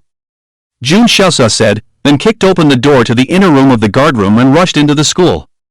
Zhang Daxian? Ruan Hong naturally remembered the boy who had saved his daughter last time, but at that time Zhang Daxian was not even a warrior, and in just a few days, he had the strength to kill a second-grade warrior? Oh no! Ruan Hong muttered to himself, and quickly ran towards the school. Although he was not sure what method Zhang Daxian used to kill Jia Ming's brother Jia Zhang was a third-grade warrior. If Zhang Daxian encountered him, he would have no chance of survival. Jun Xiaosha and Ruan Hong arrived at the teaching building one after the other. As soon as they stopped, they smelled a very strong smell of blood. On the second floor. Jun Xiaosha shouted, exerted force with his feet, leaped directly to the second floor, and Ruan Hong followed closely behind. After landing, the two were shocked by the scene in front of them. The narrow corridor was filled with blood everywhere. In that blood pool that made people hold their breath, there were three bodies. Jun Xiaosha immediately recognized two of them as Zhang Daxian and Zhang Jia. And Ruan Hong also saw the body with the chest blown open not far from Zhang Daxian's body. The twisted and fierce scar on the face of the body had already proven his identity. He was the second person who escaped from prison, Jia Ming's brother, Jia Zhang. Ruan Hong, with a flashlight at his waist, quickly walked to Jia Zhang's body, carefully examined it, and confirmed that Jia Zhang was already dead. Just now, my daughter said that someone held back Jia Zhang and bought them time to escape, and now it seems that person is Zhang Daxian. Moreover, Zhang Daxian not only held back Jia Zhang, but also perished with him. Zhang Daxian. Jun Xiaosha stood still in place, finding it hard to accept everything in front of him. He had finally discovered Zhang Daxian, a martial arts genius, but before the latter could grow, tragedy struck here. These two children ended up like this because they were trying to save their classmates. Jun Xiaosha's words carried a hint of anger. He knew that ultimately, the deaths of his two students were because of Ruan Hong. Although he had always respected Ruan Hong, the sight of his two students' bodies lying in front of him couldn't help but make him resentful. Upon hearing this, Ruan Hong felt guilty. He understood Jun Xiaosha's meaning. Jia Zhang and Jia Ming escaping from prison was his negligence. And their infiltration into the school, with the aim of killing Ruan Xiao for revenge, ended up implicating these two innocent students. Especially Zhang Daxian, who already owed a debt of gratitude to his daughter. This time, his daughter died here because of him. Principal Jun, I'm sorry. Jun Xiaosha sighed, squatting in front of Zhang Daxian's body. Seeing the blood hole in Zhang Daxian's chest, he tenderly reached out his hand, wanting to cover the wound with his clothes. But when his hand touched Zhang Daxian's chest, he felt a slight heartbeat. He's not dead yet. Jun Xiaosha exclaimed excitedly, Zhang Daxian still has a heartbeat. What? Ruan Hong thought he misheard, and quickly ran to Zhang Daxian, reaching out to sense a very weak heartbeat in his chest. Indeed, a faint heartbeat. A heartbeat meant that Zhang Daxian was not dead yet, so there was still hope. Jun Xiaosha reached into his pocket, intending to take out the healing potion he carried with him, but realized he had left it at home in a hurry. Oh no, I forgot my healing potion at home. I have it here. Ruan Hong shouted, propping up Zhang Daxian's upper body with one arm, then pulling out a metal medicine bottle from his pocket. He quickly unscrewed the cap, poured the liquid from the bottle into Zhang Daxian's mouth. Then he took out another bottle of different medicine, pouring the liquid into the wound on Zhang Daxian's chest. After doing all this, Ruan Hong pressed the button on the intercom in his pocket and said, Medical team, send a car to the school building immediately. There is a wounded person here who needs urgent treatment. Received, came the response from the other end of the intercom. Zhang Zi. Zhang Zi. Jun Xiaosha saw Zhang Daxian being treated, then hurried to Zhang Zi's side to see if there was a chance to save him like Zhang Daxian. But when he arrived at Zhang Zi's body and saw the empty left chest, he froze, tears immediately welling up in his eyes. Zhang Zi was a student he was quite familiar with, as he had classes in the special class and had a lot of contact with these students. Zhang Zi was one of the more talented students in the special class, proud but with high intelligence, pursuing the path of a martial artist. After searching around, Jun Xiaosha found a blood-red heart under a pile of broken wood against the wall. He picked up the heart, then returned to Zhang Zi's body and placed the heart back into his chest. Zhang Zi's body still had wide-open eyes, filled with anger and pain. Jun Xiaosha couldn't hold back his tears as he saw this. Then he reached out and closed Zhang Zhe's eyes. Child, it's all over. Soon, the special ambulance from the Martial Arts Bureau arrived downstairs, and the bodies of Zhang Daxian and Zhang Zhe were carefully placed in the car by the crowd. As for the other bodies, they were handled by others. At the school gate, Ruan Xiao did not ride to the hospital with the other students, but stayed behind. It wasn't until she confirmed that the person in the ambulance was indeed Zhang Daxian that she got into her father's car and followed the ambulance to the hospital. At the hospital, Zhang Daxian and Zhang Zhe were taken to the emergency room, while Principal Jun, Wan Heng, and Wan Xiao stayed in the hospital lobby. The fugitive was dead, the students were dead, Zhang Daxian was still being rescued. After much hesitation, Wan Heng called the secretary and made phone calls to the families of Zhang Daxian and Zhang Zhe. Ankang community located on Longmen Road southwest of Jiangyang High School. At this time, in the Zhang Zhe family in Ankang community, Zhang Zhe's father Zhan Long and mother Chu Qin were sitting around the table making dumplings. Beside the stroller, Zhang Zhe's younger sister Zhan Yun, who couldn't walk yet, was holding her empty milk bottle and giggling nonstop. Did he reply to your message? Not yet. Maybe he's still busy. Put these dumplings in the fridge, I'll make fresh dough again. Chu Qin said to her husband. Why wait for him, let's eat first. Zhang Zhe's father Zhan Long stood up straight and said. No, dumplings don't taste good when they're cold. Chu Qin rejected her husband's suggestion. How bad can they taste? Anyway, he's a big eater, he eats like a bear, he can't taste anything. Zhang Long said with a smile. Isn't it good to be a big eater? It means your son is getting stronger again. Chu Qin said as she walked into the kitchen to make dough again. Zhang Long picked up the freshly made dumplings and was about to put them in the fridge when his phone rang. Zhang Long stopped, ran to the sofa, and picked up the phone. It was an unknown number. Zhang Long answered the phone. Hello? I see, I'll be right there, yes, thank you. After hanging up the phone, Zhang Long's phone fell to the ground, and he seemed to have lost his soul, sitting down on the sofa weakly. Chu Qin came to the living room with a basin, curiously asking, who is it? Is it Xiuha?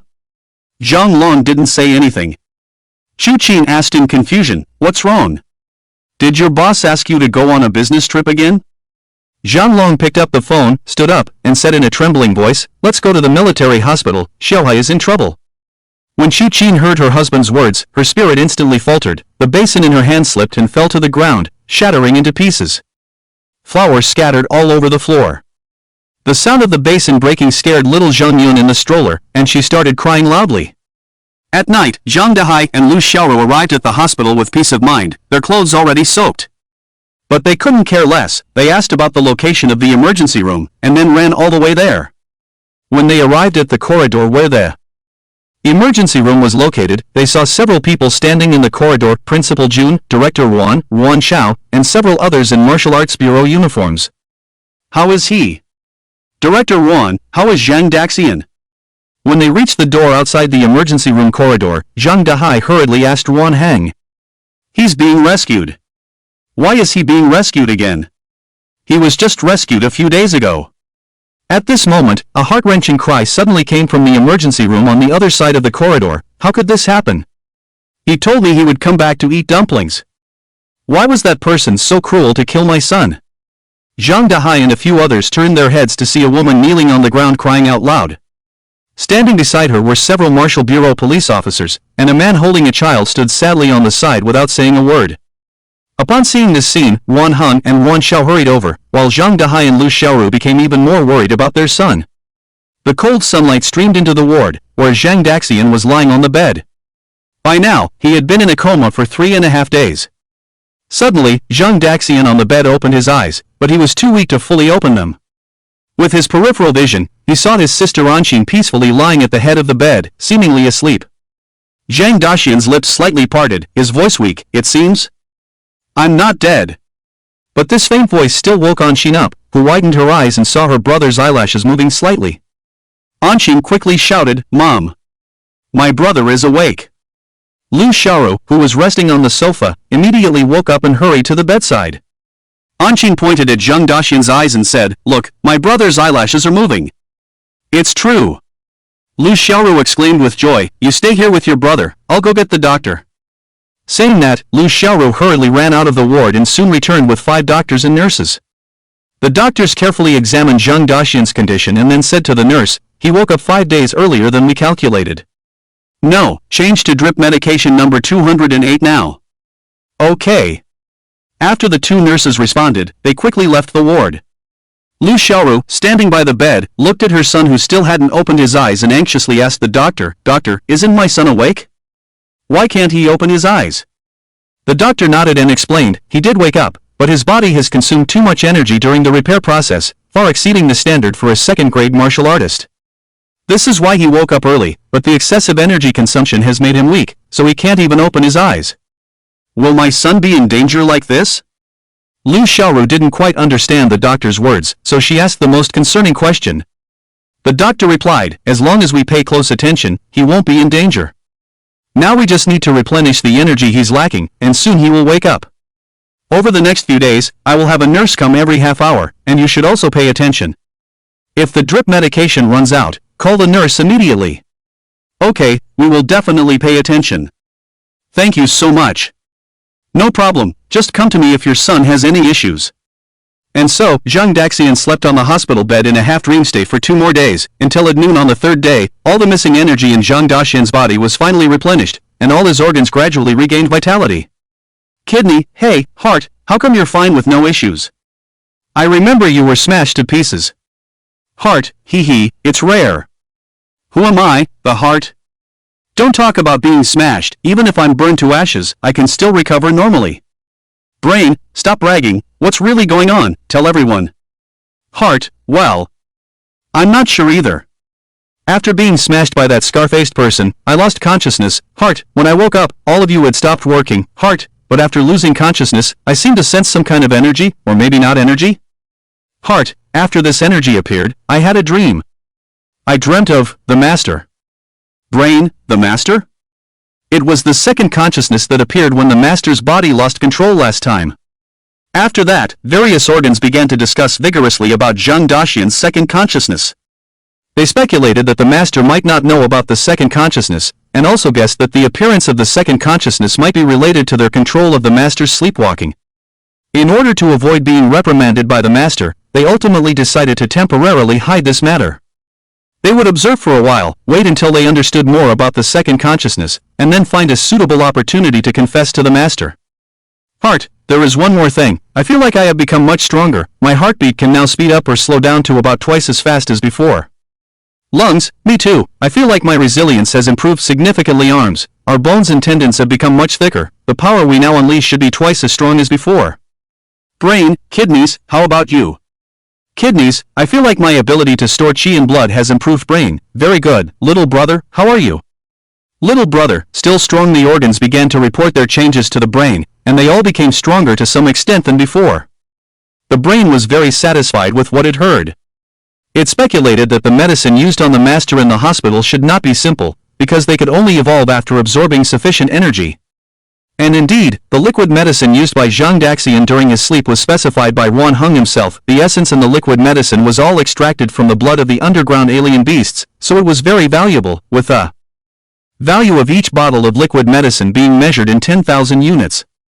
Liver, my detoxification technique has also been automatically improved. My detoxification ability has increased a lot, but it still lacks experimental evidence. Who is willing to cooperate with me for an experiment? Heart, ignores directly. Liver, lungs? Lungs, don't look at me, I haven't been poisoned at all now? Liver looks at spleen. Is spleen, I'm busy. Liver, boss?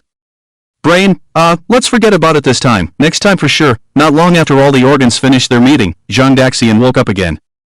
Unlike the previous awakening, this time he successfully opened his eyes, with a bright and energetic look, obviously fully recovered.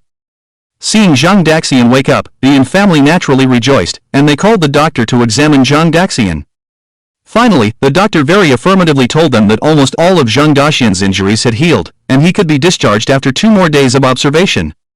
With the doctor's confirmation, the Yin family finally relaxed and let go of their worries. Lu Xiaoru asked Zhang Daxian if he was hungry again. Without waiting for Zhang Daxian's answer, she left the hospital to go home and cook a meal for Zhang Daxian. In Lu Xiaoru's eyes, Zhang Daxian had been lying in bed for so many days, surviving on intravenous drips, so he must be starving. In fact, Zhang Daxian didn't feel hungry at all. He didn't need to eat, but saying this out loud, his mother would definitely not believe it. Perhaps someone at the hospital notified Wan Heng, or maybe Anxin sent a private message to Wan Xiao, but not long after Lu Xiaoru left, Wan Heng and Wan Xiao, this father-daughter pair, arrived at the hospital. They naturally came to thank Zhang Daxian, but after expressing their gratitude, Wan Heng curiously asked about the battle that night.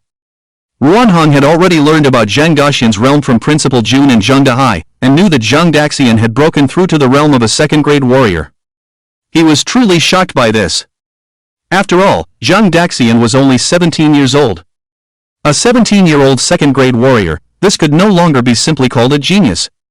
Because he has seen many geniuses, there are also young talents of the second rank, but like Zhang Daxian, who transformed from an ordinary person to a second-rank warrior in just over 10 days, there is no second person. If it weren't for the fact in front of him, he would find it hard to believe that in their small place of Jiangyang City, there could actually be such a freak as Zhang Daxian. But, whether it's a genius or a freak, the gap in realm is always a huge divide. Especially for warriors, even a small gap in realm is extremely difficult to overcome. One rank is like a mountain apart, two ranks are like reaching the heavens. Ruan Heng hadn't figured out for several days how Zhang Daxian, with a strength lowered by a major realm, managed to kill Jia Zheng. And even more so, Zhang Daxian survived. This is truly unbelievable. He investigated the surveillance within Jiangyang High School campus, especially the surveillance in the corridor where the intense battle took place. He attempted to understand what happened during that night of the fight. However, to his disappointment, Jia Zheng not only blocked the entire campus's network signal after infiltrating the campus but also shut down all the school's surveillance. This left him with only rough information obtained from the people involved that night. In response to Ruan Heng's questions, Zhang Daxian just smiled bitterly and said, "To be honest, I don't know how Jia Zheng died. I stabbed a steel nail into his brain, but before I passed out, he still had the ability to move." What Zhang Daxian meant was, after blowing open Jia Zheng's chest, he then stabbed the steel nail into his brain through his eye? No, it could also be that there was something in Jia Zheng's chest that caused an explosion, but it only detonated after Zhang Daxian passed out. Ruan Heng speculated in his mind, but he felt that something was off, so he wanted to ask Zhang Daxian, the person involved, about Jia Zheng's chest. Before Ruan Heng could finish his sentence, he was interrupted by his own daughter. "Dad, it's time to go off work now, and we came to visit Zhang Daxian, not to interrogate a criminal. He just woke up, don't make him think too much." Sorry, it's a professional habit, ha." Reminded by his daughter, Ruan Heng quickly apologized. Zhang Daxian had just escaped danger, and it wasn't appropriate to bombard him with questions in front of his family. After all, he entered the hospital to save his daughter. He was their benefactor, not a criminal. After chatting with Zhang Dahai for a while, Ruan Heng received a phone call. After hanging up, he apologized to Zhang Dahai and Zhang Daxian with some regret. "There's something urgent at the office, I have to leave first. When I have a day off, I'll come to thank you in person." "It's okay, Chief Ruan, if you have any issues at the hospital, give me a call." "Sure, I'll walk you out." Since their last meeting, Ruan Heng started calling Zhang Dahai Eng due to Zhang Dahai being older than him. Zhang Dahai felt very honored. As a second-rank disabled warrior, being called Eng by Ruan Heng, a fourth-rank strongman, was a great honor. There were probably not many people in Jiangyang City who could bear the title of brother from Ruan Heng, but he could. Because he had a good son who earned him respect. Zhang Dahai accompanied Ruan Heng out, and as Ruan Xiao left, he waved goodbye to Zhang Daxian with a smile. Ruan Heng and his daughter bid farewell to Zhang Daxian's family at the door of the ward and left. However, as they walked down the corridor, they ran into Zhang Daxian's attending physician. This doctor was an old friend of Ruan Heng's, a military doctor who retired from the underground army and now held a high position in this military hospital. The reason why he took the initiative to take care of Zhang Daxian was mainly due to Ruan Heng's influence. "Yan Haoren," Ruan Heng greeted. Ruan Xiao also politely called out, "Uncle Yan." The attending physician Yan Haoren walked over and asked, "Are you here to see Zhang Daxian?" "Yes, how is Zhang Daxian's recovery going? Will there be any lingering effects?" Yan Haoren smiled and said, "I was just thinking of telling you, we really have a freak in Jiangyang City." "What do you mean?" Yan Haoren raised an eyebrow. "Zhang Daxian, where did you encounter this freak? His recovery ability is too terrifying." Ruan Heng said, "Indeed, Zhang Daxian had suffered several serious injuries before, but his body quickly recovered to normal. His self-healing ability has exceeded that of a normal second-grade martial artist." Yan Haoren raised an eyebrow and whispered, "Not just a second-grade martial artist, my goodness, even 5th or 6th-grade martial artists don't have his level of horror." When Zhang Daxian was brought in, he had two very serious injuries, one to the heart and the other to both forearms. Especially the heart. When he was first brought in, his heart was full of cracks, almost shattered. But in just a few days, his heart has recovered completely, and the broken bones in his forearms even automatically fused back together. His physique is simply unbelievable. After hearing Yan Haoren's words, Ruan Heng realized that he had underestimated Zhang Daxian's potential. He asked Yin Haoran, have you ever heard of someone with this kind of physique? Yin Haoran shook his head, no, never seen anything like it. What do you think of his physique compared to a psychic? Psychic. Yin Haoran's mind stirred, envisioning those with telekinetic abilities and the power to levitate. Psychics were in a completely different dimension from ordinary martial artists. He said solemnly, it's hard to say, there are fewer psychics than giant pandas, and Zhang Daxian's physique seems abnormal now, but it's hard to tell how much potential he has for development in the future. Ruan Hong pondered silently. But Yin Haoran looked into Ruan Heng's eyes, his expression becoming serious, and he said, one thing is certain, this child is willing to sacrifice his life for his classmates, showing his valuable character. He defeated two thugs stronger than himself, demonstrating his exceptional combat skills. With these two qualities combined, he is destined to become an outstanding martial artist in the future, even a leader among martial artists. So in my opinion, until Zhang Daxian grows strong enough, you need to protect this seedling. Ruan Hong nodded, you're right.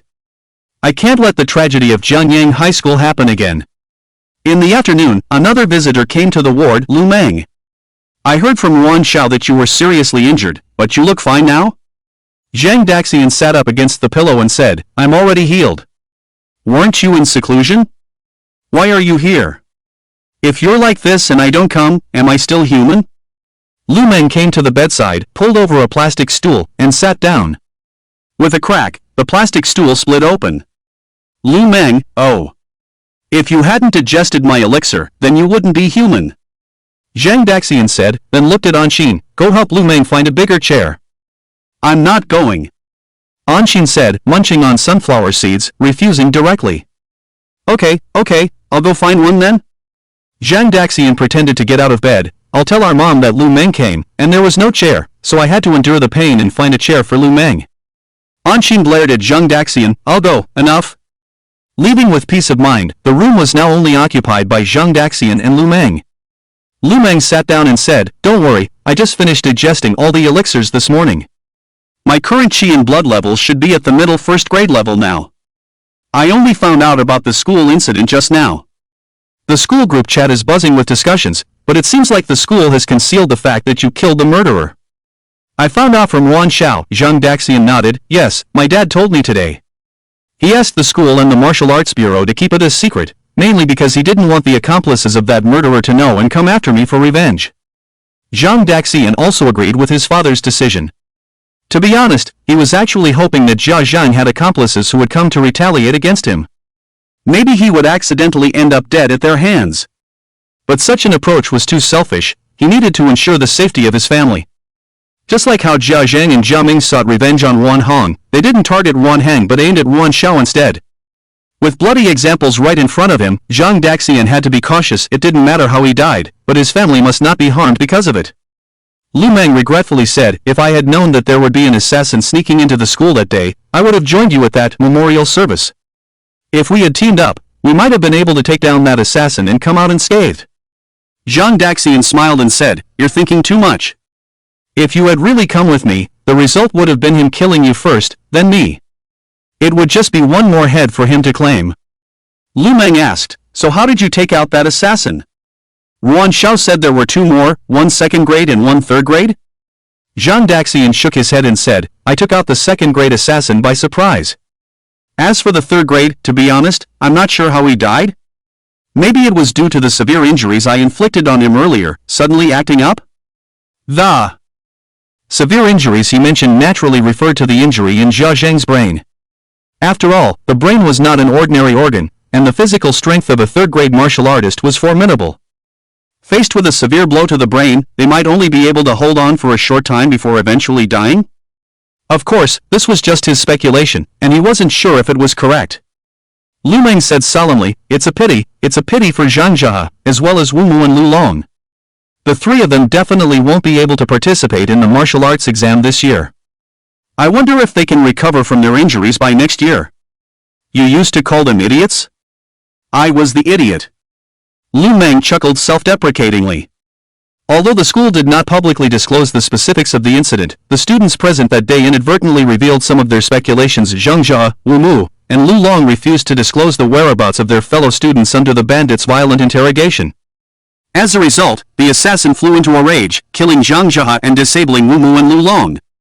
This was the rumor circulating outside, with vague details, but Lu Meng's information from Yuan Shao was clearer and more regretful.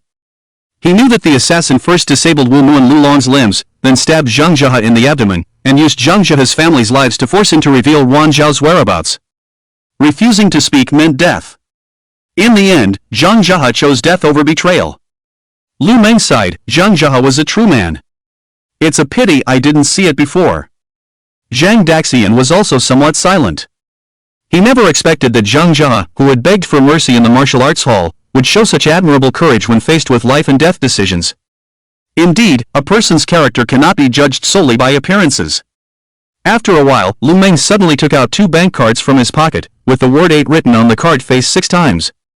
He handed one of them to Zhang Daxian and asked, "I heard that Zhang Jia's funeral is in the afternoon. Are you going?" "I'll go." At 2 o'clock in the afternoon, Zhang Daxian and Lu Meng arrived at the location where Zhang Jia's parents were holding the funeral. There were already many people here.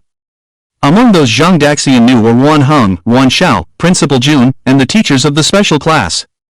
There were also some familiar faces who should be students from the special class, among whom the only one he knew was Cheng Feng, who ranked second in the special class. At this moment, Zhang Jia's coffin lay quietly on the platform to the north, with a photo of him placed in front of it, surrounded by flowers.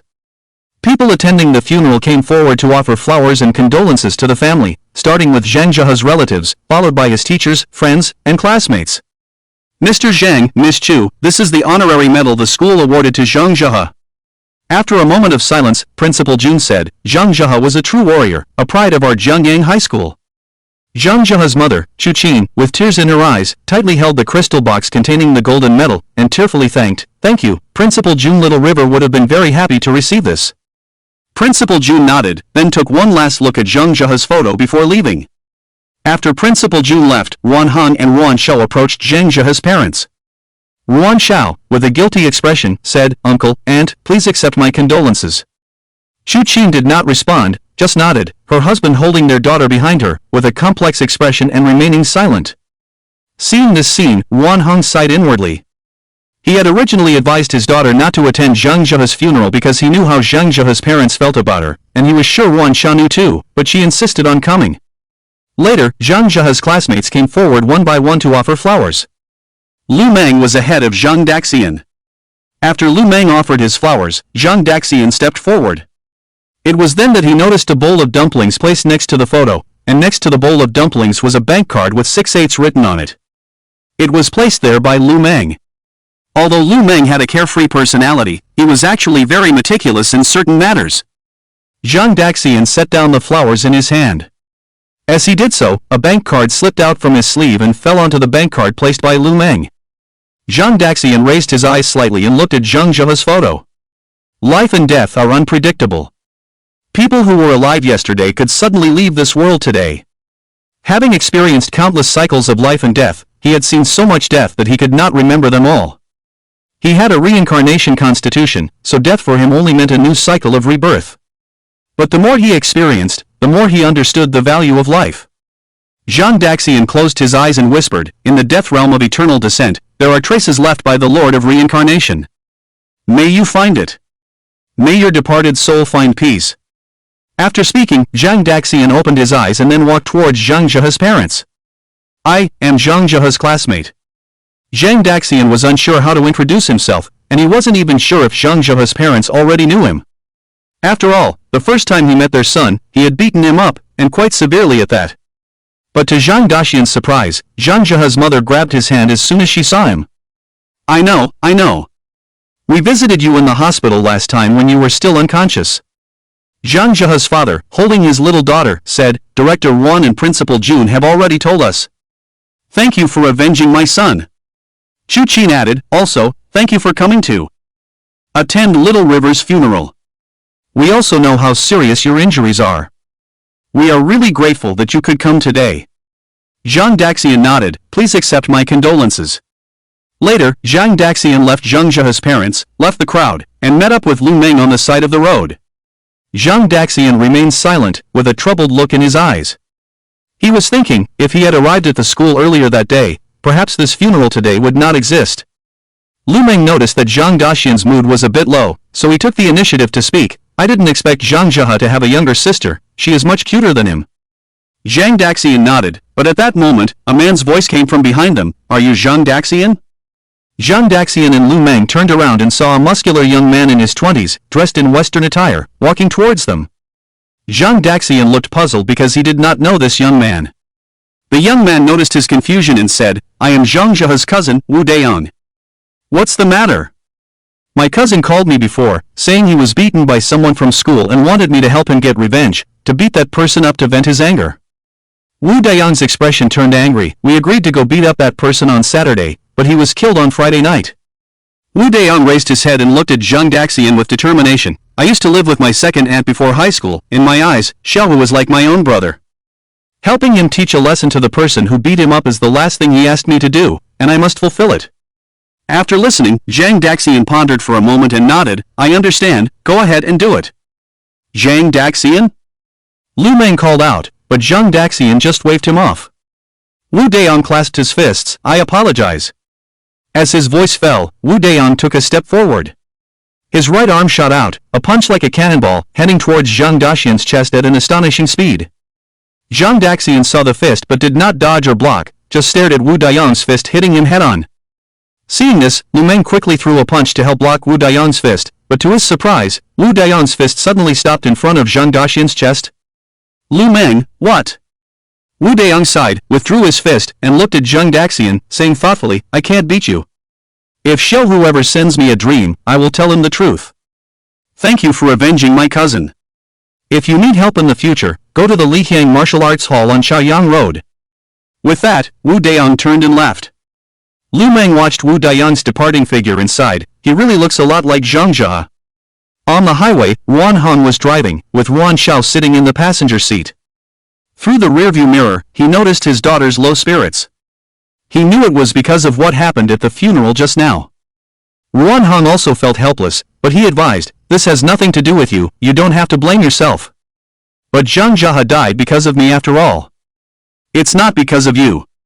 Even if he had revealed where you were at that time, Jia Zhang would not have let him go. Besides, you were implicated because of me. Ruan Xiao remained silent and did not speak. After a while, Ruan Hong changed the topic, the college entrance exam is coming soon. Have you decided which school to apply to? Ruan Xiao thought for a while before saying, Tianqiang Police Academy. Ruan Hong frowned slightly, you didn't say that last time. Did Jia Zhang's incident change your original plan? Ruan Xiao looked out the window without denying it. Seeing this, Ruan Hong wanted to advise his daughter, but didn't know how to start. After hesitating for a while, he suddenly turned the steering wheel and changed direction. 2 hours later, Ruan Hong drove away from Jiangyang City and arrived in a mountainous area with layered peaks. After driving for nearly half an hour in the mountains, the car finally stopped at the foot of a mountain. Looking from the mountain pass, one could see a steel and concrete building enclosed like a fortress in the valley. What is this? Ruan Xiao followed his father out of the car and, seeing the building, asked in confusion. Pan Mountain Prison, Ruan Hong replied, closing the car door. Follow me. Ruan Hong said, walking towards Pan Mountain Prison, while Ruan Xiao suppressed his doubts and followed his father. Although the soldiers guarding the prison knew Ruan Hong, and he could enter the prison directly, he still presented his credentials and willingly underwent inspection. 10 minutes later, Ruan Hong entered Pan Mountain Prison with his daughter. As soon as they entered the prison, a middle-aged man ran over and saluted Ruan Hong, Director Ruan. Ruan Xiao saw the identification badge on the man's chest, he was the warden of this prison. Ruan Hong spoke to the warden, take all the prisoners who have spoken with Jia Zhang and Jia Ming for more than 3 sentences to the 4th mining area. The warden hesitated for a moment but quickly nodded, understood. After the warden left, Ruan Hong said to his daughter, let's go, today I'll introduce you to this, martial world.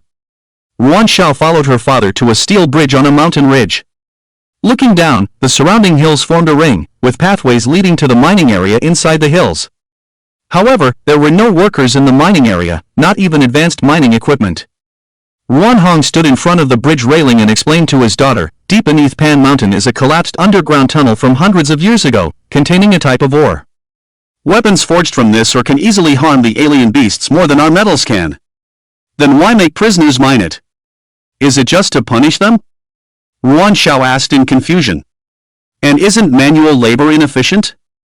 Their efficiency is among the Highest we can think of, Ruan Hong smiled. Moreover, the prisoners held in Pan Mountain Prison are not ordinary people, they are all offenders who are martial artists. All martial artists? Ruan Shao was shocked. With at least 4,000 to 5,000 prisoners in such a large prison, detaining so many people together was like putting 4,000 to 5,000 powerful bombs together. If they collectively charged out, the consequences would be unimaginable. Seeing his daughter's expression, Ruan Hong wanted to mention the strict defenses of Pan Mountain Prison, but then he remembered what happened at Jiangyang High School and felt that the so-called strict defenses were simply a joke. After a self-deprecating thought, he said to his daughter, "We have specialized tools to control the prisoners in the prison. As long as we are cautious, there won't be any accidents." After a few seconds of contemplation, he spoke again, as if wanting to explain to his daughter, "The warden you just met is someone I recently transferred in. As for the previous one, I have already removed him from his position." Ruan Shao nodded silently, and after a while, she couldn't help but ask, "Do you have more power than the warden?" Ruan Hong smiled proudly, "Don't underestimate your father." Seeing the admiring look in his daughter's eyes, Ruan Hong added awkwardly in his heart, "Don't underestimate your mother either." Then Ruan Hong continued with the previous question, patiently explaining to his daughter, "There is harmful radiation in this ancient underground cave, which even affects machines. The deeper you go, the stronger the radiation. So, whether it's professional miners or our advanced mining machinery, they can't work properly in the tunnels. Except for warriors, although we don't know why, warriors have a certain resistance to this radiation. The higher a warrior's strength, the higher their resistance to radiation. That's why low-level warriors can only operate in the lower levels of the cave. If your strength is not enough, entering means death. The Martial Association spends so much money each month to subsidize warriors undergoing strength tier certification, for this reason, to facilitate coordinated management in critical moments." Hearing her father's explanation, Ruan Shao finally understood the operational logic of this prison. Just as she was about to ask her father why he had brought her here, she suddenly saw a group of about 20 to 30 prisoners below, being led by prison guards to the center of the minefield. And the newly appointed prison warden she had just met was standing at the forefront of the guards.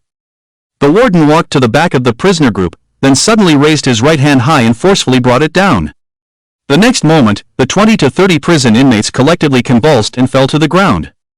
The guards then picked up the motionless prisoners one by their legs and dragged them away to an unknown location. Are they dead?" Ruan Shao asked her father incredulously. Ruan Hong nodded, neither deceiving nor concealing, "Yes." "Just because they talked to Jia Zhang and Jia Ming, and only said 3 sentences?"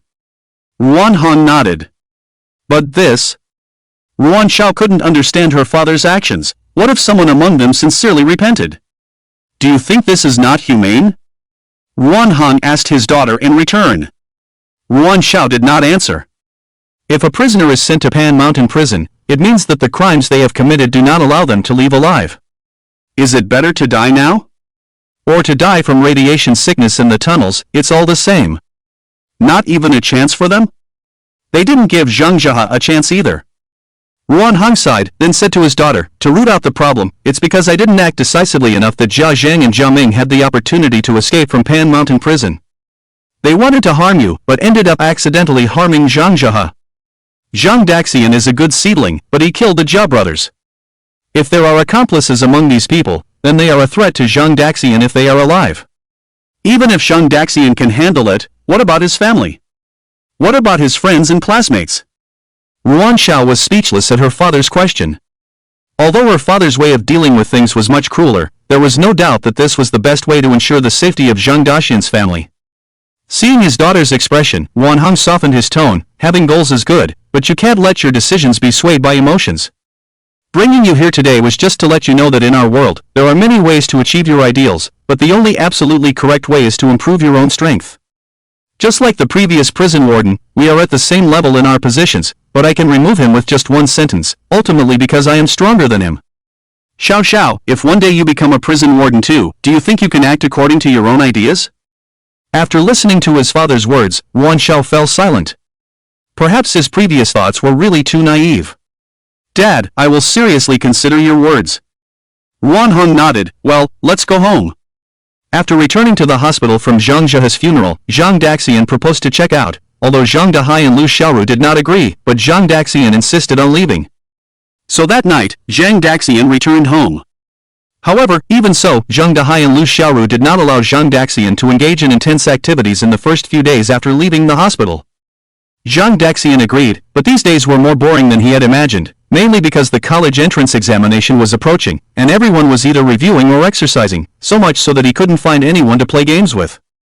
Finally, after Zhang Daxian expressed his boredom to his parents several times, Zhang Dahai finally found him a job to relieve his boredom, coaching Anshin's exercise.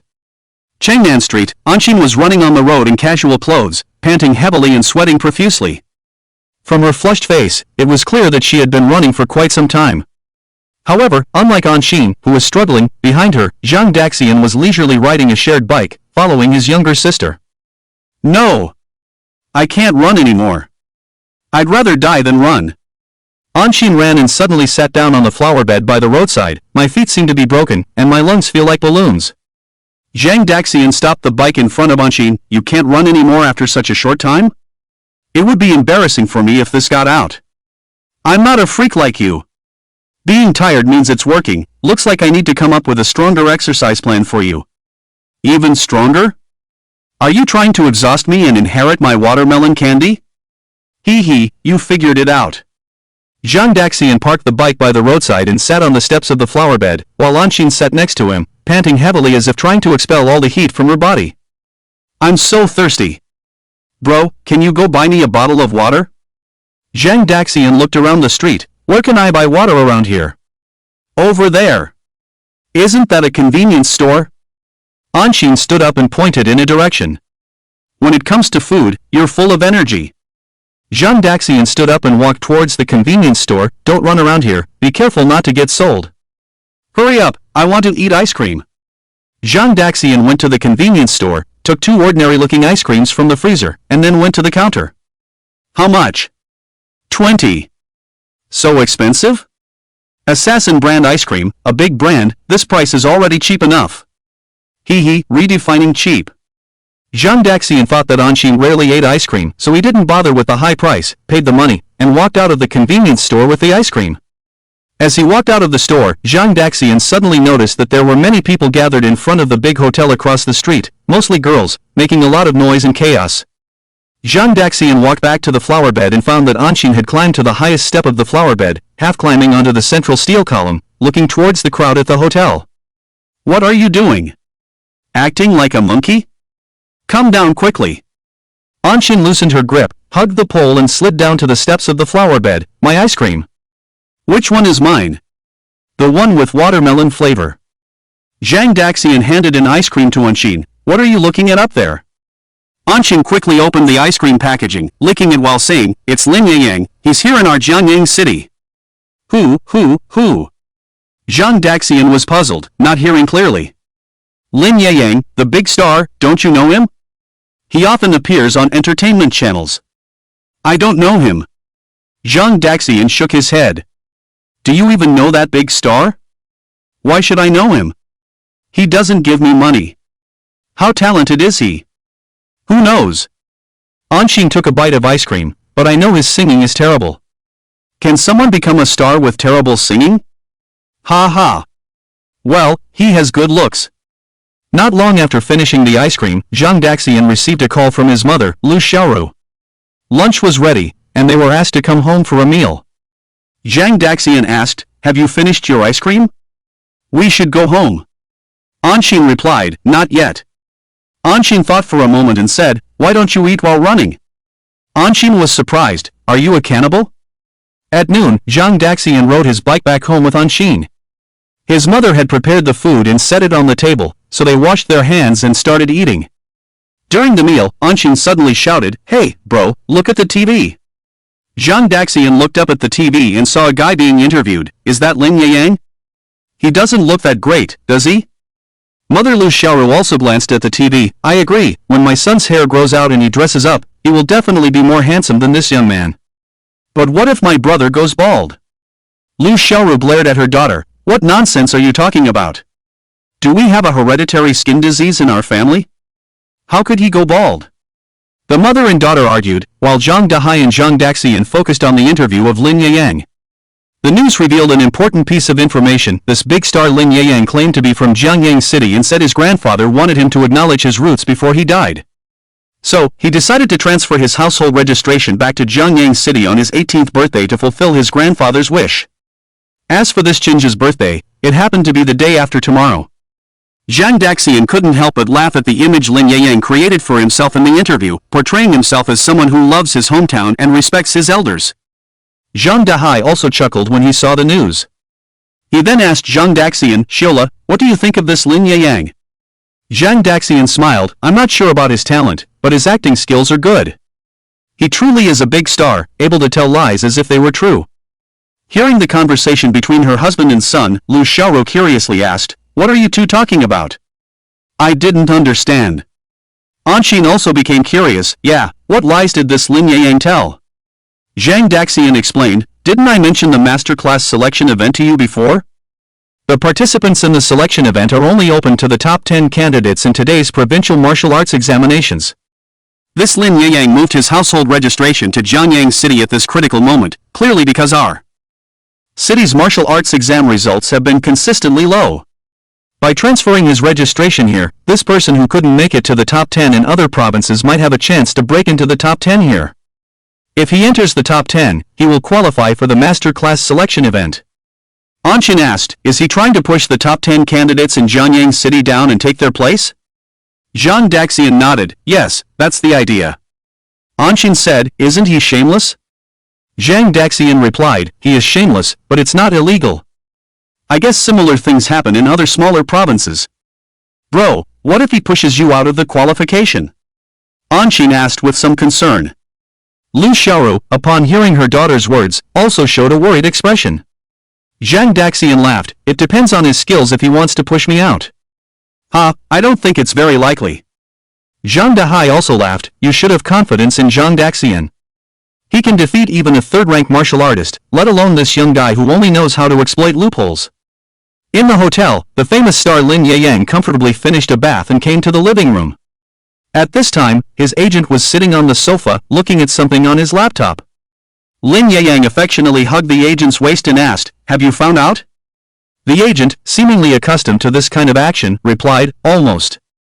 The top 3 schools in Jiangyang City are Jiangyang First High School, Jiangyang Second High School, and Jiangyang Wenhua College. Is the first high school the best among the 3? Lin Yayang asked. In terms of standards, the 3 schools are similar, but Jiangyang First High School is the oldest school in Jiangyang City, and the quality of teachers is slightly better than the other 2 schools. The agent pulled up an electronic spreadsheet on the computer and continued, "In the past 5 years, the top scorer in the college entrance examination in Jiangyang City has come from Jiangyang First High School." Lin Yayang nodded in satisfaction, "Then let's go with the first high school, it barely matches my status. Talk to the school and get the enrollment procedures done as soon as possible." "Okay," the agent replied, then found the school's admissions email on Jiangyang First High School's official website and composed an email. "Should we mention your level of strength in the email?" the agent asked. Lin Yayang thought for a moment and agreed, yes. He came to the small city of Jianyang for the martial arts examination. But participating in the martial arts examination also required conditions. First is a local household registration, which he had already taken care of. The second is enrollment. He needed to become a legitimate student of the local high school before he could qualify to register for the martial arts examination. Of course, this was not a big problem either. After all, he was not just an ordinary poor student, he was Lin Yayang, a well-known celebrity, equivalent to a free golden signboard. Those schools should be eager to have him join them, right? Even without considering his status, with his strength, they had no reason to refuse. The email was sent, and the agent said, "It's sent, we should receive their reply soon." Lin Yayang smiled, "Well, take a break and see the gift I got you." With that, he pulled out a small square box the size of a mouse from somewhere and handed it to the agent. "What gift? Perfume? Sunflower seed oil?"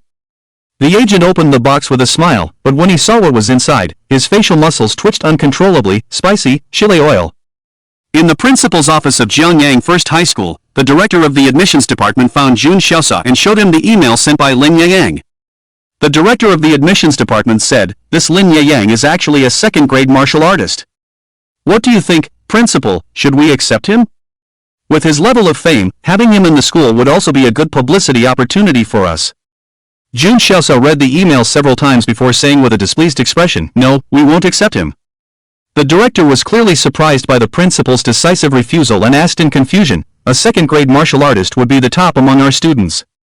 If we don't accept him, other schools will snatch him away, and this year's martial arts champion in Jiangyang City might fall into the hands of another school." Jun Xiaosa snorted coldly and said, "Firmly, whoever wants to accept him can do so, but I won't." The admissions director didn't understand why the principal reacted so strongly to the matter of Lin Yang entering the school, so he asked, "Why, principal, isn't it a good thing for such a talent to enter our school?" Jun glanced at the principal casually and said thoughtfully, "It's a good thing, but for me, for the school, it's actually embarrassing." "Principal Yang, can you not guess the reason why Lin Yang chose to come to Jiangyang City at this time and apply for the martial arts exam in various schools?" Upon hearing the principal's words, Principal Yang looked a bit embarrassed and then said, "Although squeezing in like this may not be very honorable, it is legal. You don't have to resist it so much, right?" Jun just smiled upon hearing this, then looked up at Principal Yang and said, "Principal Yang, you have been in the admissions department for a long time and have become distant from the students." He paused for a moment and continued, "After I told the students in the special class about the Grandmaster class, more than half of them expressed their hope to be selected for the assessment of the Grandmaster class. Of course, I know that most of them are destined to not qualify for the Grandmaster class selection, but everyone has their own path. I strongly agree with and support their attitude." Principal Yang listened quietly to the principal's words, and he seemed to have guessed some reasons. Jun solemnly said to Principal Yang, "If this Lin Yang enters our school, it would be like directly taking away a hope from our students. I have been teaching them for 3 years, hoping that they can all get into their ideal universities, not become stepping stones for others. As the principal of Jiangyang First High School, I cannot actively turn them into stepping stones for Lin Yang." Principal Yang finally understood the principal's meaning and nodded, saying, "All right, I will reply to Lin Yang's email and ask him to find another school." Then Principal Yang returned to his office and replied to Lin Yang's email. When the hotel manager saw the email from Jiangyang First High School, he was dumbfounded. What's going on? Jiangyang First High School actually rejected Lin Yang's enrollment request? Why? Does this benefit them in any way? At this moment, Lin Yang looked over and asked smugly, "How is it? When are they going to hold a welcome ceremony for me?" "Well, see for yourself." Lin Yang frowned, walked to the manager's laptop, looked at the email on the screen, and suddenly became furious. "A second-rate school in a small city actually rejected my application. They really don't know what's good for them. I was considering attending your school out of respect. Damn it, stupid school." Lin Yang didn't expect to be rejected so quickly. He had thought that by voluntarily enrolling in Jiangyang First High School, they would at least hold a thank you ceremony for him. As a result, he was actually rejected by the school? How could he, who had always been the center of attention, not be on guard against this? And he has to find another university for himself? Damn it, do they really think that sending an email is showing respect to him? Lin Yang was so angry that his chest heaved, and it took a while before he said to the manager, "Send an email to Second High School as well, I don't believe they will reject me too." The manager sent an email to the admissions department of Second High School and soon received a reply. "How is it?" Lin Yang asked. The manager whispered, "They agreed and asked when you would be available for a meeting." "Hee, as expected." Reply to them, "Arrange a meeting this afternoon." Lin Yang was very pleased. Second High School was still giving him face. Not like that First High School. Blind fools. However, although the issue of the martial arts exam qualification was temporarily resolved, Lin Yang, who had never suffered any grievances, still couldn't help but think about First High School. He couldn't understand why they had a reason to reject him. Could it be the principal's child is his anti-fan? In the afternoon, Lin Yang and the manager changed into casual clothes and left the hotel. They arrived at the agreed location with Second High School and met the people from the school. A middle-aged man is the director of the admissions department, the other is the president of the student union, a very beautiful female student.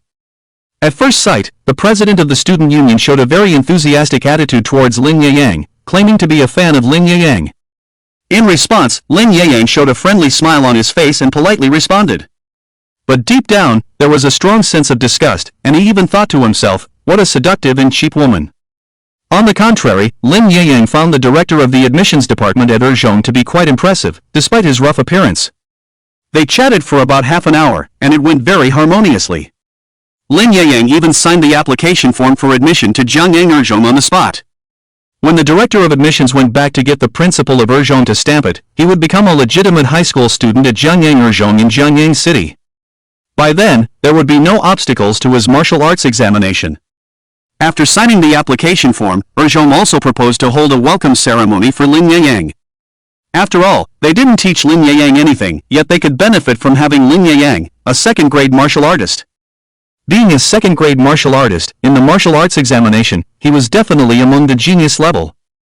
Without any surprises, they could almost confirm that Lin Yayang would be the martial arts champion of Jiangyang City this year. The martial arts champion. The last time Reborn produced a martial arts champion was 5 years ago.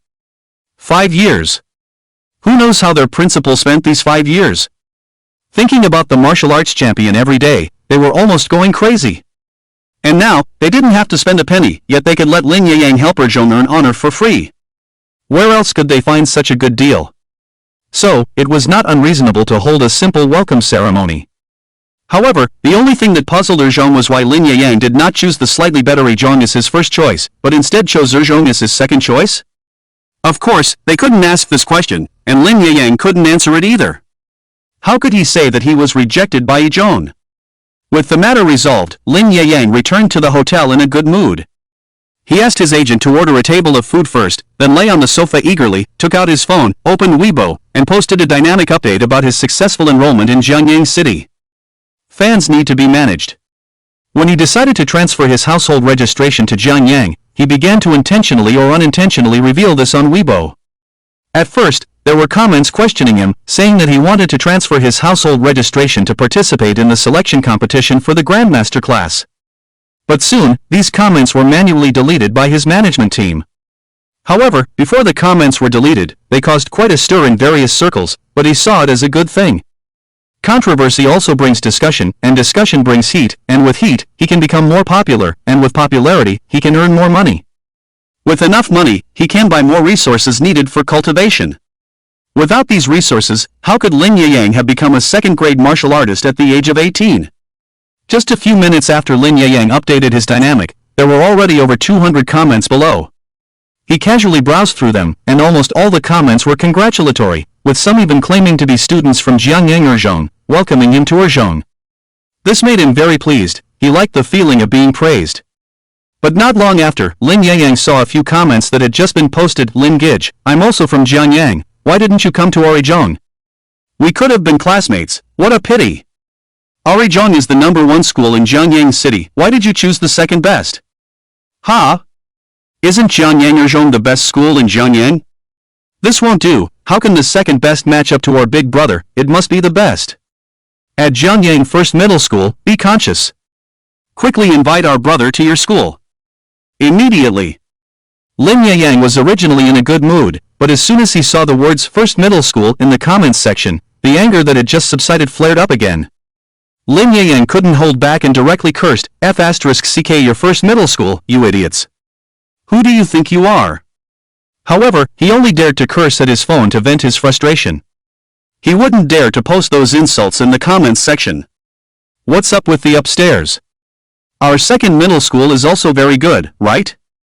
Exactly, your first middle school is only strong because the city favors you and gives you more resources. Just a passerby, first middle school is just like that, taking advantage of being the first to establish a school.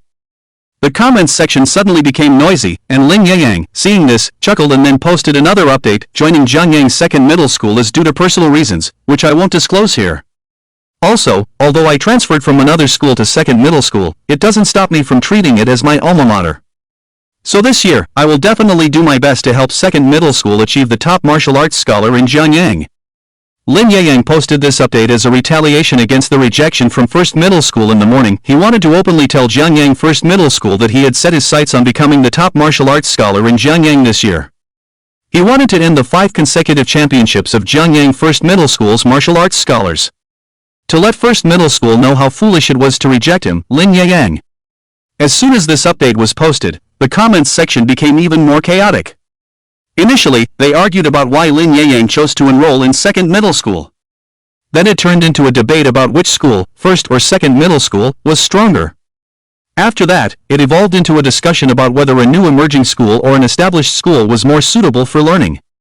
The escalating situation led bystanders to take sides and express their opinions. However, this led to more mentions on the official Weibo account of Jiangyang First Middle School, and soon the matter reached Principal Jun Xiaosa. Jun Xiaosa, who had lived for decades, understood the intention behind Lin Yayang's post as soon as he saw it.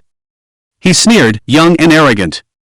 Does he really think that as a second-rank warrior, he can easily snatch the top martial arts scholar position in Jiangyang? Indeed, in previous years, being a second-rank warrior was considered top-tier among martial arts exam candidates. But this year was different. Chenjia, a student in the special class, had recently broken through to the first-rank realm. A few days ago, Chenjia took a week off, presumably to decide on taking the qi and blood pill, which required time to digest. From his understanding, Chenjia had never taken any qi and blood supplements before this.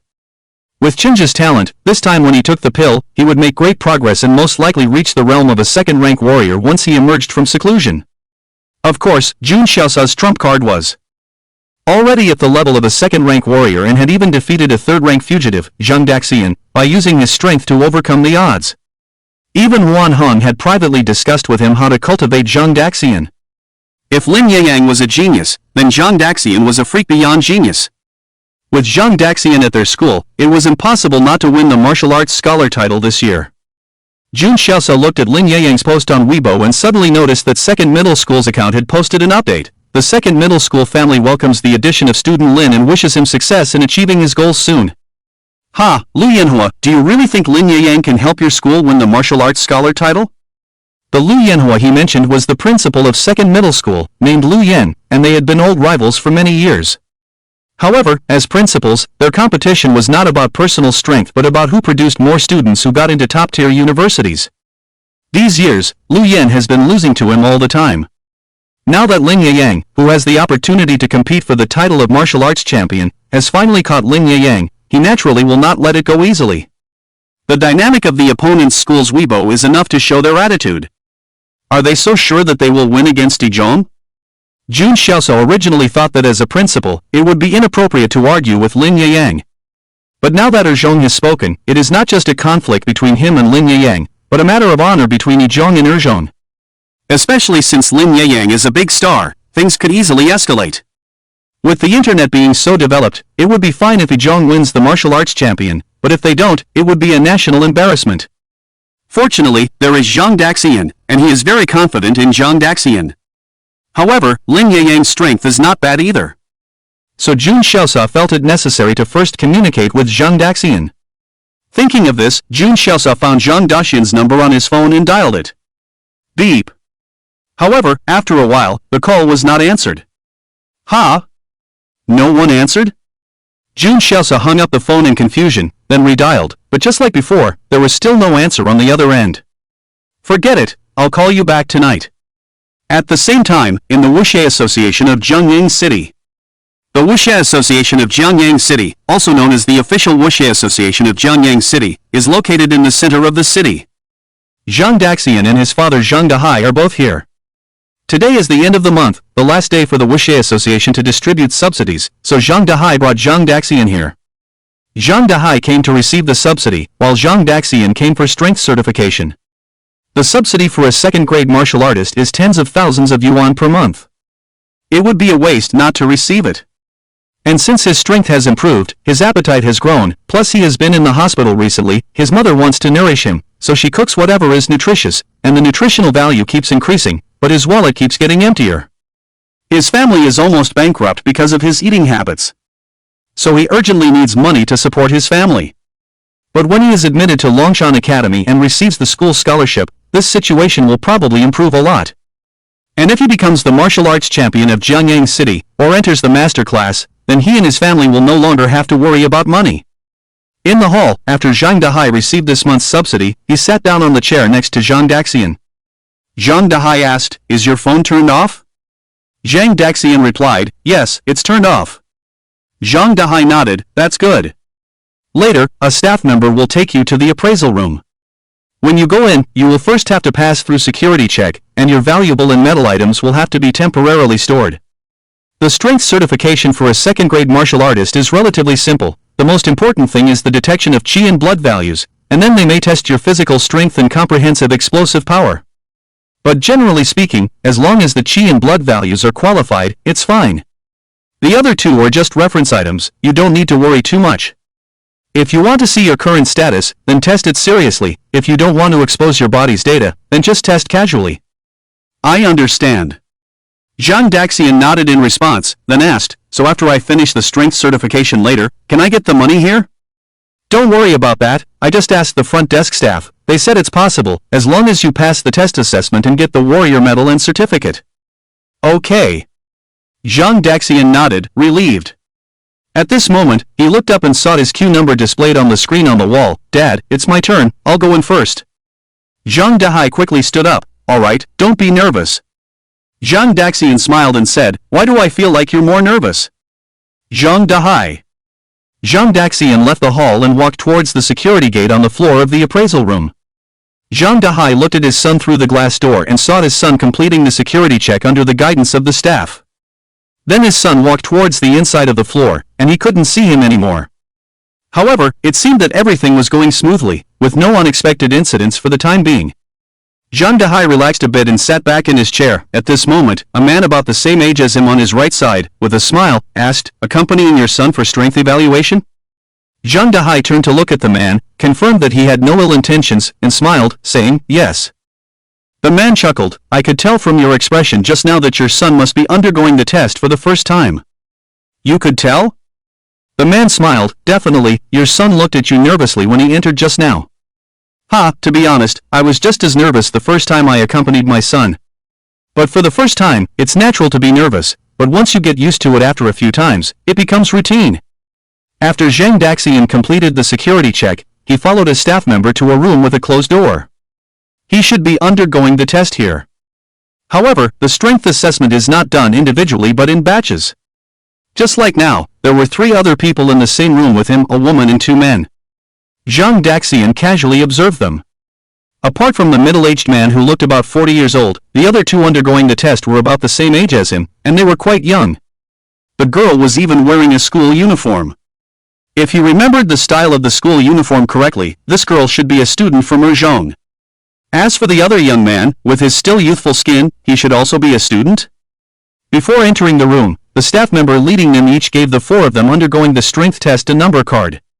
Zhang Daxian looked at the number in his hand, number 4. Well, the number wasn't particularly auspicious. If he guessed correctly, he should be the last one among the 4 to undergo the test. He glanced at the number cards of the other 3 people. The middle-aged man was number 1, the female student was number 3, and the other male student was number 2. You can go in now. The staff member pushed open the door and said, once inside, follow the order for the test, and there will be teachers to guide you. Zhang Daxian nodded, noticing that the female staff member's eyes were on him when she said this. Handsome was probably the reason, but he guessed it might also be because among the 4 present, he was the only one undergoing the strength test for the first time? Without thinking much, Zhang Daxian and the other 3 entered the room. After entering, he quickly scanned the room. It looked unremarkable from the outside, but the interior of the room was quite spacious. It was like a small gym. The room was divided into 3 areas, each with various testing equipment. There were also 2 teachers in each area. The 3 areas also had signs hanging on the walls, indicating Chi and blood testing area, physical strength testing area, and comprehensive explosive power testing area. Seeing Zhang Daxian and the others, a male teacher in the Chi and blood testing area called out, come here first for the test. Zhang Daxian and the others walked over, and the male teacher looked at the tablet in his hand and muttered to himself, a newcomer, let's go over it again. The most important aspect of testing strength and ranking is the Chi and blood value. We will help you certify your martial artist rank based on the range of your Chi and blood values. However, it should be noted that our blood and energy detector is specialized. If you use banned substances to temporarily boost your blood and energy, our detector will immediately detect it. So, don't try to take shortcuts, let's be practical. Banned substances. Zhang Daxian has also heard of this. Some substances can temporarily boost a warrior's blood and energy, but the side effects are too severe. Some may cause discomfort for a few days when ingested, while stronger ones can directly harm the body. Some may lead to mental disorders and loss of control, which is the most dangerous because a warrior out of control can easily harm innocent people around them. The country has always strictly prohibited such substances. The male teacher continued, "Of course, I know you wouldn't do such foolish things. Alright, now you have 10 minutes to move around freely. Exercise can temporarily stimulate your blood and energy without side effects, and we do not prohibit this behavior." With that, the teacher pointed to a nearby area with exercise equipment. He finished speaking, and the man with the number 1 on his badge walked over, picked up a specially made dumbbell, and started exercising in place. Following him, another young male student entered the area, lying on the ground, twisting his body, doing basic physical exercises. The only ones in the field who didn't move were Zhang Daxian and the female student from the second school. The two teachers in charge of blood and energy detection looked at them and found it interesting. Those who didn't exercise to boost their blood and energy before testing fell into two categories, either fools or geniuses. The two teachers curiously pulled up the female student's past results from the Martial Arts Association's tests. They discovered that her blood and energy level in the previous test had reached the level of a first-grade warrior. She was indeed a genius. The two teachers' gaze towards the girl changed slightly. Many people came to them for strength tests every day. But among those people close to the girl's age, few could match her strength. Seeing the girl in her school uniform, the two teachers guessed that she must be a genius in the special class of the second school. Since she was already a second-grade warrior in her last visit, her strength must have improved this time. The second school has produced an exceptional student this year. The two teachers sighed in their hearts and then closed the girl's information profile. As for Zhang Daxian, they didn't even look at him. It was impossible to see his information because he was a newcomer, and his information was not in the Martial Arts Association's database for the first time. Soon, the 10 minutes passed, and the blood and energy detection officially began. The first person to step forward for testing was the middle-aged man. Inserting the needle, drawing blood, placing it in the detector. The man's movements were very skilled, and in less than a minute, he cooperated with the teacher to complete the test. The young man next to him was curious about the middle-aged man's blood and energy level. He stretched his neck, widened his eyes, and sneakily looked at the display screen of the detector. The middle-aged man and the two teachers noticed his actions, but didn't say anything. At this moment, the detector finally displayed a string of large numbers, 223. Oh my, so high! The young male student was clearly shocked by this number. The guiding teacher next to him also smiled. He said to the middle-aged man, 223, it meets the standard of a second-grade warrior, with only 7 points away. With a little more effort, you'll soon reach the second grade. The middle-aged man nodded, and the guiding teacher continued, you can now go to the other two areas in this room for the remaining tests, or you can wait here for a while until they finish testing. After thinking for a moment, the middle-aged man smiled and said, I'll wait for them for a while, I'm not in a hurry anyway. The guiding teacher didn't say anything and then called out to the next person, number 2, come for testing now. Upon hearing this, the young man quickly responded, then sat across from another instructor and rolled up his sleeves. Without hesitation, the instructor took out a specially made silver needle and inserted it directly into the young man's wrist. After removing it, the bloodied silver needle was placed into a testing machine, and soon after, the young man's chi and blood value appeared on the monitor. 132, the instructor glanced at the number on the screen and praised, not bad. Thank you, teacher, the young man smiled and thanked. With a chi and blood value of 132, he had increased by 4 points since his last test. This value was considered very good for his age group. The middle-aged man standing nearby, observing the number, also acknowledged the young man, saying, young man, your value is good. When I was your age, I remember not even reaching 100. The young man shyly smiled and replied, well, maybe it's because my family has been feeding me a lot of tonics since I was young. Although the young man was modest outwardly, he was secretly proud. Raising his chi and blood value by 4 points in a month showed his talent. Feeling pleased, he glanced slightly at the girl who was also undergoing the test with him. She had a good appearance, meeting his aesthetic standards. So he wanted to see if his impressive chi and blood value of 132 would impress her. If it did, maybe he could ask for her WeChat later. However, to his disappointment, the girl did not show the reaction he had hoped for. Her expression was blank, as if she was daydreaming. Disappointed, the young man exclaimed, seriously, 132 chi and blood value and no reaction from you? He looked at Zhang Daxian again. Sitting in the chair, Zhang had a calm expression, showing no signs of shock or surprise. The companions he had encountered during the previous tests did not remain as composed as these two, did they? Could it be that my approach was wrong? No, it was definitely wrong. They must have been shocked by my terrifying chi and blood value. Comforting himself in this way, the young man felt much better. After the instructor entered the young man's chi and blood value into the database, she looked up at the female student and softly said, "Next, number 3. The girl walked forward blankly and followed the routine of needle insertion and blood collection. Soon, the chi and blood value of the third girl appeared 197. What the heck? 197? The young man was dumbfounded. He even rubbed his eyes, but he still saw 197. A top-ranked warrior? How is this possible? This girl didn't seem that strong at all? The middle-aged man beside him was also shocked. This girl has a high chi and blood value. Upon hearing the young man mention the third girl's value, the instructor turned and reminded him, "Don't speak out of turn." Chi and blood value was considered a personal privacy matter. While there was no issue with observing someone else's value in the same room, it was not appropriate to disclose it. Who knows if you might spread rumors about someone's value outside? The young man quickly apologized. "I was really shocked just now, teacher, rest assured, I won't say anything." The instructor nodded. He also mentioned that their work procedures provide a certain level of privacy protection for the warriors who come for testing, for example, using 1, 2, 3, 4 instead of names. Before entering, all electronic devices are confiscated to prevent anyone from taking photos, and hidden surveillance cameras with no blind spots. The instructor imported the blood and energy values of the female students into the computer, and a young male student next to him glanced at the third female student and quietly asked the instructor, Teacher, how is the quality of our machine? How often does it malfunction?" The instructor glanced back at him and explained helplessly, "The machine is working fine. The last 2 times she came for testing, her blood and energy values were already close to 190. "Oh, really?" The male student smiled awkwardly. A blood and energy value of 197. With 3 more points, this girl could become a second-grade warrior. Seeing her wearing the uniform of Urjong school, the male student speculated that she must be one of the top 3 students in the Urjong martial arts examination, and it was not impossible for her to be the first.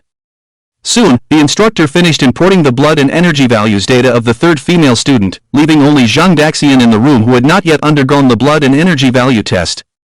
"Number 4, it's your turn," the instructor said. Zhang Daxian got up from his chair and approached. Having sat there for so long, he finally realized the only advantage of his body, that it could keep him company when he was bored. Huh? Why does he feel like he's a lunatic?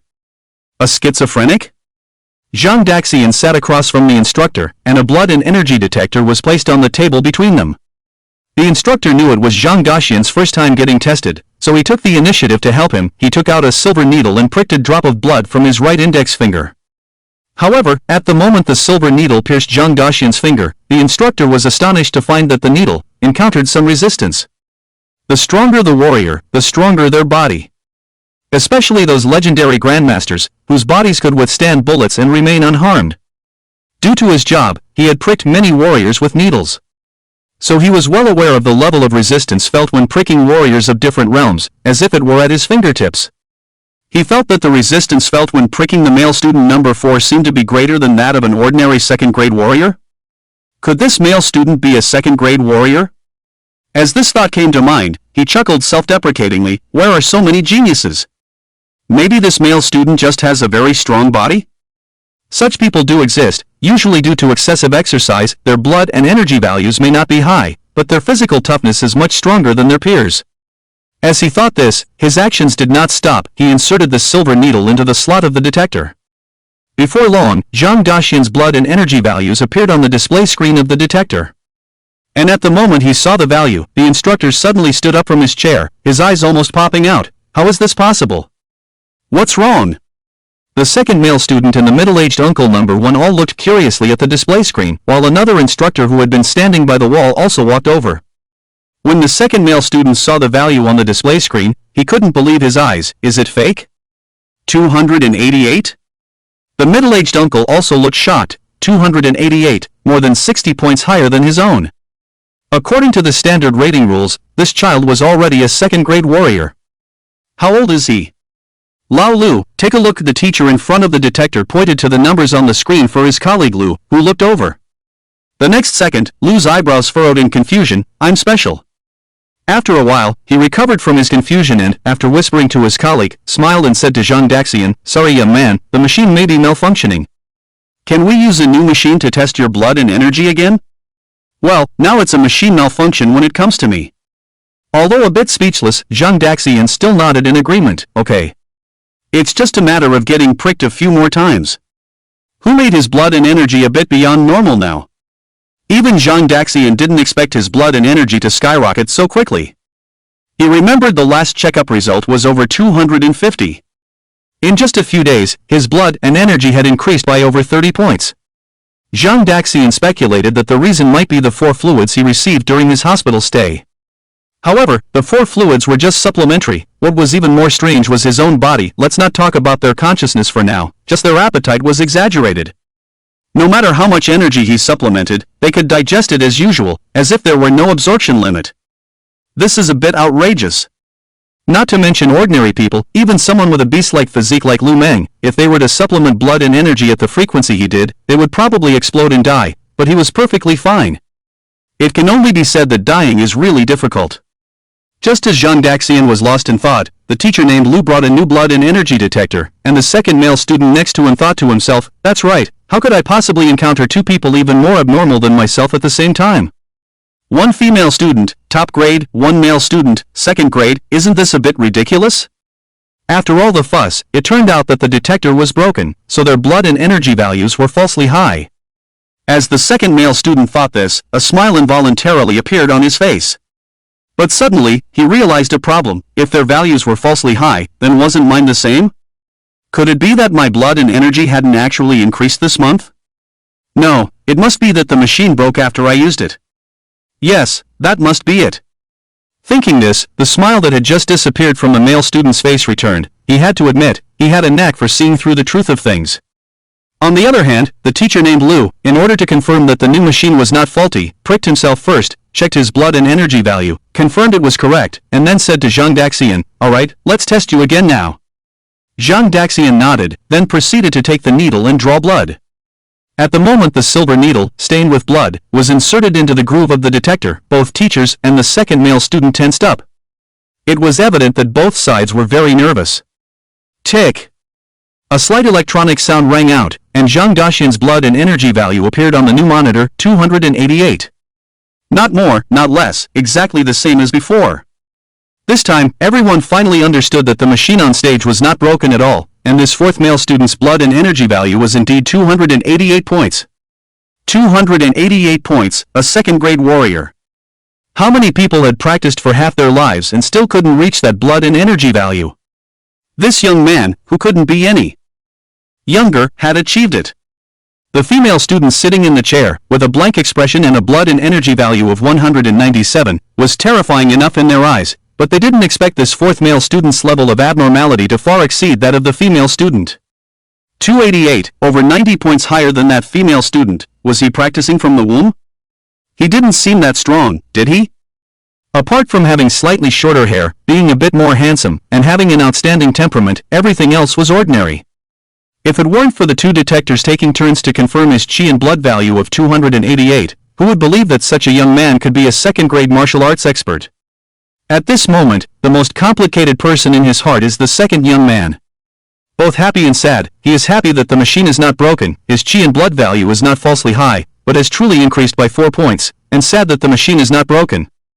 You say the gender is the same, the age is similar, but how come someone else's chi and blood is twice as high as yours? In that instant, he suddenly understood that when he had his test done before, those peers of the same age who were not as strong as him looked at him with envy. It's not that you're afraid of others being stronger than you, it's that you're afraid of being surrounded by those who are stronger than you. The chi and blood testing area fell silent for a while, and it was the teacher named Lu who spoke first. It seems we made a mistake. May I boldly ask, what was your chi and blood value the last time you were tested? Zhang Daxian thought for a moment. It was over 250. Teacher Lu smiled bitterly. It turned out that someone else's chi and blood value had already exceeded 200. And they actually said the machine was broken. It's really embarrassing. Then he said, now you can go over there and have those 2 people test your physical strength. It was fine not to test before, but there is a new regulation from above recently, and both physical strength and explosive power must be tested. Thank you.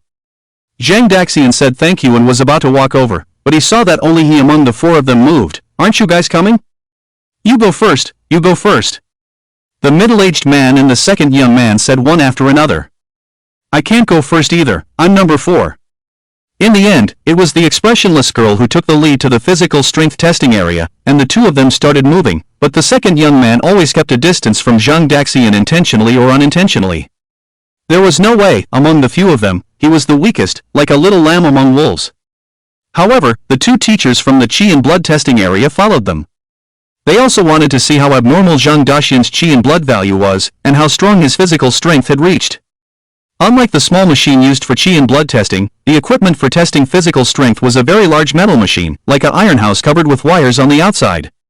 When they arrived, the teacher in charge of physical strength testing explained to them, "The physical test is very simple. Later on, you just need to enter the testing room, and the room will emit different waves. Based on your body's performance, a slight attack will be carried out. During the attack, the various conditions of your body will be recorded as one of the data for calculating the final score.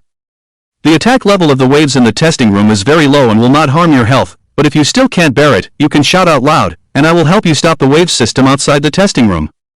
Zhang Daxian and the others looked at the small iron house and felt quite curious, except for the middle-aged man number 1, because he was older and had done physical strength testing out of interest before. So in the end, the middle-aged uncle number 1 was the first to enter the iron house. Less than a minute after the middle-aged uncle entered the testing room, the teacher standing in front of the room shut down the device, opened the door, and shouted inside, "Done." So fast? It seems that testing physical strength is even simpler than testing Qi and blood values. Zhang Daxian was somewhat surprised. He thought that with such a large device in the testing room, the procedure would be complicated, but it turned out he was overthinking. The middle-aged uncle walked out of the testing room. There didn't seem to be any changes from before he entered, just his clothes were slightly disheveled, the Qi and blood under his skin were full, making his face look a bit red. Other than that, there was nothing unusual. Zhang Daxian was also the first time he encountered the testing of physical strength. He didn't know the principle of the so-called fluctuation system, but it did seem to have no impact on physical health, just as the guiding teacher said. After the middle-aged man came out, the guiding teacher at the entrance of the physical testing room held a tablet and manipulated the values displayed on the screen on the wall of the testing room, then spoke to the middle-aged man, standard second-grade warrior's physical strength. The middle-aged man nodded and thanked the teacher. The guiding teacher put away the tablet and looked at the remaining 3 people, including Zhang Daxian, and said, "Number 2? Me. The young man waved his hand and hurried over. The guiding teacher looked at him and finally reminded him, "Pay attention, if you feel pain, shout out, I will shut down the testing room in advance." "Understood." "Then go in, once inside, you don't need to do anything, just stand there." "All right." The young man quickly entered the testing room, feeling somewhat excited about his first physical strength test. The guiding teacher closed the door of the testing room and then pressed a button in front of the door. Various colored lights embedded in the walls of the testing room immediately lit up, while the guiding teacher stood in front of the door, closely watching the incomprehensible data displayed on the screen for ordinary people. He needed to assess the program progress based on this data, as well as the health status of the warriors undergoing the test. If there was anything wrong, he had to shut down the testing room program immediately to prevent accidents. However, in less than half a minute this time, the guiding teacher standing in front of the testing room door pressed the switch to stop, and shouted inside, "You can come out now." The metal door of the testing room automatically retracted, and the second young man walked out from inside. Zhang Daxian noticed that his clothes were more disheveled than the first middle-aged man who had taken the test, his face flushed, but with a hint of paleness. "How was it, teacher?" The young man gasped and asked the guiding teacher holding the tablet. The guiding teacher frowned, looked at the young man, and said in a deep voice, "Your blood and energy value is a bit low compared to a normal first-grade warrior. In the future, pay more attention to exercise, avoid staying up late, and do less activities that deplete your vitality."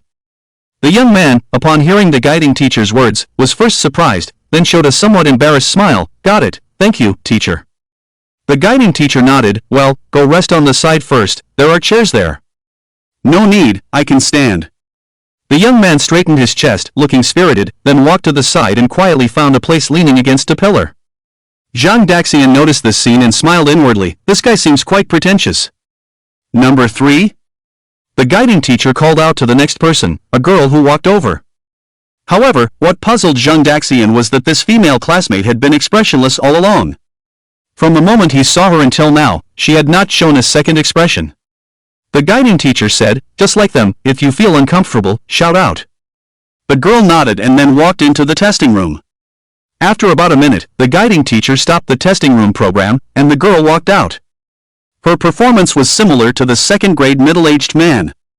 A layer of red appeared on her expressionless face, probably due to the fullness of her blood and energy. The guiding teacher showed a hint of admiration on his face, the physical strength of a second-grade warrior.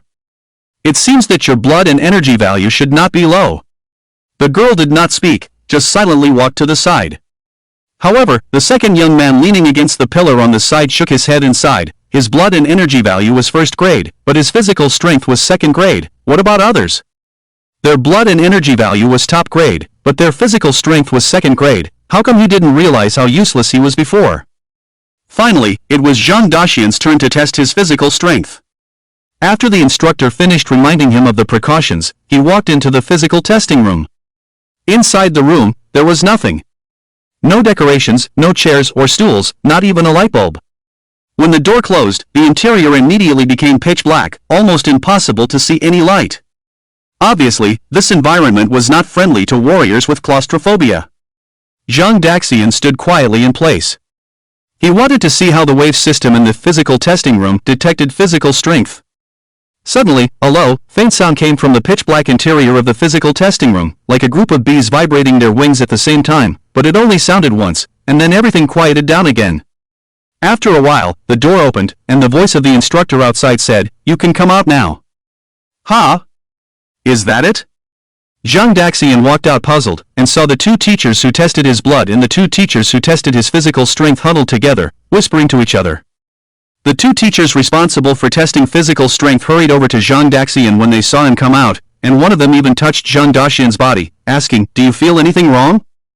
Zhang Daxian glanced at him and said, "Everything's fine once you remove your hand." The instructor awkwardly smiled and withdrew his hand, saying, "Well, according to our tests, your physical strength should be at the level of a third-grade warrior." Upon hearing the instructor's words, the middle-aged man and the young man couldn't help but think to themselves that Zhang Daxian was abnormal. He was so young, with a blood value as high as 288 points, and his physical strength even reached the level of a third-grade warrior? They could understand if the third girl had a blood value of the first grade and physical strength of the second grade. After all, her blood value was already at 197, just 3 points away from the second-grade warrior, almost there.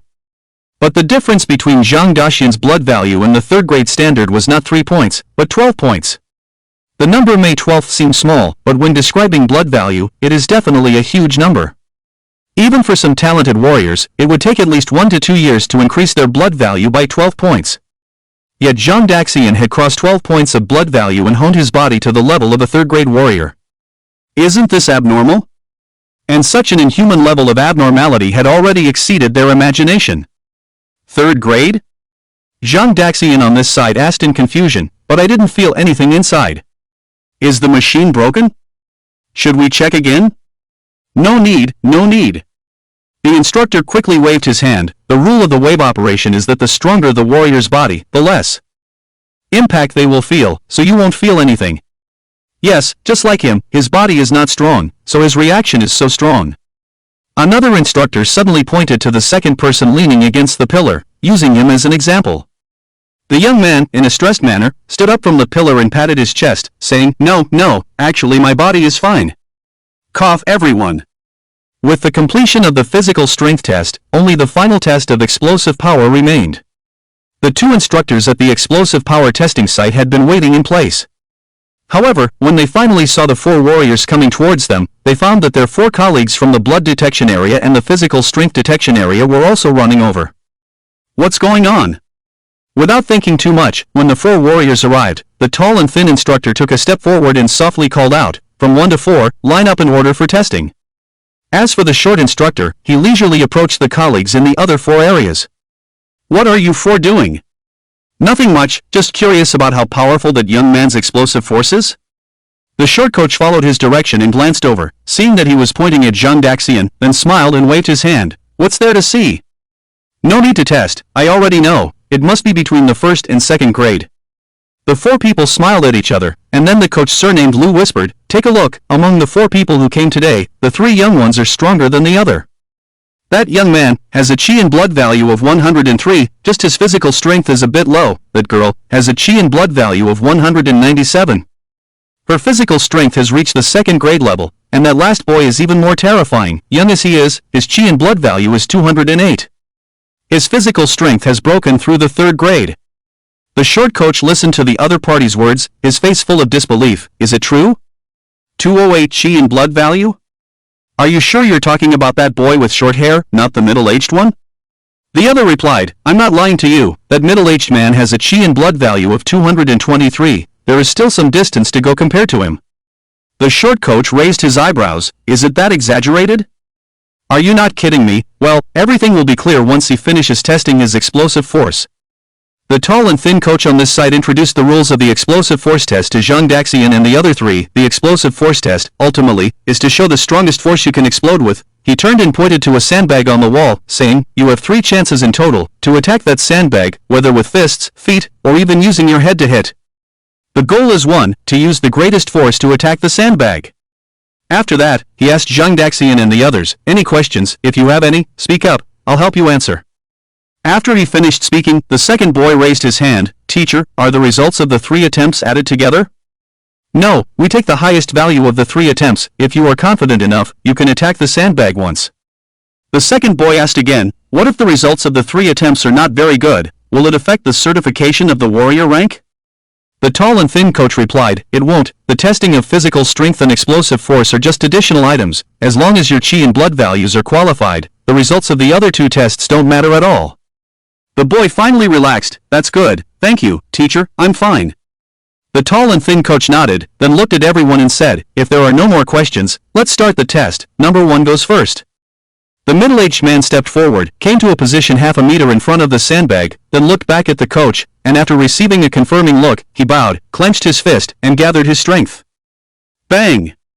His fist hit the sandbag, making a heavy muffled sound. However, the sandbag, made of an unknown material, only trembled slightly after being hit by this punch, and quickly returned to a still state. The 2nd boy, seeing this scene, was dumbfounded.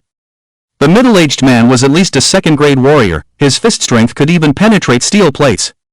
But with such strong force, it only made the sandbag tremble slightly? This is too unbelievable. Is this sandbag made of diamond? So sturdy? He was just thinking about whether he would have to pay if he blew up the sandbag, but now it seems he was overthinking. The middle-aged man was not too surprised, he had tested his explosive force before and was shocked by this sandbag.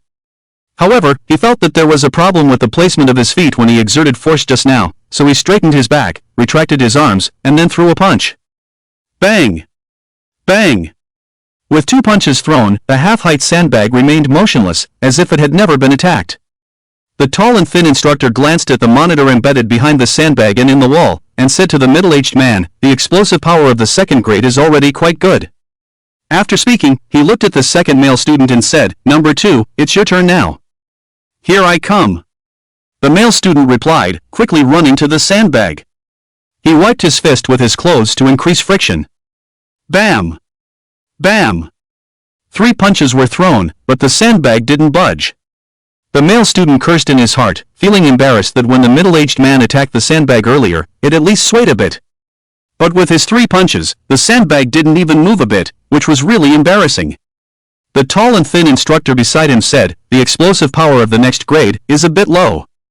Remember to exercise more in the future and work on your body. The male student awkwardly smiled, got it, thank you for the reminder, teacher. The instructor then called out, number 3, who's next? The 3rd female student didn't answer, she just walked over silently. The instructor nodded slightly and said softly, attack the sandbag with all your might, you have 3 chances. The girl nodded expressionlessly, then turned and kicked the sandbag with a sudden sidekick, so fast. Even the instructors didn't react in time to the girl's kick, only hearing a loud bang from the sandbag. When they looked over, the 3rd female student had already retracted her leg and stepped back to the side. Let me check. The tall and thin instructor ran to the back of the sandbag, glanced at the values on the power sensor on the wall, and made a judgment, the explosive power of the next 2nd grade. The people around sighed, especially the middle-aged man and the 2nd male student who were also testing martial artists. One felt ashamed because despite his age, he couldn't match a young girl, while the other felt embarrassed for being outperformed by a girl in every aspect despite being a male. Even Zhang Daxian took a closer look at the third female student. He felt that her strength might be stronger than Ruan Xiao. As for why he compared her to Ruan Xiao, it was because among the people he knew of the same age, Ruan Xiao was the only female martial artist. After the tall and thin instructor recorded the explosive power data of the third female student, it was finally Zhang Daxian's turn to do the last test of this session, hitting the sandbag, or more precisely, testing explosive power. The two instructors in the explosive power testing area, one tall and one short, had learned from their other four colleagues about Zhang Daxian's consecutive victories in blood and body strength tests. So at this moment, these instructors and the three other martial artist companions who came to test all focused their attention on Zhang Daxian. For some reason, even though it was Zhang Daxian being tested, they themselves were nervous. Perhaps they all wanted to know how much explosive power this genius, who seemed to have come out of nowhere, would demonstrate? Zhang Daxian walked up to the sandbag and commanded his body organs to fully cooperate with him in delivering the next punch. Not for any other reason, but simply because he wanted to see how powerful his full-strength punch could be. Naturally, his organs fully supported any action other than seeking death. They began adjusting themselves, breathing techniques, senses, blood circulation, muscle coordination, until all conditions were optimized. The brain spoke up. "Brain, master, we are ready." Zhang Daxian responded in his mind, then assumed a starting posture for a punch. Everyone present recognized Zhang Daxian's starting posture, the inch punch. A very simple and direct explosive boxing technique. This move is so simple that you don't even need to learn it. You can easily find the details of the starting move by searching online. However, knowing the move and being able to unleash its power are two different things. Although the inch punch is simple, very few people can actually execute it. This boxing technique greatly tests the martial artist's own strength and the skill of mobilizing qi and blood. Ordinary people cannot do it, nor can they learn it. They can only rely on accumulated insights and practice. If others were to mimic the inch punch stance, they would probably just laugh it off, but when Zhang Daxian assumes the inch punch stance, they wouldn't. A second-grade martial artist wouldn't joke around with them. Zhang Daxian's gaze locked onto the center of the sandbag, then decisively thrust his right fist forward. Bang! The sandbag didn't budge at all, but emitted a dull explosive sound. Seen this scene, everyone present was stunned. Especially a few instructors immediately recognized the subtlety of this punch. Different from the punch thrown by the third female student. Although the female student also made the sandbag produce an explosive sound, the source of the sound could be clearly heard, coming from the contact between her foot and the sandbag, whereas the sound of the punch thrown by Zhang Daxian was not caused by the vibration between the fist and the sandbag, but from inside the sandbag. The sandbag remained motionless on the outside, but inside, it was blasted open by the force of the punch. This kind of striking technique is usually only used by masters who are well-versed in martial arts techniques. And this young man, at such a young age, was able to execute it? Is this something a human can do? Did he start practicing boxing in the womb? Damn! Is he really not an alien? Just as everyone had not yet recovered from their shock, the sandbag that had been punched by Zhang Daxian suddenly exploded from the middle. Metal particles the size of sand grains flowed out like a flood from the gap. Zhang Daxian was dumbfounded, as were the others. Especially the second male student, who had just exerted all his strength but couldn't move the sandbag at all, yet Zhang Daxian had directly blown up the sandbag? Damn, indeed there is no harm without comparison. After a while, Zhang Daxian turned to look at the instructors and asked, "Do I need to compensate for this?"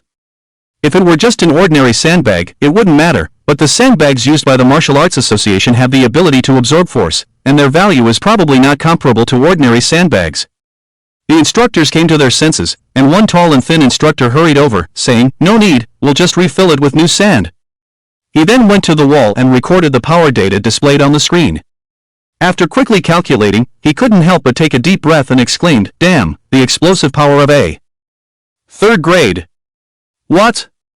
Third grade? The other instructors couldn't believe it and quickly ran over to the tall and thin instructor, snatching the tablet from his hand and looking at the data displayed on it. It's really third grade.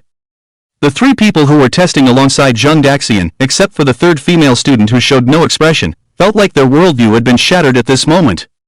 Wasn't Zhang Daxian a second-grade martial artist? Then how could he unleash the explosive power of a third-grade martial artist with one punch?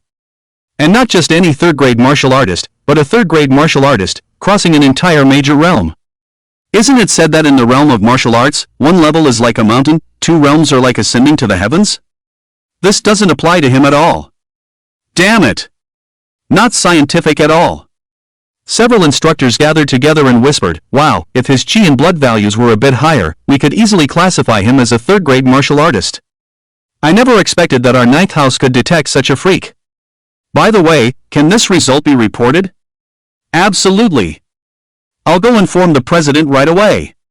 Soon, several instructors returned to normal, and one of them smiled and said to Zhang Daxian and the others, the tests are all over now. The three of you can follow this teacher to the next room to update your warrior certificates. As for this warrior gentleman, he looked at Zhang Daxian, we might need you to stay a bit longer because your test results were outstanding, and we need to report to the president. Not about the sandbag incident? No. That's fine. After that, the other three people besides Zhang Daxian were taken out of the testing room. Zhang Daxian stayed behind. The instructors brought him chairs, poured tea and water for him, afraid of neglecting Zhang Daxian. Before long, the tall and thin instructor returned with a middle-aged man in a suit. The middle-aged man had short gray hair and sharp, bright eyes like a sword. Under his tight black suit, you could clearly see traces of strong muscles. Most importantly, his demeanor was very similar to Director Wan Hong and Principal Jun Zhang. Daxian's intuition told him that this middle-aged man was definitely much stronger than Director Wan Hong and Principal Jun. It seemed that he was the president of the Jiangyang City Martial Arts Association. Unfortunately, his phone was outside, otherwise, he could have searched for information about the other party in advance. When the middle-aged president saw Zhang Daxian, he smiled with joy. It looks like you are Zhang, right? Zhang Daxian was stunned. This person knew him? The president came to Zhang Daxian, first gave a signal to the instructors, and they all left the room. After everyone left, the president explained, let's get to know each other first. I am the president of the Jiangyang Martial Arts Association, named Nanshan Quan. I know you because Wan Hong and Principal Jun mentioned you to me. They are both my friends. With that, the president walked to the broken sandbag, squatted down, and picked up some scales from the ground. After careful examination, he couldn't help but show a look of amazement in his eyes. When Zhang Daxian heard the other party's self-introduction, he had a bunch of question marks in his head. Male 3-fist? 3 rights? Mountain spring? A bit sweet? Then Zhang Daxian noticed that the president of the 3-fist was assessing the sandbag that he had hammered. Damn, could it be that he's really here to claim compensation from me? Zhang Daxian calculated the amount of money he had on him in his mind and uncertainly asked, President Nan, so why did you ask me to stay? President Nanshan Quan stood up, casually picked up a chair, and walked towards Zhang Daxian with a smile. Directly getting started? Not going to discuss the price first? Zhang Daxian thought the other party wanted to use the chair to hit him. If the Martial Arts Association president personally hit him, he wouldn't survive. If he had known earlier, he would have come here every day and smashed all the sandbags in his house. But to Zhang Daxian's disappointment, after President Nanshan Quan came to him, he just put down the chair and sat face to face with him. It's like this. President Nan began to answer the questions Zhang Daxian had just asked, in order to encourage more people to practice martial arts and for publicity. Usually, as long as we find a very talented or outstanding warrior here, we will contact the media to promote this warrior. Of course, we will pay him a substantial commission. Hearing about money, Zhang Daxian immediately perked up. But President Nan continued, the instructors just asked you to stay behind to discuss this matter. Oh wow, real money. Zhang Daxian had not had time to be happy when suddenly President Nan changed the subject, but if it were an ordinary person, I would have agreed, but not you. Why, did you give all the commission to the sandbag? Zhang Daxian asked in confusion, feeling like a roasted duck that had flown away. Give it to the sandbag? President Nan was first stunned, then turned to look at the torn sandbag, suddenly understanding what Zhang Daxian meant, and then smiled, you don't need to compensate the sandbag. Then? It's because a few days ago Wan Hong called me and said that if you came to me for testing before the college entrance exam, he asked me to temporarily conceal your strength from the outside world. Zhang Daxian thought for a moment and immediately understood Director Rawan's intention. Probably because of the matter of the Jia brothers, concealing strength and identity to prevent any accomplices of those two brothers from seeking revenge on him. Zhang Daxian nodded immediately, I understand the reason now. President Nan smiled, for so many years, Wan Hong has never cared so.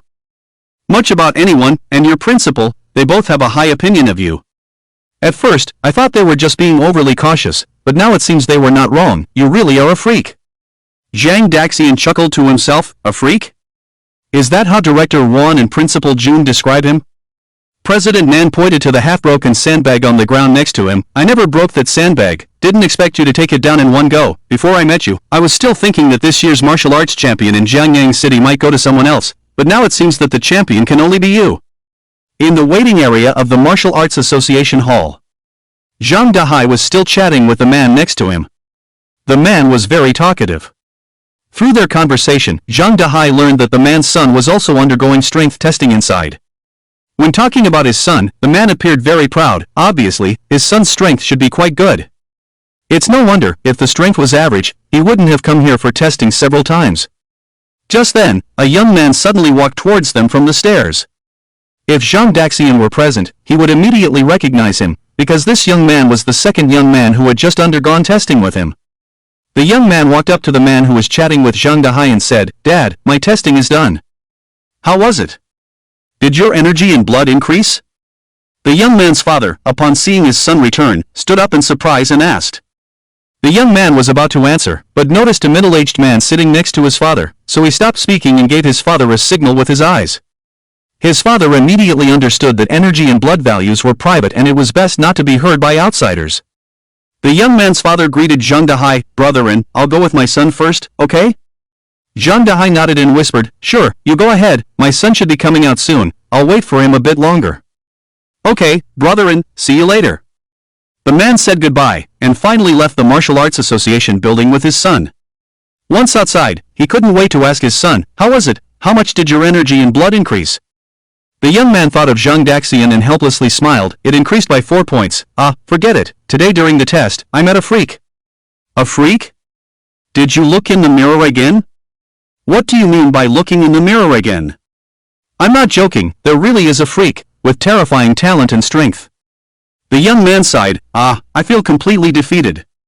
Seeing his despondent son, the man smiled and reached out to ruffle his son's hair. "Alright, stop sighing, let others be freaks, as long as we make progress ourselves, let's go, I'll take you out for a big meal to relax and cheer up." Zhang Daxian walked out of the testing room with a look of relief. He didn't expect this Three Punches president to be so talkative. He chatted with him for almost half a day. From national cave affairs to whether to add sugar to tomato scrambled eggs, all sorts of strange and varied topics, there was nothing they didn't talk about.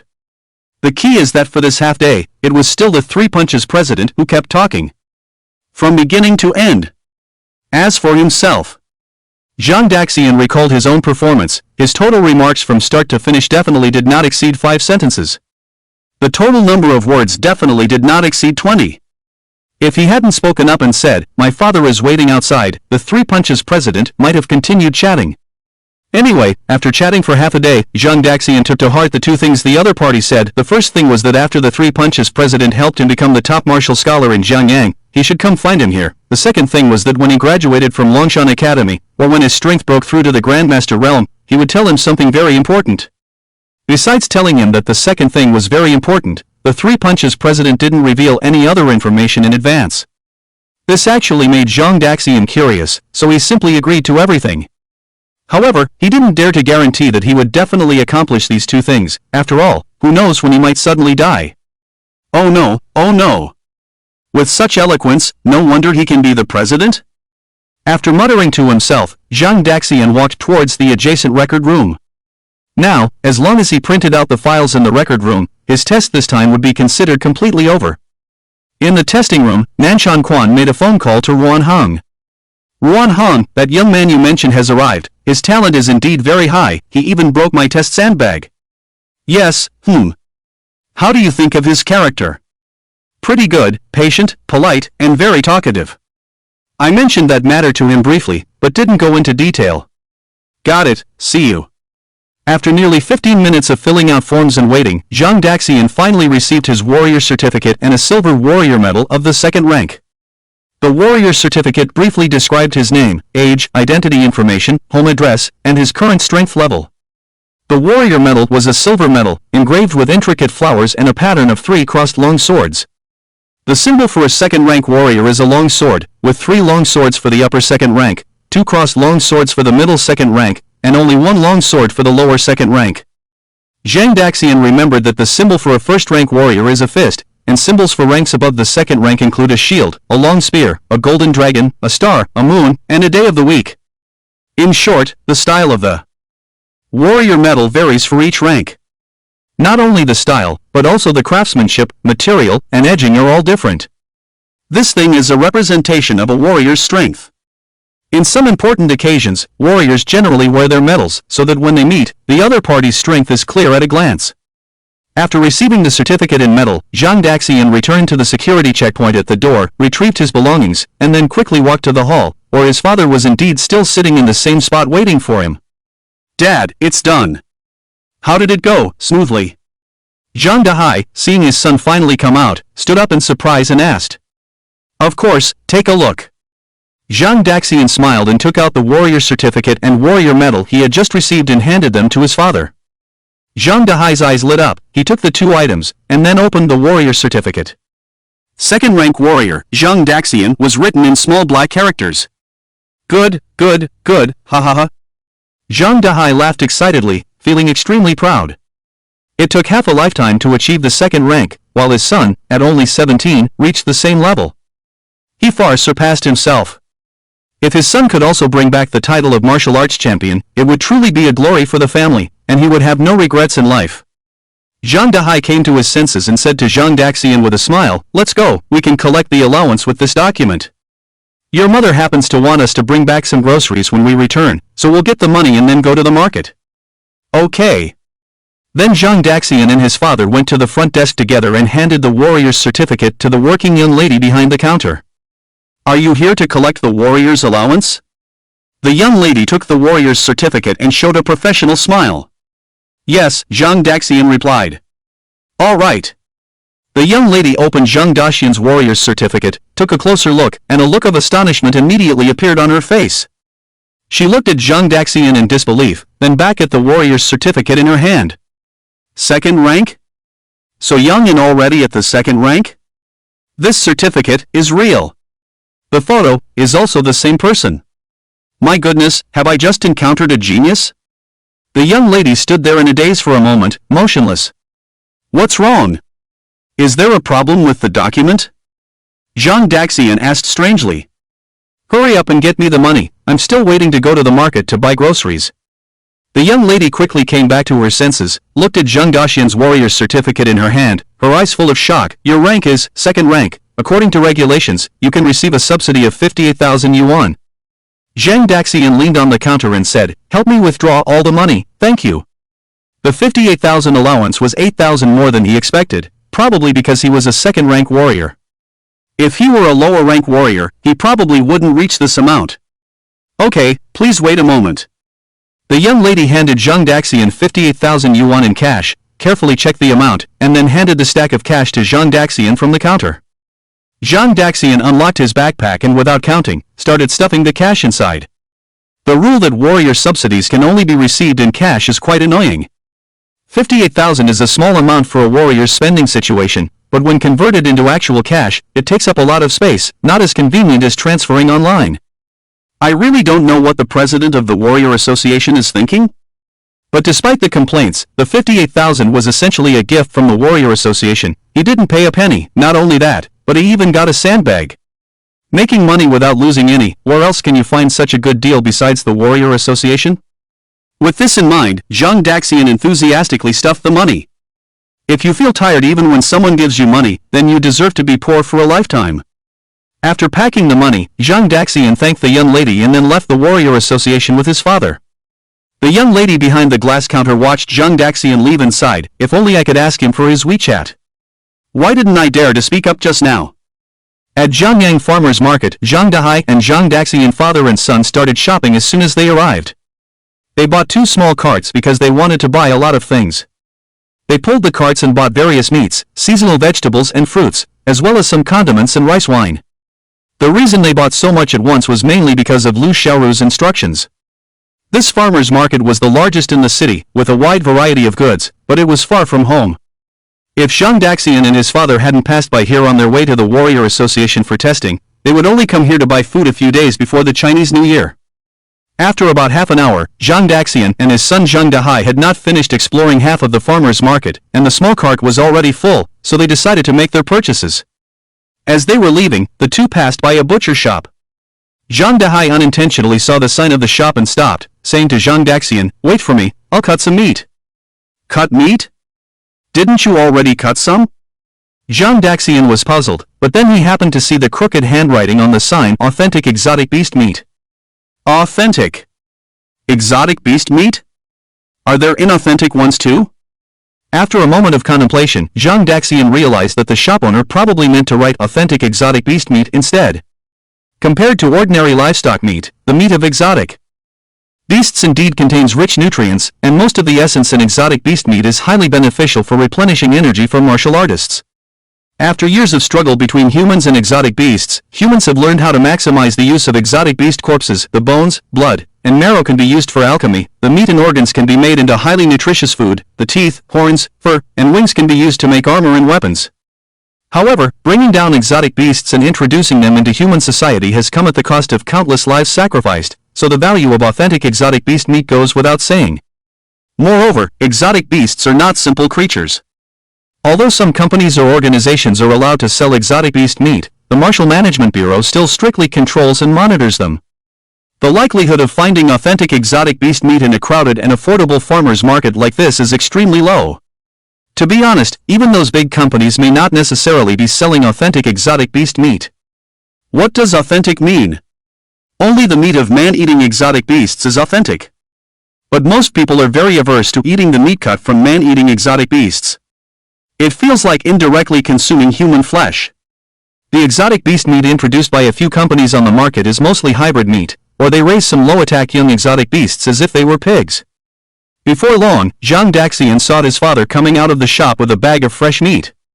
Zhang Daxian walked over, took the handle of his father's cart, and said, "Dad, you bought this exotic beast meat without even knowing if it's real or fake? What if it's lab-grown meat?" "It's not." Zhang Dahai smiled. "Others might not be able to tell, but your old man has been killing exotic beasts in the underground caves for so many years.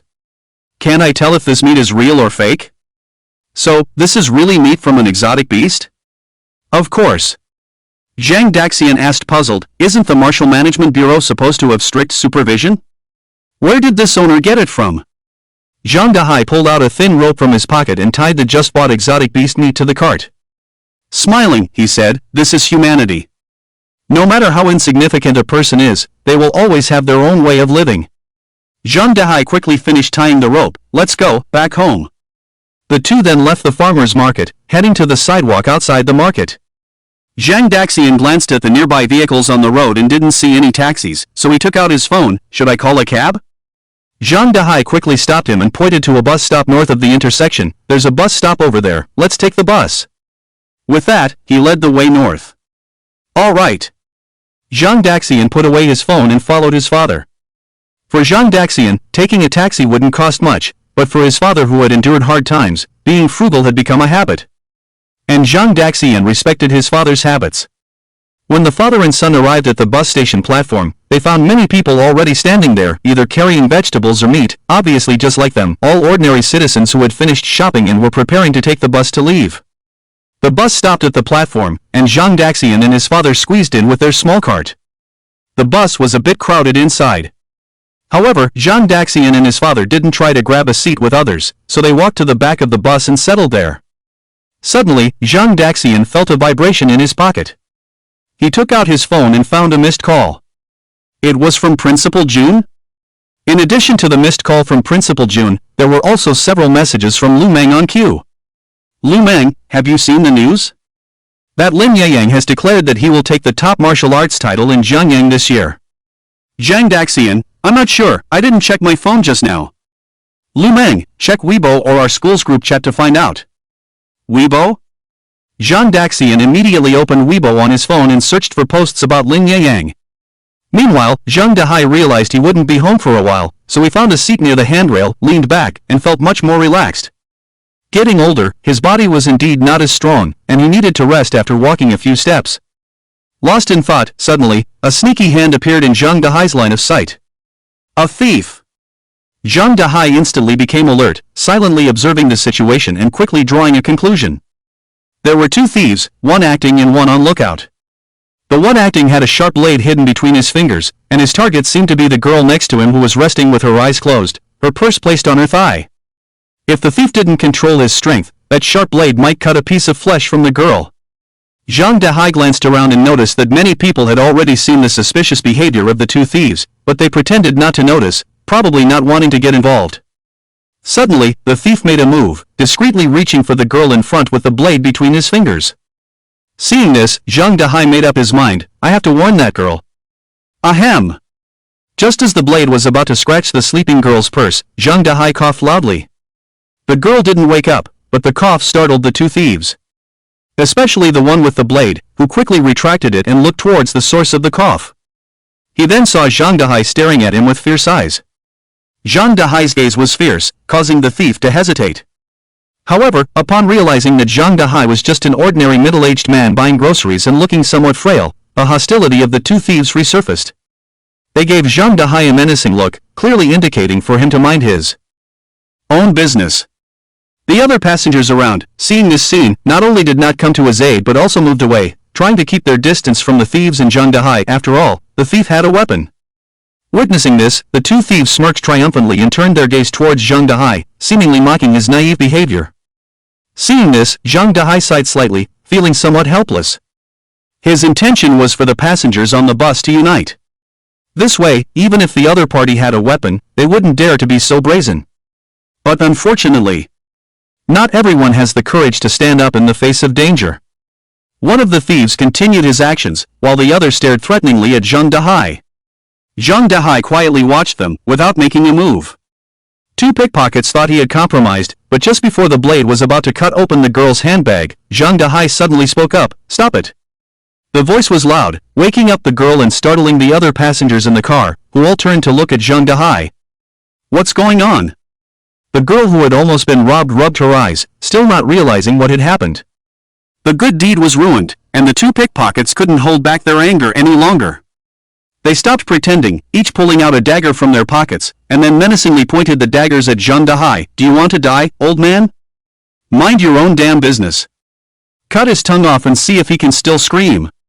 The two men, holding sharp daggers, approached Zhang Dahai, and the surrounding passengers quickly made way, not daring to intervene. I'll shut you up. The pickpocket closest to Zhang Dahai came up behind him and, with a backhand grip on the dagger, stabbed towards Zhang Dahai. He never considered that Zhang Dahai was once a martial artist. He never thought that the other's son was right beside him, and that he was also a martial artist of the second rank. After all, how could a martial artist ride on such a shabby bus? Facing the incoming dagger, Zhang Dahai dodged to the side. Although he had lost his martial arts strength, he still had the awareness of a martial artist. But Zhang Daxian was faster. At the moment the pickpocket swung the dagger, Zhang Daxian had already stepped forward to his father's side, and with a forceful kick, he kicked out. Crack, snap, the heavy kick landed on the pickpocket's crotch. Not only did the pickpocket scream in agony, but his bones were also shattered. Ah! The pickpocket with the shattered crotch instantly collapsed to the ground, hands clutching his crotch, letting out a heart-wrenching scream. The pain was indescribable. Zhang Daxian was also unsure. But the people around only saw the pickpocket quickly silenced by the pain, his face contorted in tears, mouth open, making a hissing sound. No one had expected Zhang Daxian to take action, let alone that his action would be so ruthless, directly resulting one pickpocket with just one kick. Seeing his companion in pain, the other pickpocket immediately realized he had met his match. Waving his dagger, he panicked and shouted, "Don't come any closer, or I'll stab you to death. Do you believe me?" Although he shouted fiercely, anyone could see that he was all bark and no bite, panicking. The bus driver, experienced in such matters, saw the situation escalating and immediately stopped the bus by the roadside, opening the back door. The pickpockets, seeing the door open, seemed to see hope and hurriedly fled the bus, not even caring about their companion. "Dad, leave it to me." With a grim face, Zhang Daxian reached out his left hand, bent down to pick up the pickpocket still silently screaming on the ground, and carried him out like a chick, heading towards the outside of the bus. As he walked, the driver quickly closed the door. Zhang Dahai, worried that Zhang Daxian might act impulsively, quickly grabbed the two small carts and shouted to the driver, "Master, open the door. I'm getting off too." As soon as Zhang Daxian got off the bus, he saw another pickpocket running westward. Instead of rushing to chase him, he took out a coin from his pocket, then slightly bent down, aimed at the fleeing pickpocket's left leg, and forcefully flicked the coin. The silver light of the coin cut through the air. Like a bullet, it accurately hit the pickpocket's leg bone, breaking it through the denim and flesh, shattering his leg bone. Ah! The pickpocket screamed in pain, falling to the ground, struggling to look at his left leg, feeling the excruciating pain, but there seemed to be no visible injury. Confused, he tried to get up to continue running, but when he saw the youth who had shattered his companion's crotch standing in front of him, he forgot about the pain, quickly got up, and pointed the dagger at Jean Daxian. Pedestrians passing by on the street were all shocked to see this scene. What's going on? Street fight?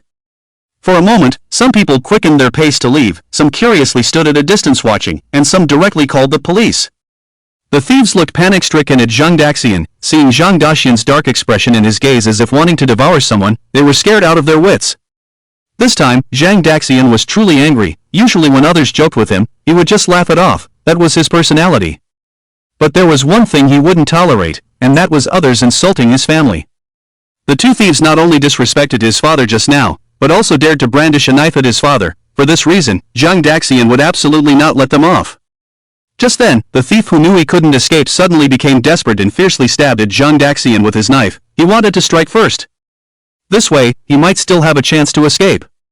The people watching from a distance around were shocked to see this scene, exclaiming in alarm. At such a close distance, the young man on the other side was definitely going to be stabbed.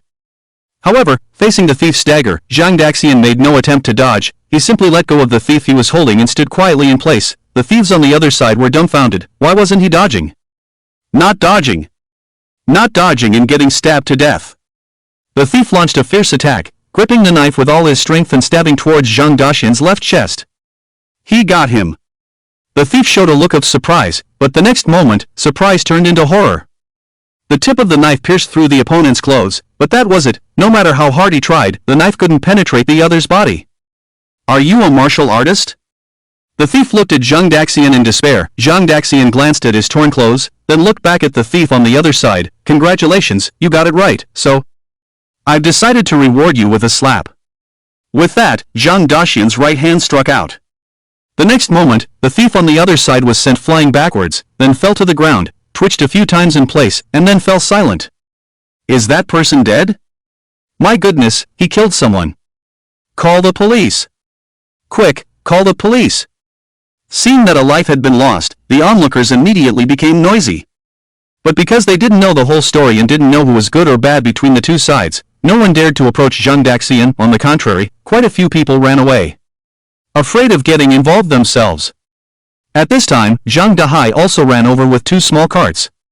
Before he even reached the scene, Jean Dahai saw the person lying on the ground, and his heart couldn't help but skip a beat. So he hurried over. He bent down, checked. Sure enough, the person was beyond help.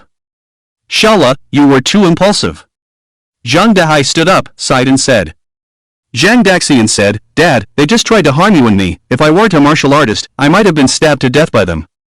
The main thing is that you're about to take the martial arts exam. Getting involved in a murder case at this critical moment, I don't know if it will have any impact.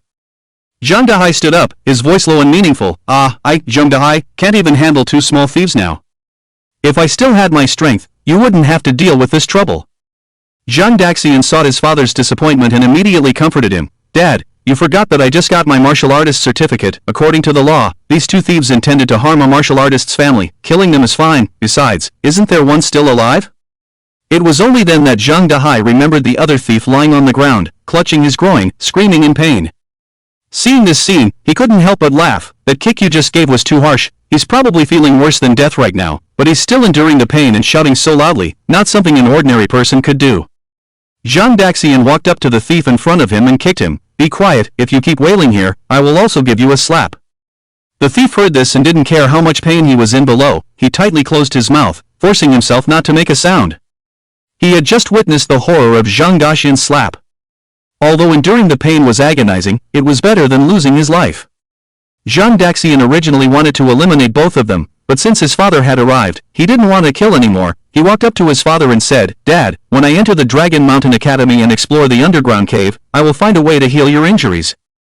According to his understanding, the reason his father lost his strength was not due to external injuries, but because he was poisoned by a mysterious beast. Not only his father, but many members of the underground army who were with his father had unknowingly been affected by this poison. This poison was peculiar. It didn't directly harm the body, but once the chi and blood were activated, the poison would consume the generated chi and blood. This poison was discovered, and many martial medical experts began researching antidotes. However, 6 or 7 years had passed, and the antidote had not been discovered. The power of a martial artist originates from chi and blood. Losing chi and blood is equivalent to losing power. For a martial artist, this is no different from becoming a useless person. Zhang Daxian thought if he could retain detailed memories of his past lives, perhaps he could cure his father's poison now. But unfortunately, during the cycle of reincarnation, memories of past lives would become blurred. This was a self-defense mechanism of the reincarnation body. As the saying goes, memory is the root of pain. If memories were not blurred, the accumulation of hundreds of painful memories from past lives would erupt, causing him to completely collapse, go insane, lose control. So at this moment, even if there were powerful medical skills hidden deep in his memory, he couldn't recall them. Although he knew the hope was slim, when Zhang Dahai heard his son's words, he was still filled with joy. He said, it doesn't matter if it's good or not, as long as I have you, I will rely on you to protect me in the future. As a martial artist, Zhang Dahai naturally hoped to remove the beast poison and resume training, but as a father, he hoped to see his son surpass him and achieve great success. Being protected by one's children, isn't that a kind of happiness? Onlookers were puzzled. They didn't understand why the young man had killed someone and could still chat and laugh with the middle-aged man. Could he be a psychopathic killer? The crowd discussed fervently. But the father and son paid no attention to this situation. Zhang Daxian was fearless, and Zhang Dahai knew that his son had not committed a crime. Even if he openly admitted it, it would only be considered rough tactics. From a martial artist's perspective, his son's methods were not overly brutal, otherwise, he would have left long ago. The reason they stayed here was simply to wait for the police to handle it publicly, so that the spectators could see that his son was not a bad person. Soon, the sound of police sirens rang out. 2 police cars appeared, slowly stopping in front of Zhang Dahai and Zhang Daxian. After the police cars stopped, 4 police officers got out of the cars. The leader was a middle-aged man, and the other 3 were 2 men and a woman, all looking young, around 25 years old. Officer, I was the one who reported it. You're talking nonsense. I was the one who reported it. It was me who reported it. As soon as the 4 police officers appeared, the onlookers immediately gained courage and started shouting as if seeking credit. Quiet, everyone. The young female police officer among the 4 shouted loudly, and the crowd immediately fell silent. Then the middle-aged police officer who seemed to be a squad leader position glanced at the body, then looked at the thief clutching his crotch and howling in pain, and said to a young police officer beside him, "Call an ambulance immediately." He then looked at Zhang Dahai and Zhang Daxian, furrowing his brow and asking, "What's going on?" Zhang Dahai was about to speak, but was stopped by Zhang Daxian. Zhang Daxian walked up to the middle-aged police officer, pointing at the body and explained, "These 2 wicked thieves used a blade to harm a young girl on the bus, not only stealing her money but also cutting her. Thanks to my timely intervention with justice, I saved the girl from their clutches. Originally, after saving the poor girl, I was planning to let them go, but they repaid kindness with enmity. One of them stabbed me with a knife. See the hole in my limited edition global shirt? It was him. I was forced to resist, accidentally knocking one unconscious. The other, I don't know if he's sick, kept bumping his belly into my foot, and then, he ended up like this." The thief lying on the ground, upon hearing Zhang Daxian's words, looked shocked. He glanced at the innocent-looking Zhang Daxian, his expression blank for a while, until he regained his senses. He hugged the middle-aged police officer's leg, crying out, "Officer, it's not true. It's not like he said." The words of Zhang Daxian left the middle-aged police officer stunned, shaking his leg, pointing at the body on the ground, and asked Zhang Daxian in amazement, "You call this being knocked out?" Zhang Daxian pretended to be puzzled and asked, "Isn't he knocked out?" The middle-aged police officer took a deep breath. "This is making me lose confidence." At this moment, a young police officer walked over and said to the middle-aged police officer, "Captain, the inspection is complete. The deceased died from severe head trauma." The middle-aged police officer nodded knowingly, then took out handcuffs, and solemnly said to Zhang Daxian, "You are suspected of." His voice abruptly stopped. Because Zhang Daxian handed him a black booklet, with 3 golden characters on it, "Warrior Certificate." A warrior? Such a young warrior? The middle-aged police officer took Zhang Daxian's warrior certificate with suspicion, then opened it, and immediately saw the words "second-rank warrior" on it, standing there as if struck by lightning. Second rank warrior? Oh my, is this real? He carefully checked the stamp on the first page of the warrior certificate and verified the photo on the identification. It was undoubtedly a genuine warrior certificate. And it was just printed out, because the date on it was today. Without a doubt, when did Jianyang City produce such a young second-rank warrior? Never heard of it. However, if he is a warrior, then this case has a different nature. Just as he was thinking, the middle-aged police officer suddenly noticed the name on the warrior certificate, Zhang Daxian. Zhang Daxian, a familiar name. Wait. Isn't this the name mentioned earlier? The middle-aged police officer was suddenly shocked, looked up at Zhang Daxian, and in the next moment, an image of a person appeared in his mind, then completely overlapped with the young man in front of him. Just a few days ago, the chief specially summoned all the second-level squad leaders and above police officers for a meeting. During the meeting, the chief summarized some recent homicide cases in Jianyang, and at the end of the meeting, projected an image of a person, a young man. That person's name was Zhang Daxian. The chief's purpose was only one, in the future, when encountering this young man in Jianyang, to handle with discretion and give special attention. Each squad leader consciously extracted the key information, discretion and attention. Thinking of this, the middle-aged police officer muttered to himself, feeling a bit clever, but also finding the handcuffs in his hand uncomfortable. After his thoughts raced, a smile suddenly appeared on his face. Here, please take your warrior certificate. The middle-aged police officer first kindly returned the warrior certificate to Zhang Daxian, then turned to look at the ground where the broken trouser thief was, shook the handcuffs in his hand, and also kindly said, "Come on, let's put them on." The broken trouser thief was dumbfounded. He admitted that he deserved to be handcuffed, but why so suddenly? Not only him, even the other police officers were surprised, but they knew the captain must have had a reason for doing so, so they walked over and voluntarily handcuffed the thief. 10 minutes later, the police car took the thief away directly, while Zhang Daxian was left unharmed. "Dad, let's go home." Zhang Daxian and his father left, leaving behind a group of stunned onlookers. They couldn't understand how much power that young man had, to kill someone and not even have to make a statement before leaving. Among the crowd, some people recognized the little black book that Zhang Daxian handed to the middle-aged police officer and said, "That's a warrior certificate, he's a warrior." Such a young warrior? That's not a warrior certificate, that's a license to kill. In the police car, the broken trouser thief was handcuffed, lying on a bench, groaning and whimpering, while two young police officers in front of him were interrogating him. After the interrogation, the thief couldn't help but ask the officer, "Hey, officer, what will I be charged with?" The officer replied, "According to the law, you are suspected of harming a warrior's family member, which carries a minimum of 10 years imprisonment, and in severe cases, even the death penalty. But considering your unsuccessful attempt and asking for directions by throwing stones, which could be seen as a sign of remorse, you might be sentenced to less than 10 years in prison." The broken trouser thief was speechless. What the hell is asking for directions by throwing stones? You guys can't seriously believe the nonsense of a murderer. I must have accidentally hit his foot, right?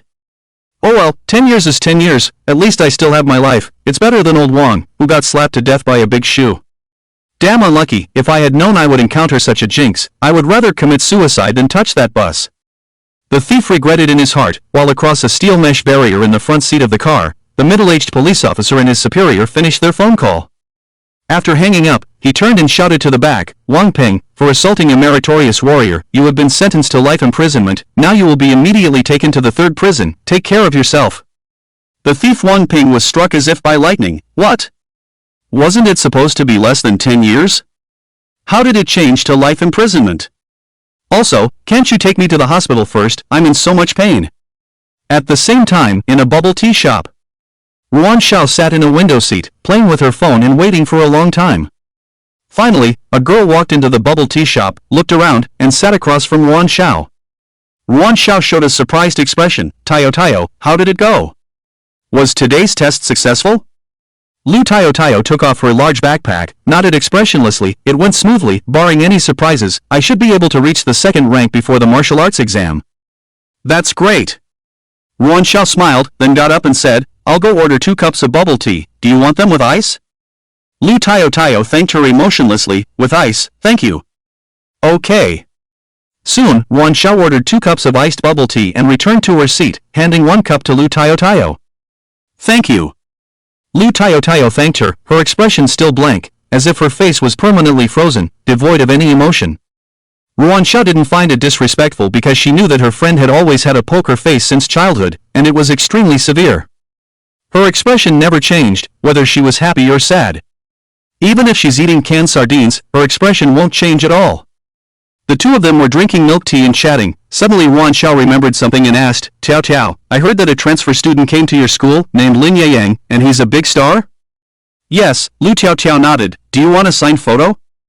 Ruansha shook her head with a smile. No, I just heard that he's a second-grade martial artist? Yes, a second-grade martial artist at 19, quite trashy, Lu Tiao Tiao said with a hint of disdain in her tone, even though she didn't show much expression. After speaking, Lu Tiao Tiao's eyes flickered, as if she had thought of something else. Ruansha didn't notice, just laughed and scolded, Hey hey hey! Who do you think you are, a genius like you?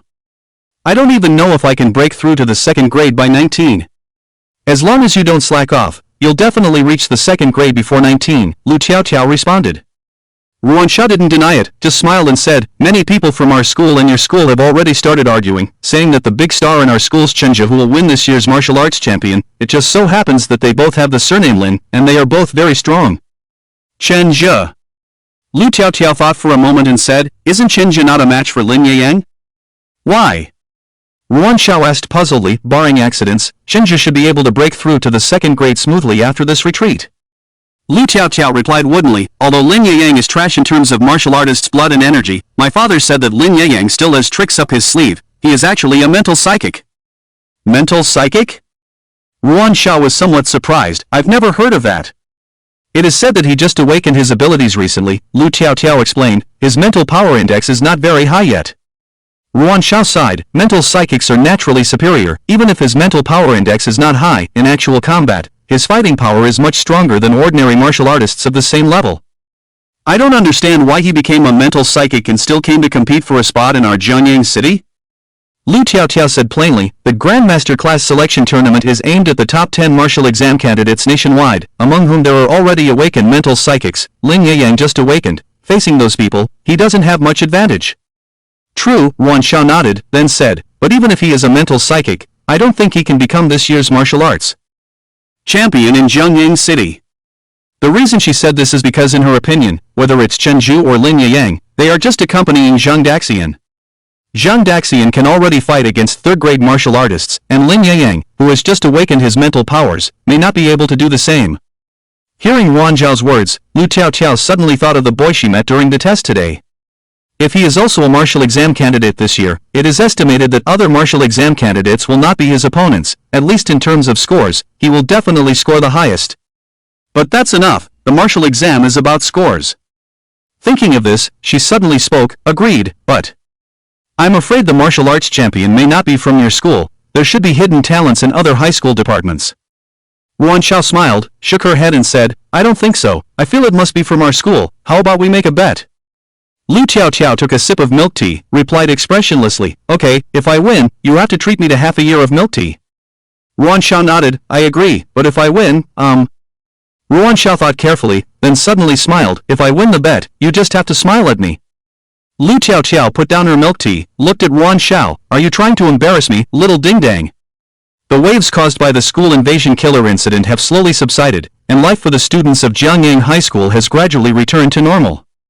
On this particular morning, Zhang Daxian carried his backpack and walked to school. When he reached a corner at a crossroads, two figures suddenly caught his attention. He saw Lu Long and Wu Mu. He had heard from Lu Meng that Lu Long and Wu Mu were hospitalized, and the school's arrangement was for them to rest until next year. After fully recovering, they would participate in next year's martial arts examination. Although it was a year late, they were still young, so delaying the martial arts examination by a year would not have much impact.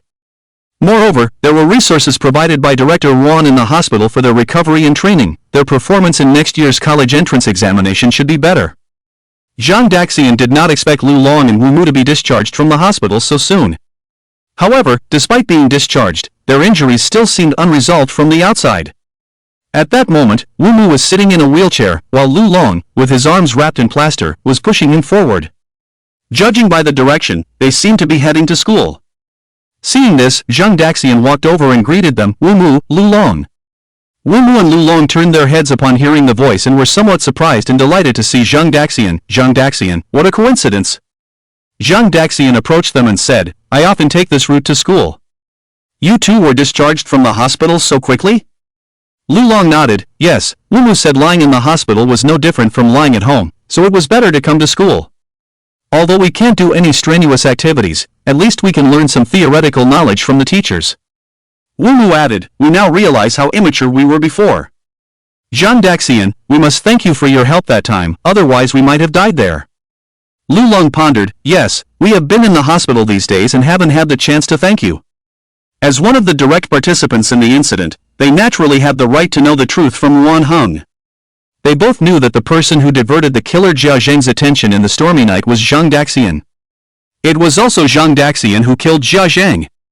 In response to their gratitude, Zhang Daxian simply smiled and said, we are classmates. Wu Mu nodded and quietly repeated we are classmates in his mouth. At that moment, he remembered Zhang Jia. After a while, Wu Mu asked Zhang Daxian, for this year's martial arts examination, are you aiming for the master class at Longshan Academy? Yes, Zhang Daxian admitted directly without hiding anything. Wu Mu said, we guessed that. It is said that Zhong has hired a second-grade foreign aide to win this year's martial arts championship, claiming he is very strong. But we know that this year's martial arts champion in Jianyang can only be you. Lu Long interjected, we have also set our sights on Longshan Academy, but we probably won't be able to go until next year. We will be in the same grade as you, our senior, by then, and we will have to rely on you, our senior, huh? Zhang Daxian also laughed, sure, I'll be waiting for you too at Longshan Academy. The three of them arrived at the school together. At the school gate, Lu Long and Wu Mu bid farewell to Zhang Daxian, and then the three split into two groups, each heading towards their respective classes. As Zhang Daxian watched the backs of Wu Mu and Lu Long as they left, he felt deeply moved. Wu Mu and Lu Long, who had experienced life and death, had changed a lot, or rather, they had grown, they had transformed from ordinary students into true martial artists. Suddenly, Zhang Daxian heard a rough and familiar voice behind him, hey buddy, have you eaten? If not, take a punch from me. Zhang Daxian turned around and saw that the person behind him was none other than Lu Meng, so he smiled and said, I haven't eaten, come on, give me a punch. Lu Meng grinned, extended his fist like a hammer, quickly tapped Zhang Daxian, and said in a high-pitched voice, look at my little fist pounding your chest, ugh. Zhang Daxian almost vomited, don't do this, it makes me nauseous. The two stopped joking and walked towards the school side by side. On the way, Zhang Daxian praised Lu Meng, you came quite early today. Lu Meng did come early today, in the past, this guy was always late for school, counting the seconds to enter the classroom. It was common for Lu Meng to enter the classroom just before the bell rang, making others think he was a teacher. Upon hearing Zhang Daxian's words, Lu Meng immediately made a bitter face, don't mention it, I had a rough night yesterday. What happened? Zhang Daxian asked with a puzzled frown. Look at my eye circles. Lu Meng pointed to his eyes in front of Zhang Daxian, who then noticed Lu Meng's dark circles, as if he had been punched. Zhang Daxian asked, what's going on with you? Lu Meng sighed, it's all because of that Lin Yang. Zhang Daxian asked, did he hit you? Lu Meng tilted his head and thought, sort of, he attacked me mentally. Zhang Daxian was puzzled, mental attack, is Lin Yang a psychic? Damn, he's way scarier than a psychic. Lu Meng's expression was as if he had eaten shit, then suddenly asked Zhang Daxian, have you heard Lin Yang's songs? No, Zhang Daxian didn't understand why Lu Meng asked. Don't listen. Never listen. Last night, following the principle of knowing your enemy, I planned to investigate Lin Yang's background. Lu Meng said solemnly, so I listened to his, let's call it a song for now. I forced myself to listen to half of it, and then I couldn't bear it anymore. It was sung so badly, no, calling it shit is disrespectful to shit. At this point, Lu Meng seemed extremely indignant. I, for the first time in my life, was broken by Lin Yang's song. I hate it. Is it that serious? Zhang Daxian was astonished. He remembered Anshin saying that Lin Yang's singing was terrible, but he didn't expect it to be this exaggerated. Of course, it's serious. Lu Meng said, after listening to his song, I couldn't sleep. Every time I closed my eyes, I had nightmares. I dreamt that he was leering at me, ugh, it was terrifying. Lu Meng shivered as he spoke. Zhang Daxian couldn't help but laugh at the situation, is half a song made you unable to sleep, that's a talent. Not really. Lu Meng continued, I fell asleep later in the night, but then the bed suddenly collapsed, damn. Huh? Your bed collapsed again? Zhang Daxian couldn't hold back his laughter this time, as it was the third time this year that Lu Meng's bed had collapsed while he was sleeping. He chuckled and said, "I told you last time, you need to get a bed frame made of alloy, but you didn't listen. It's not my fault, my mom said iron beds are prone to rheumatism, otherwise, I would have changed it long ago." Lu Meng sighed, "Damn, I weighed myself this morning, and I gained 10 pounds compared to last month." Zhang Daxian joked, "That's great, grow into a giant, and slap monsters to death in the future." Lu Meng responded, "What a joke, at this rate, one day the earth won't be able to contain me." Ha ha. The morning classes were mostly cultural subjects, but apart from history, Zhang Daxian and Lu Meng didn't pay much attention. The martial arts exam focused on martial arts, not culture. These cultural subjects were just icing on the cake. As for the martial arts exam, both of them were almost prepared. During break time, Zhang Daxian asked Lu Meng, "Which school are you planning to apply for in your martial arts exam preferences?" Lu Meng replied, "Longshan, I'll go with you." Zhang Daxian asked, "Are you planning to join the Grandmaster class?" Lu Meng responded, "I'll pass on the Grandmaster class. The top 10 in each province will compete for the Grandmaster class, and I'm sure I'll be eliminated. I'll just join a regular class." Zhang Daxian nodded in agreement. The regular class at Longshan Academy should be good too. After all, they were the first school to offer a Grandmaster class.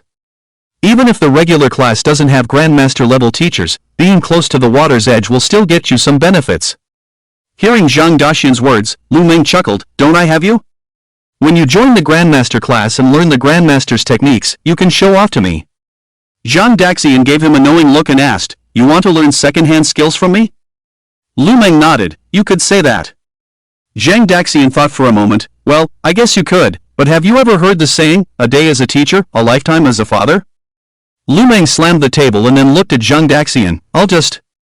"Hey, Dad." Just as Lu Meng finished acknowledging his new father, Zhang Daxian burst out laughing, and Lu's new dad was touched. Suddenly, the class teacher walked into the classroom and shouted to the students planning to take the martial arts exam, "Please go to the school auditorium now." "Why go to the auditorium?"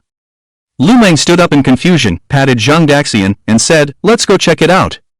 It's perfect timing to skip the next class. Let's go." Zhang Daxian, Lu Meng, and the other 2 students in the class who wanted to try the martial arts exam all left the classroom and headed towards the school auditorium. On the way, Zhang Daxian saw many students rushing towards the auditorium, so he and Lu Meng became even more curious about what was happening at the school. When they arrived at the auditorium, they saw the school principal, vice principal, and several teachers from the special classes sitting on the main stage. Most of the students had already taken their seats below. It seemed that they were all students taking the martial arts exam this year. Zhang Daxian and Lu Meng walked to the back together and found 2 empty seats to sit down. He noticed Ruan Shao not far away. She also noticed him and greeted him with a smile. Zhang Daxian nodded in response. Lu Meng, who was sitting next to them, looked suspiciously at the scene. "Something's not right, something's not right." "What's not right?" "The 2 of you are exchanging glances, isn't that considered not right?" "Are we?" "Trust me, go get your eyes checked." About 10 minutes later, most of the students had arrived at the auditorium. Then a teacher closed the auditorium doors. At this moment, the elegant Principal Junsa stepped up to the microphone, blew into it, checked if it was working fine, and then began to speak. "Today, I called you all here mainly to talk about the martial arts exam. The martial arts exam is less than 10 days away, but we just received a message from the Martial Education Department that there are 2 major changes to this year's martial arts exam in Jianyang. The first one is that this year's exam will include simulated battles. This should not be unfamiliar to you. In previous years, only the provinces of Dayang and Tiancheng used the new simulated battle format for the martial arts exam. However, starting this year, simulated battles will gradually be introduced nationwide, and Jianyang City is one of them. As for the specific operation of the simulated battles, I will explain later. For now, let's focus on the second change. The spiritual power index will be a significant bonus point in the martial arts exam." "Bonus points?" As soon as the students in the auditorium heard these words, they immediately perked up, but when they realized it was about the spiritual power index bonus points, they were instantly disappointed. Spiritual power index, isn't that something studied by spiritualists? It has nothing to do with us ordinary martial arts exam candidates. And there aren't many mentalists to begin with, as rare as giant pandas. Seeing the reactions of the students, Jun Xiaosao continued, "I know, you may all think that mental power index may not have anything to do with you. But it doesn't hurt to take a test in your spare time, right? If you test positive for mental power, that's definitely a bonus, even if it's just 1 point, but it might be the difference between a second-tier university and a first-tier university, or between a first-tier university and a top-tier university. Upon hearing this, the students felt it made some sense.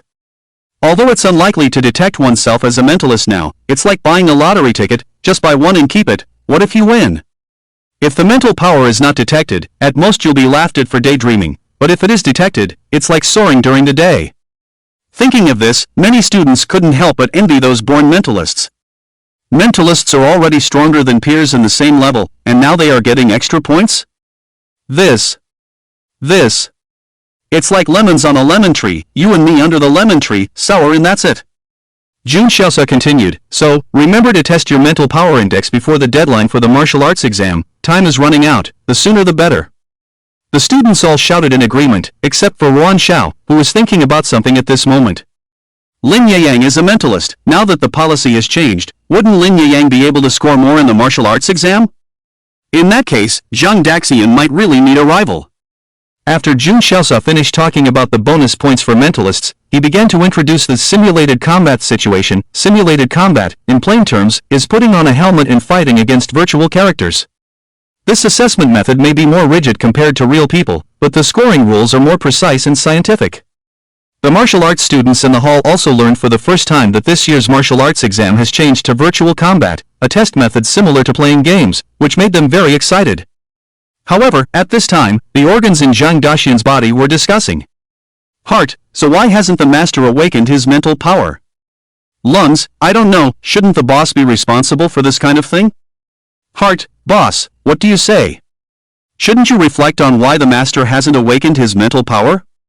Brain, how would I know why? The master was born without it. Heart, sigh, embarrassing, why can others awaken their mental power, but you can't? I'm not talking about you, boss, I'm talking about these students. Heart, usually acting all high and mighty, but messing up at crucial moments, so embarrassing. Boss, I really mean those students, not you. Brain, heart, such rubbish. Brain, alright, stop blaming others, I'll think of a way to see if we can awaken the master's mental power. Heart, boss, I really wasn't talking about you. Brain, shut up. Late at night, under the starry sky, after Zhang Daxian fell asleep. The organs took control of his body again, using sleepwalking to gain control of Zhang Daxian's body. The controlled Zhang Daxian cautiously went to the kitchen first, then quickly left home. But this time, the body didn't go as far as the Luoyan River, but found a nearby park. The park was dark, with no one around. Zhang Daxian walked to the park's pavilion and sat on a stone bench. Then he took out an iron spoon from his pocket and placed it on the stone table. Brain, the master used to watch TV and said that if he could bend the spoon without using his hands, it means he has awakened his mental power. Heart, damn, why didn't you say so earlier? Just let someone step on it and it's done. Brain, heart, are you brainless? You can't even use your hands, let alone your feet. Heart, how about using your knees? Brain, no. Heart, how about using your shoulder blades? Brain, no. Heart, if that doesn't work, how about farting to bend it? Brain, that's worth considering. Heart, are you serious, my dear boss? The brain began trying not to touch the spoon, but to bend it. Brain, why won't it bend? Brain, bend for me. Brain, The nearby Heart couldn't stand it and asked directly. Heart, boss, forgive me for asking, are you constipated? Brain, I'm just trying, okay? Heart, trying constipation? When did you develop such a weird taste, boss? Brain, sighs heavily, phew, liver huatua, quickly detoxify the heart, it seems pretty toxic liver, hee piece of cake. Heart, no. Just kidding, okay? Boss. I'm just trying to help you out, finding problems is the first step to solving them, that's being righteous. Liver, hee, don't worry. Heart, I'll be gentle. Heart, gentle my foot, get lost, you old pervert. Liver, the more you resist, the stronger I become. Heart, help. Heart assassination. Kidneys, lungs, spleen, brothers and sisters, come save me. At a critical moment, The lungs came out in time to defuse the situation. Lungs, enough, stop messing around. Boss, isn't there a phone in your pocket? Try searching online for information on spiritual awakening. Brain, yeah, searching online is more reliable than me messing around. Why didn't I think of that? Upon hearing this, the heart wanted to retort, but seeing the liver watching closely, it closed its mouth and held back its words. The brain took out the phone and searched for the words spiritual awakening. The lungs reminded, lungs, don't forget to clear the search history later. Brain, don't worry. Hey, I found a post. The brain clicked on the post it found. The original poster asked, I want to awaken my spiritual power. Is there a method that doesn't require any action? First comment, I want to lose weight. Is there a way to lose weight without exercising or dieting? Second comment, I want to die. Is there a way to die without actually dying? Third comment, of course, when you awaken, you will naturally awaken. Fourth comment, yes, this is my secret. Today I share it with you for free. Read more, watch less, eat fewer snacks, and sleep more. Fifth comment, translating the fourth comment, go to bed, dreams have everything. Sixth comment, +3. Seventh comment, can it be true that someone actually believes spiritual power can awaken on its own? Eighth comment, no, next. Ninth comment, winky face, late at night, if you're bored, click on the night, you'll find everything you want to see. Profile picture with V, brain, what are they talking about? None of it makes sense. Eyes, does spiritual power only awaken naturally? Brain, let me scroll down. Hey, this one seems serious. Heart, ah. I can't hold it in, is he genuinely serious or just pretending? Brain, shut up, let me see. The key to exercising mental power lies in concentration, in having no distractions in the mind. Take a classic example, bending a spoon. Bending a spoon is not about whether the spoon is actually bent by thought, but whether you want to bend it. The result is not important. What matters is the process. For example, if you want to use your mind to move a stationary glass ball, whether the glass ball moves is not important. What matters is that you are truly using your mind to move it, and the result of the glass ball moving is truly realized in your mental world. This exercise method was taught to me by a spiritual mind teacher friend, whether you believe it or not. I don't care, because I have been practicing according to his method for over a decade, and have not succeeded. Brain, this, not even believing it yourself, yet speaking so seriously about it? Heart, ha ha. Eyes, forget it boss, just try it as he said, he seems the most reliable among all these methods. Brain, fine, there's no other way anyway. Heart, boss, you don't plan on practicing for over a decade too, do you? If you can't succeed in over a decade, wouldn't it be a waste of time? Brain, I can't help but laugh, how can my brain be compared to those ordinary people's brains? Heart, okay, you're the boss, you're awesome brain, stop chatting with me, don't disturb me, I need to focus and have no distractions. The brain stopped chatting, sitting on a stone stool, staring intently at the spoon, imagining being able to move it, bend it. Brain, the result is not important, what matters is the process. Brain, I am moving you. Brain, the result is not important, what matters is the process. Brain, no distractions, focus, no distractions, focus, no distractions, focus. Other body organs watched quietly. Only the heart stared for a long time, finally couldn't help but comment, Heart, boss, is your focus on bending the spoon? Or is it on repeating focus? No distractions, these 8 words? The brain was interrupted by the heart, and got angry and scolded. Brain, you actually make sense. Before the brain could finish scolding, it suddenly realized that it seemed to have really gone off track. Brain, damn, wasn't I supposed to bend the spoon? Why did I start reciting idioms? No. I need to focus. I need to have no distractions. I need to bend the spoon. With that, the brain continued to stare at the spoon in imagination. It tried to clear its mind, not thinking about anything other than the spoon. This time, the brain entered a state of concentration. It felt that not only the spoon was in front of it, even the stone table had turned into a giant spoon. The wooden pavilion, the long corridor, the artificial mountain, the small lake, all turned into spoons. Finally, it felt that even the stars in the sky had turned into spoons, and then the moon also turned into a spoon. In the end, the entire universe turned into 2 huge opposing spoons. At this moment, the brain felt that it had glimpsed the secret of the world. The origin of the universe is a spoon. A spoon is art. A spoon is truth. The way that can be spoken is not the eternal way. The spoon that can be spooned is not the eternal spoon. The spoon within the spoon, the gateway to all wonders. The brain was immersed in this revelation, and all the organs were curious about what was happening to it since the boss had no reaction for a while. Eyes, why isn't the boss moving? Is he asleep? Heart, no, he's dead. Just then, the spoon on the stone table suddenly moved slightly. Eyes, it moved. Heart, not moving. You're seeing things. The spoon on the stone table moved again. Lungs, it seems like it really moved. Heart, it must be the wind blowing. Suddenly, the small steel spoon on the stone table emitted a crisp buzzing sound. Then, it inexplicably floated up, suspended half a meter above the stone table, motionless. Kidneys, damn, is this the wind? Can the wind blow like this? Heart, this, it's haunted, right? The heart really couldn't believe that this boss had awakened his psychic power in such a short time. Brain, stop talking nonsense. The brain woke up from immersion, cursed, stood up, and walked around the table staring at the spoon. The spoon still floated in the air without any support. But the brain felt like it was holding the spoon, using an invisible hand to grasp it in the palm of his hand. Brain, I'm a genius. The brain was extremely pleased. It's just psychic power, who doesn't have it? Lungs, boss, did you really succeed? Brain, I think so. The brain reached out and grabbed the spoon in the air. With a click, the spoon broke in half, each floating in the air, motionless. Then the brain made a gesture, and the broken halves of the spoon flew into his palm. Heart, boss is amazing. I just told them that you moved the spoon, and they didn't believe it? Stomach, heart, can you have some dignity? Boss is amazing. Kidneys, what does a heart need dignity for? By the way, boss is amazing. Spleen, can you stop flattering? It's disgusting to listen to. Isn't it already recognized that the boss is amazing? The brain was flattered by a few compliments. After enjoying it quietly for a while, it finally came to its senses. Brain, alright, stop flattering. Am I the kind of brain that likes to hear flattery? Heart, absolutely not. I guarantee with my integrity, the boss is definitely a humble boss. Stomach, the elegant gentleman is referring to the boss. Kidneys, the boss is our eternal role model. Spleen, I never understood what flattery means. I just seek the truth. The brain was flattered for a while again before coming to its senses.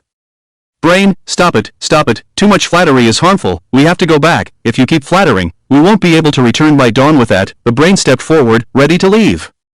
But after the left leg stepped forward, the brain found that the right leg seemed to be stuck to the ground and couldn't be lifted. Brain, lame, what's going on? We have to go. Legs, I'm not sure. The right leg suddenly lost control. Brain, what? Heart, you, brain, actually messed up the owner's body. You wait to apologize. Brain, you, lame, quickly check what's going on. Legs, I checked, everything seems normal. Brain, everything seems normal? The brain tried to lift the right leg, but no matter how much force it used, the right leg seemed to be welded to the ground and couldn't be lifted. Brain, this is normal? Heart, laughs, the brain is dead. The heart takes over. When the owner wakes up, he will definitely fire you. Then it will be my turn to be the boss. Ha! A talking body, interesting. The sudden voice made the heart, who was laughing heartily, almost faint.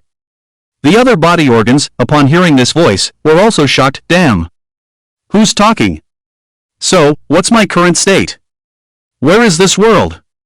The voice sounded again, and this time the brain realized that the body had somehow lost control. And the one speaking was the owner himself. The brain was dumbfounded. Is this the host's second personality? No. Not that one. That one has black eyes. At this moment, Zhang Daxian scrutinized his body. Young, strong, full of vitality. Strange clothing. Have I finally died? A profound smile appeared on Zhang Daxian's face. Mist danced in his eyes, shimmering with a deep blue crystal-like color.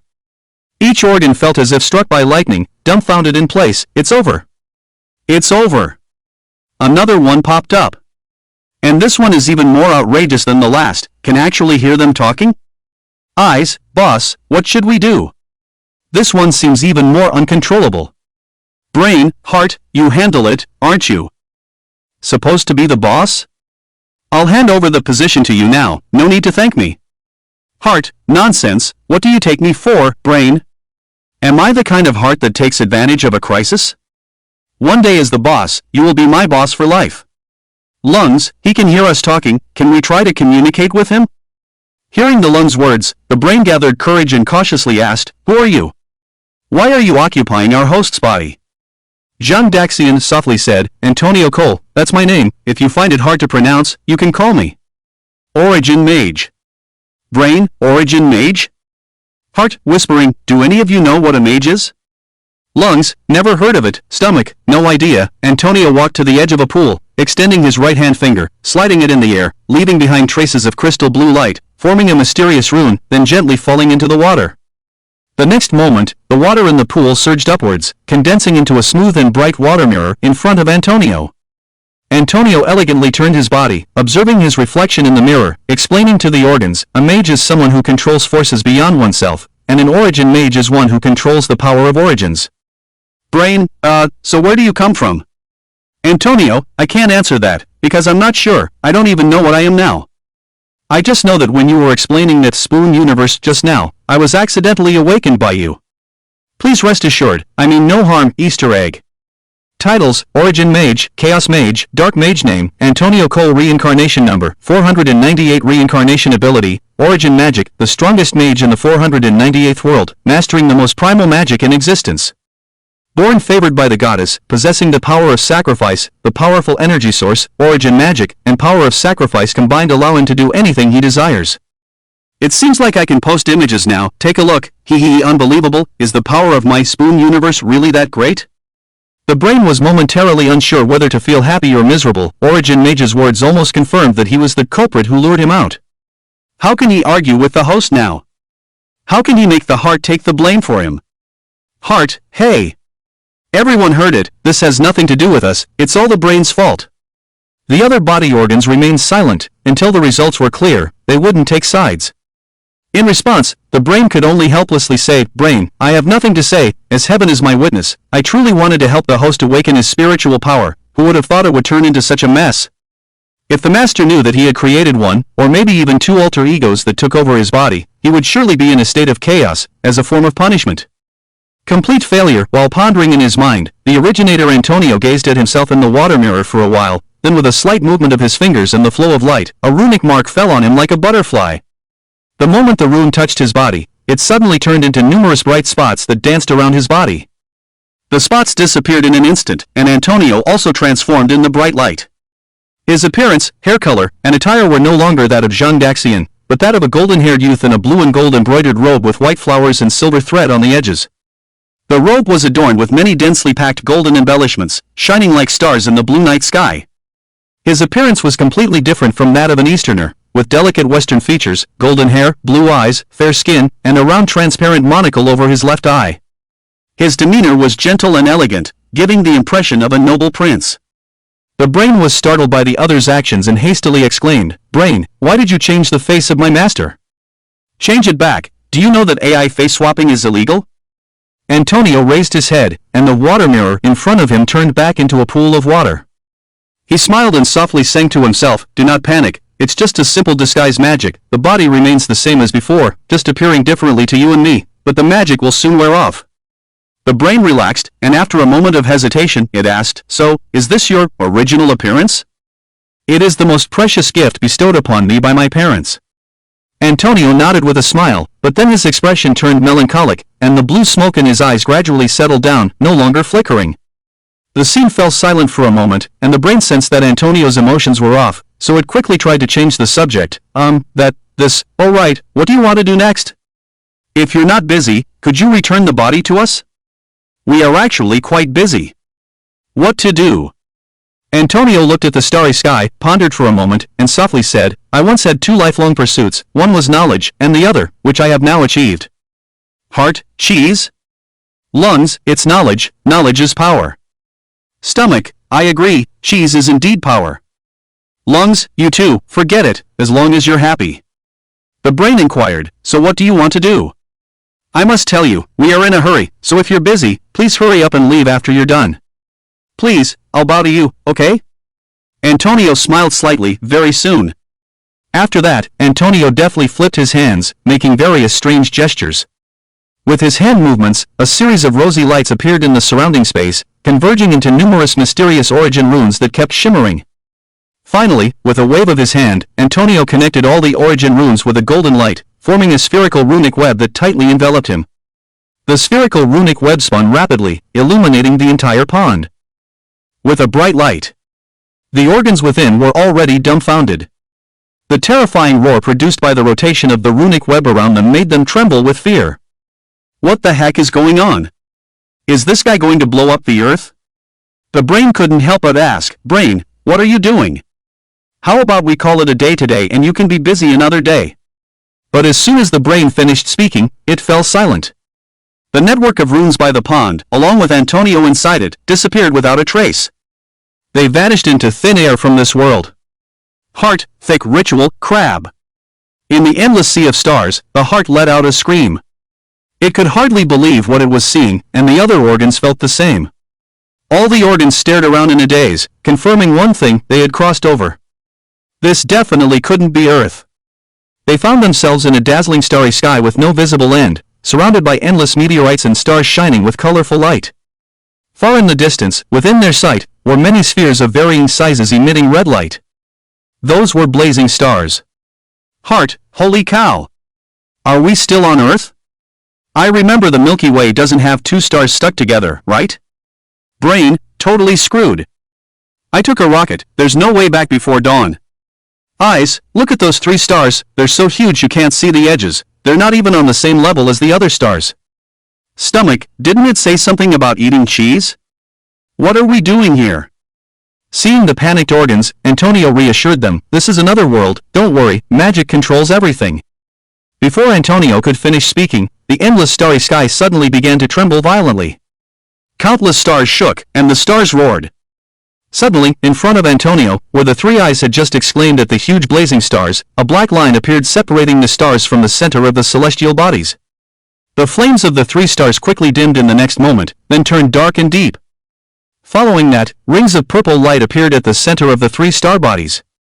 It was at that moment that the organ's worldview was turned upside down. Because those 3 bodies, larger than all the other stars, were not stars at all, but 3 eyes. 3 vast and boundless eyes. The organs were already so shocked that they couldn't speak, but soon, a scene that made them even more fearful unfolded. Behind the 3 eyes, a silhouette that occupied the universe faintly appeared, gradually becoming clearer. It was a black dragon head, and the 3 eyes were the eyes of this cosmic dragon. The dragon looked at Antonio, baring its fierce dragon teeth, and the 3 dragon eyes ignited with angry purple flames. Damn origin mage! Release the cage! The roar of the dragon spread outward in sound waves, creating ripples throughout the entire universe. The sound waves churned up endless star rivers, and countless stars were shattered in that moment. The dragon's sound waves swept towards Antonio, and his organs inside his body screamed in terror, Heart, holy cow! Run, run!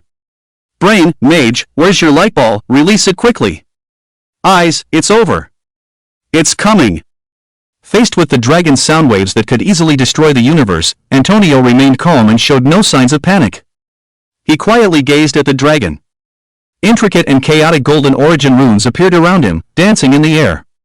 Antonio reached out his hand, magic controls everything. And I control magic. With those words, all the runes flew out together, forming a golden rainbow. The rainbow tore through space, effortlessly breaking through the dragon's sound waves, and finally struck heavily on the dragon's cheek. A drop of purple dragon blood fell, but it was immediately enveloped by the runes, then the runes disappeared. The next moment, it appeared out of thin air on Antonio's palm. Antonio looked at the palm of his hand, with a thought, the runes dissipated, revealing the true face of the drop of dragon blood. It was the size of a raindrop, emitting a purple glow, quietly floating in his palm, as calm as a child. Antonio smiled and said, we can leave now. When the organs turned their attention back to the starry dragon, they saw a shocking scene. The dragon had emerged completely from the darkest depths of the universe. It roared, its sound waves destroying everything around it. At the same time, its 4 enormous wings flapped wildly, causing chaos. Every flap of its wings crushed a piece of spacetime, tearing open a black hole. It wanted to escape. However, it was bound tightly by dozens of golden runic chains, restraining its wings, limbs, body, and neck, preventing it from escaping into the endless galaxy. Meanwhile, Antonio created the runic sphere once again, enveloping himself. The runic sphere spun rapidly, causing the surrounding spacetime to shift. Through the fading runic sphere, the organs saw the dragon let out a final roar towards Antonio. You cannot imprison chaos forever, I will escape eventually, and then tear apart your magic. After a deafening roar, everything fell silent. When the runic sphere dissipated, the organs found themselves back by the park pond. Recalling what had just happened, the organs were deeply unsettled. It was too surreal. They had actually left Earth for another world and encountered a dragon larger than a star? The heart asked, was that all just a dream? The brain replied, I think it might have been. Before the brain could finish its thought, it saw Antonio extend his hand. With a soft sound, a purple light appeared in his palm. The brain realized that drop of dragon blood? What happened earlier was real. Antonio placed the dragon blood in the air, then moved his hands around it, leaving behind a trail of light. The light trails connected, gradually forming a radiant and mysterious magic circle. The brain gazed at the drop of dragon blood, as if seeing the dragon that could destroy the world at will. It couldn't help but ask, "You imprisoned that dragon just for its blood?" As Antonio continued to arrange the magic circle, he replied, "The origin magic gave me a method, and powerful energy is the means to achieve that method. Dragon blood is powerful energy, but it is not pure. I need to sacrifice it for the energy I require." The brain questioned, "Just with this one drop?" Antonio answered, "It's enough. It's not about the quantity of blood, but whose blood it is." He smiled. The dragon ancestor, born in the land of chaos, was the first life to appear in the chaos, the first dragon in countless universes, the source of all dragons. It was born in chaos, and it controls chaos. The brain thought, "Sounds impressive, but you just imprison it, as your cash cow?" Antonio asked, "Cash cow?" The brain explained, in simpler terms, it means exploitation." Antonio heard this and chuckled instead of getting angry. He patiently explained, "Before I encountered the dragon ancestor, it was already dead. What you saw was actually the body controlled by the dragon ancestor's angry fire. When I found it, it was lying alone in the chaos, disrupting spacetime and destroying everything. Instead of letting a corpse go mad, it's better to recycle waste and make it my cash cow. It died as it deserved." After hearing Antonio's words, the organs were deeply shocked. So terrifying dragon turned out to be a corpse? The corpse can still talk tough? Antonio's sacrificial formation was coming to an end. He glanced at the purple dragon blood at the center of the formation, seemingly lost in memories. After a while, he sighed and said, "Actually, this is not only his blood, but also my blood." Organs? You may not believe it when I say it, but when I found the ancestral dragon, I used origin magic to explore everything about him. In the end, I discovered an interesting truth, a ridiculous farce. A tear suddenly fell from the corner of Antonio's eye, but his voice remained calm. "The ancestral dragon is my past life. He died. I was born. The energy source I desperately sought turned out to be my mortal enemy, turned out to be my own corpse, a mad corpse. He destroyed my world in madness, my kingdom, took away my loved ones, my people, my own corpse, took away everything from me, everything." This story is not small. Hey, winky face. The organ suddenly felt a lot of information. And it really subverted the three views. Antonio's meaning is, he was a dragon in his past life? The dragon turned into him after death? And the corpse after death went mad? The mad corpse destroyed the world where he was reincarnated? Including his loved ones? What's even more outrageous is that just now his own corpse even threatened to tear him apart. Pain. Too painful. The organs couldn't understand how there could be such a rebellious body in the world. Although the body of a dragon and a human may have some differences, but no matter what, you should still obey the master's command, right? This ancestral dragon is really something, not obedient at all. It even wants to go against its master? Want to kill its master? Damn it, is it trying to rebel? We represent the entire universe. The whole world. All life's bodies despise it. After thinking for a while, the brain couldn't come up with comforting words. Antonio's sacrificial ritual finally completed. The purple fresh blood at the center of the formation had now turned into a shining seven-colored light. He pointed with his hand, and the light shot straight into the sky. Until the end of the sky, the light suddenly exploded, turning into hundreds of stars shining with 7 colors. The next moment, those colorful stars suddenly revolved around their center points, rotating clockwise, leaving colorful star marks in place. They spun faster and faster, and the 100 star marks turned into a huge vortex spinning rapidly. The vortex grew larger and larger, stirring the entire night sky of Jiangyang City. At this moment, the entire night sky of Jiangyang City turned into a rainbow color, like a sea of 7 colors, with the center of the sea being a mysterious and magnificent vortex. Under this light, the entire Jiangyang City also turned into a colorful city of the night. Unfortunately, at this late hour, countless sleeping people missed this strange spectacle, but there were also some who stayed up late, or got up early for work, witnessing this magical and magnificent scene. In the bedroom. A boy was curled up in bed, holding a phone, with earphones connected to the phone in his ears. Crystal! Crystal! Jungler, come back to defend the base. Defeat, damn! Stupid jungler! Stupid mid laner. Stupid top laner. All of you are idiots. Hee hee, the idiot Guan Yu bought 6 shoes? Are the 4 shoes for your mom? Guan Yu is on the other team? Then it's okay. Stupid teammates. Guan Yu with 6 shoes can get a pentakill? I give up, you guys are really good at feeding. Seriously, stop playing games, go sit in jail. The boy grumbled as he threw off the covers, then turned on the bedside lamp. Playing games, how did he end up hoarse from shouting? It's strange. Quickly drink a glass of water to moisten your throat. The boy walked to the window, picked up the cold water jug on the table, and poured a glass of water into the cup. And at that moment, the boy suddenly noticed that the water he poured out had turned into a rainbow color? He widened his eyes. Wow, could it be that this is not a water jug, but Aladdin's magic lamp? Thinking this, the boy hurriedly shouted at the water jug, "Magic lamp, magic lamp." I wish those idiots who just got a pentakill to never have toilet paper in the bathroom. When showering, the water will always stop halfway. When asked a question in class, they will always be called by the teacher's name. After several consecutive wishes, the boy finally opened his eyes. It was then that he noticed a colorful beam of light shining into the room from outside the window, landing directly on his water cup. Ha! The boy curiously pulled back the curtain, and the next moment, he saw the magnificent starry sky. Wow, amazing! A young man and woman stood in front of a fountain pool outside the hotel, looking at each other affectionately. Suddenly, the young man took out a red box from his pocket, half-knelt, handed the box to the girl, and gently said, "Eileen, will you marry me?" Ah, this. The girl covered her mouth with her hand, her eyes shimmering with incredulous joy. "Marry me, Eileen, I promise, I truly love you." The young man said again. The girl had actually been looking forward to this day for a long time, but due to the shyness of a young girl, she gently asked, "Will you always be good to me?" "I will always be good to you." The young man firmly replied, "I will always stand by your side, protect you, make you happy, make you joyful, even if it's the end of the world, nothing can stop me from loving you." The young man's cheesy words intoxicated the innocent girl. So the girl responded excitedly, "I do."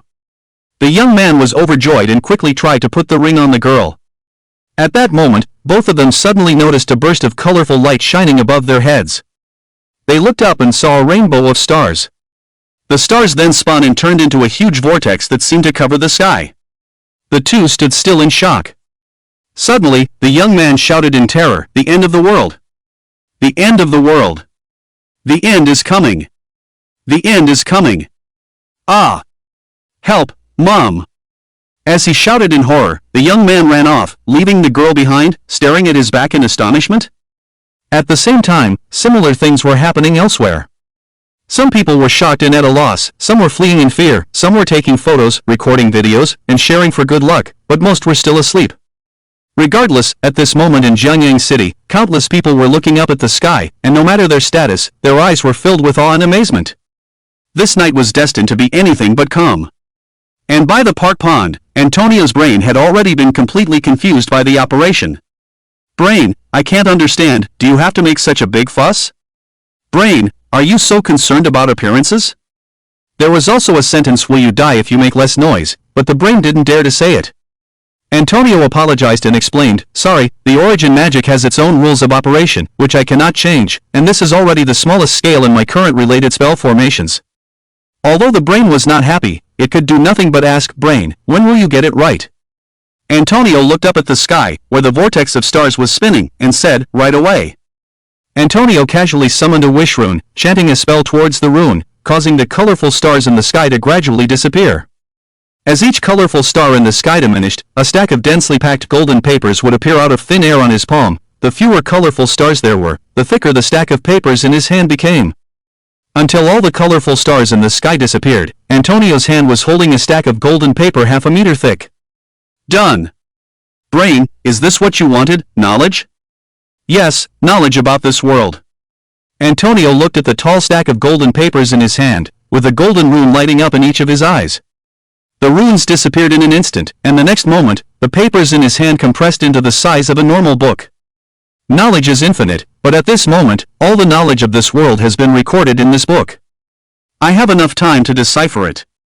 Goodbye, I won't disturb you anymore. With that, Antonio fell silent, and the brain also realized that the body had returned to its control.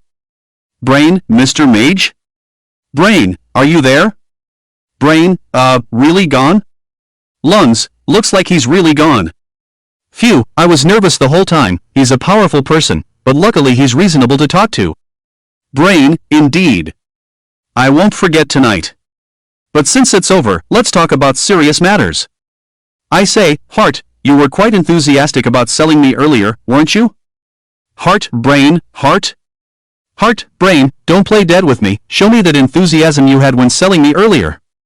You wanted to be the boss, right? Come on, let's talk.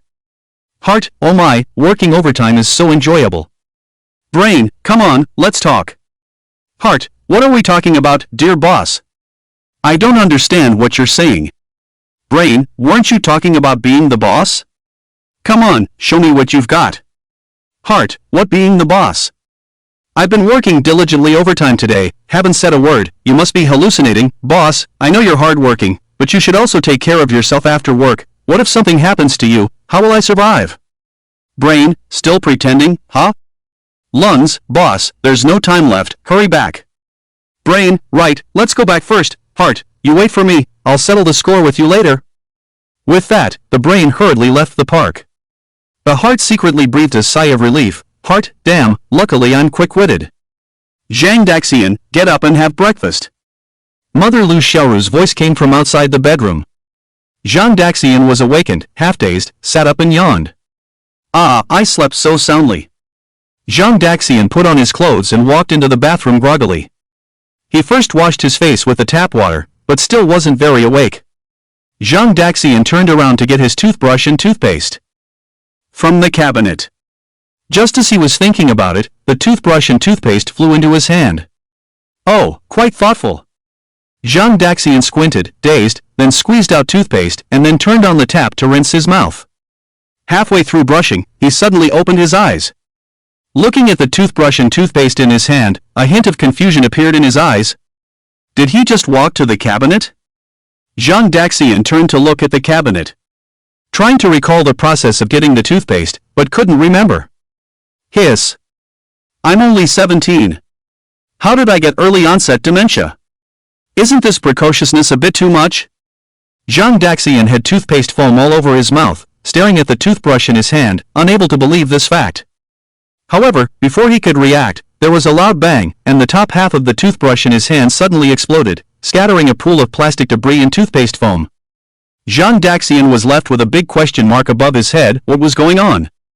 As he looked at the toothbrush debris in the sink, he saw the plastic scraps mysteriously floating from the water into the air.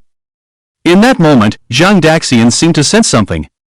With a single thought, the debris floated from the air to above the trash can. He immediately withdrew his thought, and the debris fell into the trash can. At that moment, he finally realized that his mental power had suddenly awakened. Awakening mental power after a nap? Isn't that ridiculous? After thinking it over, Zhang Daxian felt that it was his own body playing tricks on him, so he asked, "Are you guys responsible for this?" Brain, sorry, master, we were just resting. What are you talking about? Did you make my mental power awaken? Brain, acting dumb, what do you mean by mental power awakening? Heart, yeah, master, we don't understand that term at all. You don't understand? Zhang Daxian reached out, and the remaining half of the toothbrush flew up, floating above his palm. This is mental power awakening. Heart, wow, master, you're amazing. How did you do that? Stomach, agreed, boss is amazing.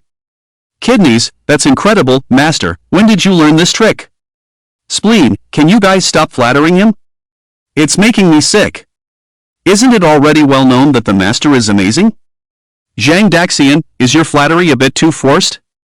Am I the kind of person who likes to hear flattery? Brain, heart, absolutely not. I guarantee with my integrity that the master has always been a person of talent and humility. Stomach, the master is the epitome of a humble gentleman. Kidneys, the master will always be our role model. Spleen, I've never understood what flattery is, I only seek the truth. Brain. Brain, are these guys following a script for flattery? Damn, I fell for their BS. Zhang Daxian, forget it, stop flattering me. Maybe my talent just burst out naturally. The life of a genius is always so boring and uncomfortable. He then washed his face again and walked out of the bathroom looking invincible. As soon as he stepped out, he heard Anshin in the living room exclaim, "Oh." Zhang Daxian turned around and teasingly asked Anshin, "Isn't it a bit late for you to make noise now?" Anshin turned around, glared at her brother, but strangely didn't retort. Instead, she ran towards Zhang Daxian and asked, "Did you sleep last night? Isn't that obvious? If I didn't sleep, would I go destroy the world?" Anshin suddenly laughed, "Ha, it seems like you didn't see it either, so I feel better now, ho ho ho. What's going on?" Zhang Daxian was still unsure of what his sister was up to. "See for yourself." Anshin handed her phone to Zhang Daxian. Zhang Daxian took the phone, glanced at it, and saw a series of news short videos. #unprecedented strange phenomenon appeared in Jiangyang City last night. #Rainbow Sea. Good omen or bad omen? #the eerie celestial phenomenon in Jiangyang City, does it foretell a human disaster? #the birthplace of the miraculous celestial phenomenon. What is so special about Jiangyang City? #the birth of the eerie celestial phenomenon, is it due to human nature's distortion or moral decline? Zhang Daxian casually clicked on a video, which was filmed by a girl. The girl exclaimed in surprise while pointing her phone camera towards the night sky, revealing that the sky in the video had completely turned into a colorful hue. The colorful sky spun and formed a huge vortex, covering the entire sky, looking magnificent and grand. "Is this the sky from last night?" Zhang Daxian asked incredulously. "Not a special effect? Use your brain, my foolish Onie-chan. How could it be a special effect when so many people have captured it?" Anshin shook his head and commented, "Moreover, even the experts from the Astronomical Research Institute have issued statements, how could it be fake?" Just as Anshin finished speaking, Zhang Daxian saw a video posted by the official account of the Astronomical Research Institute and clicked on it. In the video, there was a very elegant-looking old professor. The old professor sat in front of the lectern and spoke confidently, "Hello, friends, I am Machisha from the Astronomical Bureau. Last night, many friends messaged me asking, 'Teacher Ma, what happened?' I asked what was going on, and they sent me a few videos. I took a look and realized that last night, in the night sky of Jiangyang City, at an altitude of 300,000 kilometers, an area of 360 kilometers long and 420 kilometers wide, a rainbow-colored vortex appeared. They said, 'Hey, someone mentioned that such an unprecedented phenomenon occurred. Is it the end of the world? Should we escape?' I said no need, this is just a normal astronomical phenomenon, not dangerous." He was not convinced and insisted on finding evidence to prove it to me. I said, "Go ahead and find it." Just as I finished speaking, he quickly sent me a picture. Then he sent me a bunch of documents, one video on the left, one picture on the right. I watched them all. I told the young man, "You have no ethics, how can I read so many documents without titles?" He said, "Teacher Ma, I'm sorry, I don't understand the rules." He said he randomly found them, but he didn't randomly find them. The documents, videos, pictures, the information is rich, it's obvious they were well prepared. I advised this young man to reflect on his actions and not make such mistakes again. After all, it was late at night, sending emails and documents. So much information for this 96-year-old comrade. Is this okay? This is not okay. However, even so, I patiently explained to him the differences between the rare celestial phenomenon in Jiangyang City and the celestial wonders in his documents. In the end, this young man felt ashamed. He said, "Teacher Ma, I am ignorant." I said it's okay, because daring to question is an excellent quality. In addition, the materials I explained to him have been placed in the description link. If any students still have doubts, they can download and take a look. Finally, on behalf of the Astronomical Research Institute, I would like to clarify that the anomaly in Jiangyang City this time is not dangerous, so the citizens of Jiangyang City need not worry. Nonsense. The video ended, and Zhang Daxian directly commented that this Teacher Ma was talking nonsense. He knew he was talking nonsense, and Teacher Ma knew he was talking nonsense, but many others believed it. Anshin heard his brother's words and casually said, "How do you know he's talking nonsense?" "Intuition. He's an expert. Isn't his intuition more convincing than yours?" "Indeed, the nonsense of an expert is more convincing." Anshin had no response and could only ask, "Then use your intuition to predict how my luck will be today?" Zhang Daxian pondered for a moment and said, "Not great, because you're going to be late if you don't go eat now." "What?" Anshin snatched his phone and checked the time, only to realize it was already 6:40. Ah! Why didn't you tell me earlier? Anshin exclaimed as he rushed to the bathroom to wash his face and brush his teeth. Zhang Daxian sighed, what a pity, such a rare spectacle and I missed it. Although what Teacher Ma said was unreliable, the phenomenon in the sky over Jiangyang last night should be real.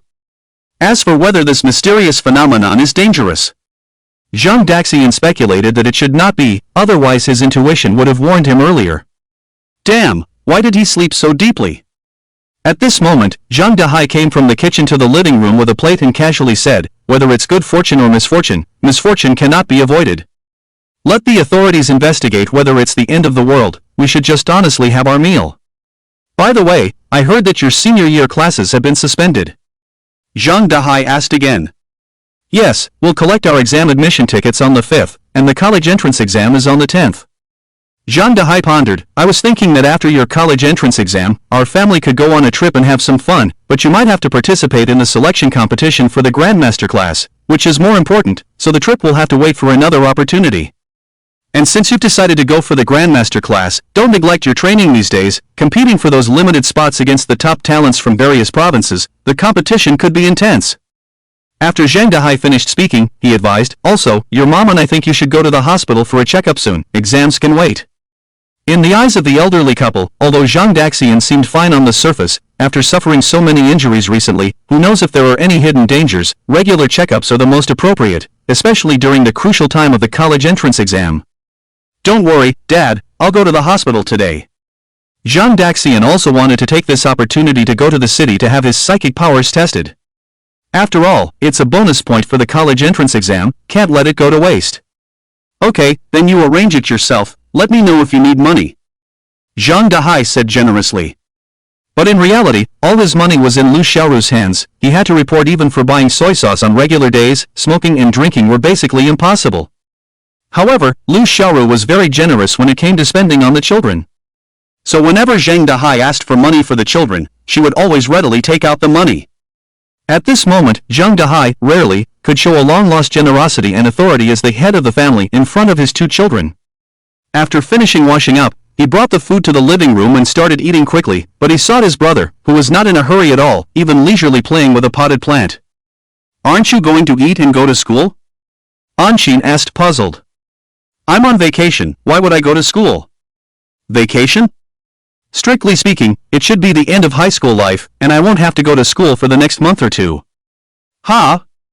Anshin couldn't believe it, then cried out, does that mean I'll be the only one left in jail in the future? I don't want to go to school either. Zhang Dahai tapped her with chopsticks, not going to school? Do you want to work in a factory screwing screws? Hurry up and eat, I'll take you to school after you finish. After breakfast, Zhang Daxian left home and took a taxi to the hospital.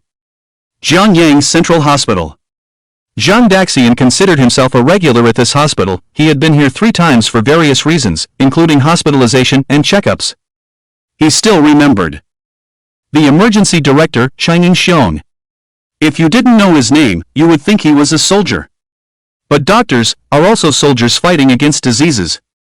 But this time he was just here for a simple checkup, so Zhang Daxian didn't want to bother him. Although he knew he didn't really need a checkup, but doing it would give his parents peace of mind.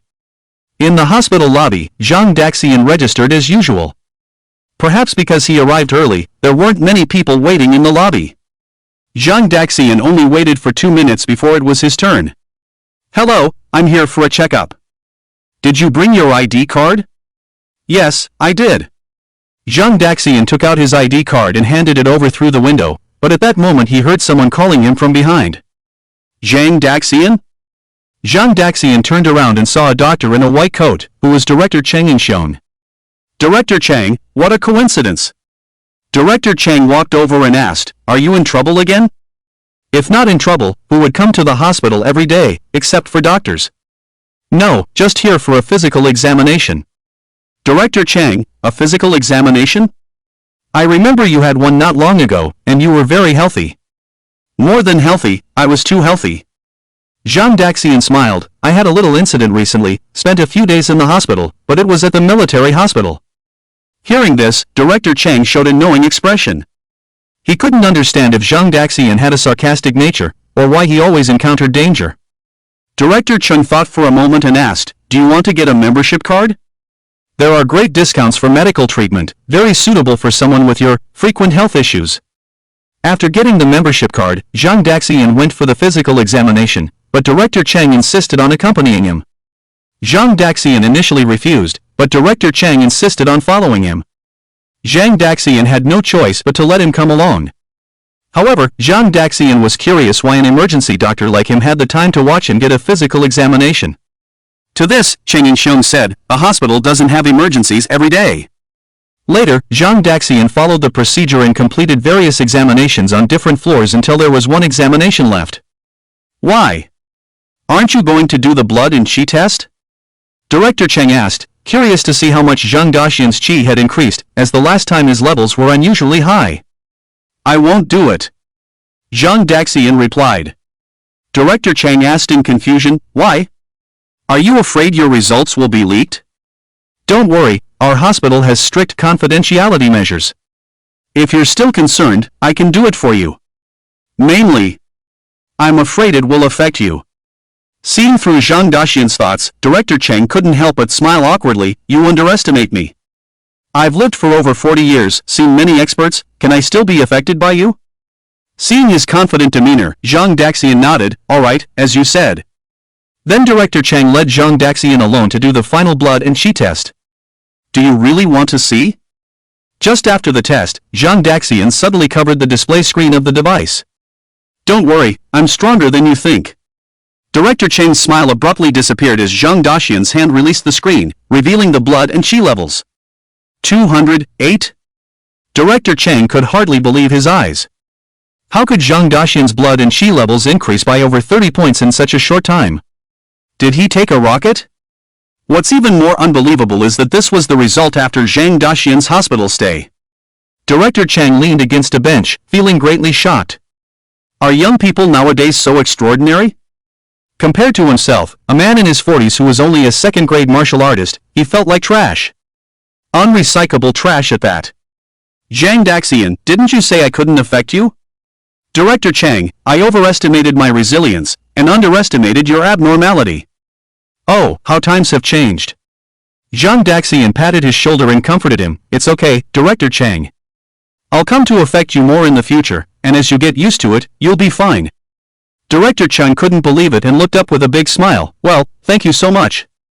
After receiving the medical report, Zhang Daxian left the central hospital. He didn't plan to go home directly. Instead, he decided to first test his mental power before returning. However, when he reached the roadside and was about to hail a taxi, he suddenly realized that he had no idea where to test his mental power. Zhang Daxian immediately called Lu Meng. "Lu Meng, do you know where to test mental power?" "I have no idea. Why would a muscle man like me need to test that? Besides, isn't that something for normal people to test? Goodbye." Zhang Daxian decisively hung up the phone. Since Lu Meng was unreliable, Zhang Daxian had no choice but to call the principal to get the address of the department for testing mental power.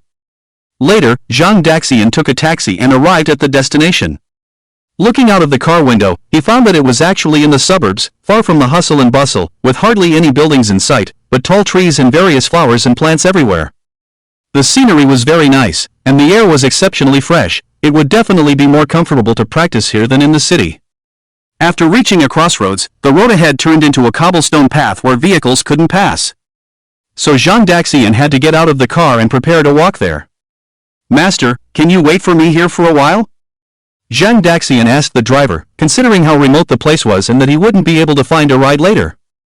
It was better to communicate with the driver and ask him to wait for a while. After hesitating, the driver said, "Well, it will cost extra." Zhang Daxian agreed. "How much do you want to add?" After some thought, the driver said, "Wait for an hour, how about 20 yuan? I won't charge you if it's less than an hour." "Okay." Zhang Daxian agreed. "You wait here, and I'll be back as soon as possible." The driver quickly added, "Actually, you don't have to rush. I have a tent and snacks in the car. I can stay here for a day or two, even a couple of months, it's totally okay." Zhang Daxian pondered for a moment, then looked at the driver with a serious expression and said, "Then I'll try to take my time?" Sure. The driver smiled broadly. Zhang Daxian, hee driver, ha Zhang Daxian, hey driver, ha ha ha. However, just as the driver was laughing heartily, there was a sudden explosion outside the car window, and then he saw Zhang Daxian flipping backwards. Flying. Zhang Daxian was like a wild goose, drawing an arc in the air and landing steadily about 20 meters away. The driver was dumbfounded. Meanwhile, Zhang Daxian, from a distance, asked with a smile, "Was that too fast? I'll go slower this time." With that, Zhang Daxian jumped northward. This time, he jumped higher than the treetops, but by the time he descended, he was already so far away that the driver couldn't see him anymore. Inside the car, the driver's eyes almost popped out. After a while, he exclaimed in shock, "Damn! A warrior! Jumping so high, how strong must he be? Today, I encountered a great god." In the forest, Zhang Daxian fell heavily from the sky, and at the moment of landing, the cobblestone road cracked open, raising a large cloud of dust. Zhang Daxian emerged from the dust, brushed off the dirt from his body, and then turned to look at the ground behind him. He had left 2 deep footprints in the shape of his feet on the cobblestone path. The surrounding road was shattered and broken. Zhang Daxian looked around and, seeing no security cameras on the road, continued on his way. As he walked towards the distant building, he muttered angrily, "Who dug this hole? No sense of public morality." Soon, the righteous Zhang Daxian arrived at the entrance of the building. He surveyed the surroundings. The building inside was a 4-story high tower, surrounded by a lawn outside. There was a metal fence around the perimeter, with a simple iron gate to the south, bearing a sign that read Zhangyang Spiritual Mind Master Association. There were no security guards at the entrance, just a doghouse made of wood behind the iron gate, which was empty. "Where's the dog?" Zhang Daxian wondered, when suddenly an elderly and strong voice sounded beside him, "The dog is here." Zhang Daxian turned to see a small, smiling old man looking at him. He. Zhang Daxian was dumbfounded. He looked at the old man, then at the doghouse, and nodded repeatedly, admiringly saying, "Ah, my apologies, my apologies." It turned out that the spiritual mind masters played like this. No wonder Lumming said they were not serious. The old man suddenly realized something was wrong, looked around, then turned abruptly. Zhang Daxian then noticed a large golden retriever squatting behind him. The old man patted the retriever on the head twice, saying, "You rascal! Why are you standing behind me? Why are you standing behind me?" Hearing this, Zhang Daxian silently stepped aside. The retriever, after receiving 2 pats, grinned widely and ran off, while the old man turned to Zhang Daxian, Are you here for a spiritual power test?" Zhang Daxian nodded, "Yes." The old man smiled, "All right, follow me." The old man then led Zhang Daxian into the building. Along the way, the old man suddenly asked, "By the way, have you awakened your spiritual power intensity, or are you here to check if you have awakened your spiritual power?" Zhang Daxian replied, "I have already awakened my spiritual power." "Is that so? Oh my, oh my. By the way, are you from Zhangyang?" "Yes." "Not a migrant worker?" Zhang Daxian didn't understand why he was being asked this, so he replied, "No, I am a native of this place." The old man widened his eyes, looking particularly surprised and delighted, and quickly grabbed Zhang Daxian's arm, urging him to hurry inside. Quickly test me." Zhang Daxian, somewhat puzzled, was pulled by the old man into the lobby on the 1st floor.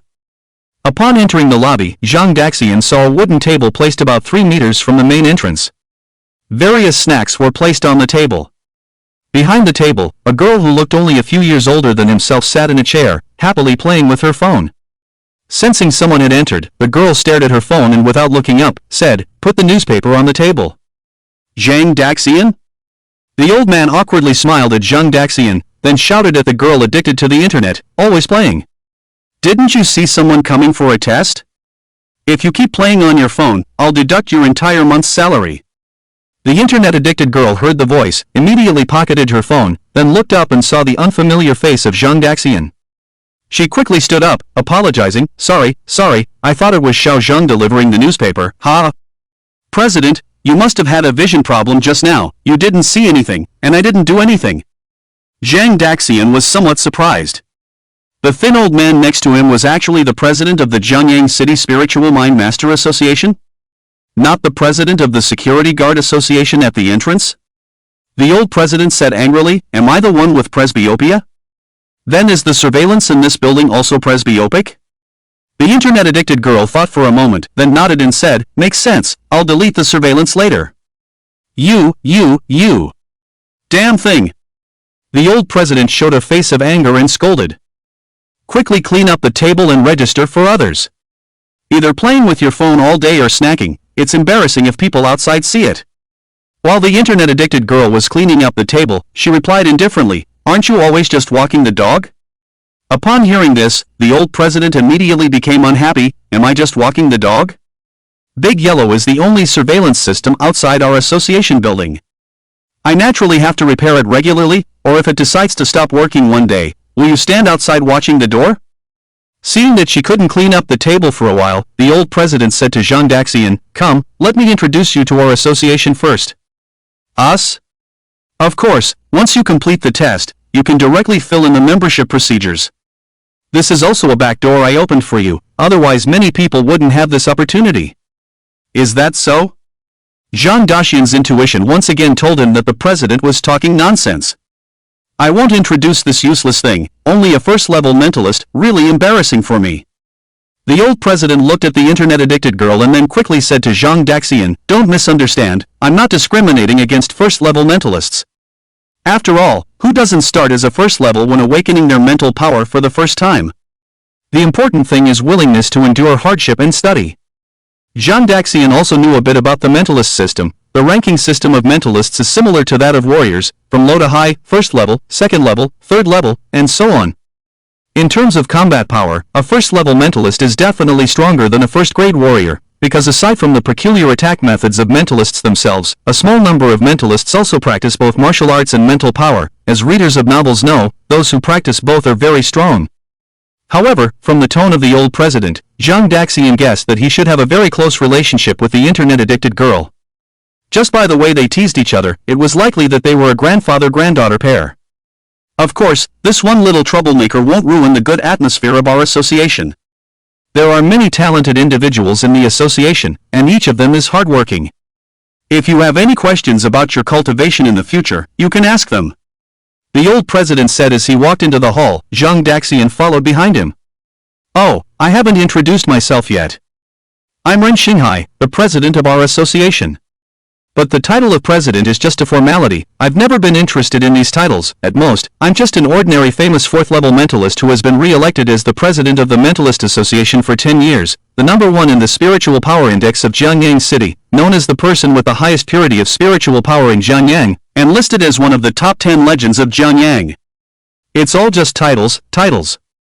I don't like others giving me these titles, haha." Ren Xinghai said seriously, and then laughed. Not sure if he was amusing himself. Jean Daxian was speechless for a while before finally speaking. "My name is Jean Daxian." "Ren Xinghai, what a great name. This name sounds like a seedling of a mentalist." "Jean Daxian, how did you figure that out?"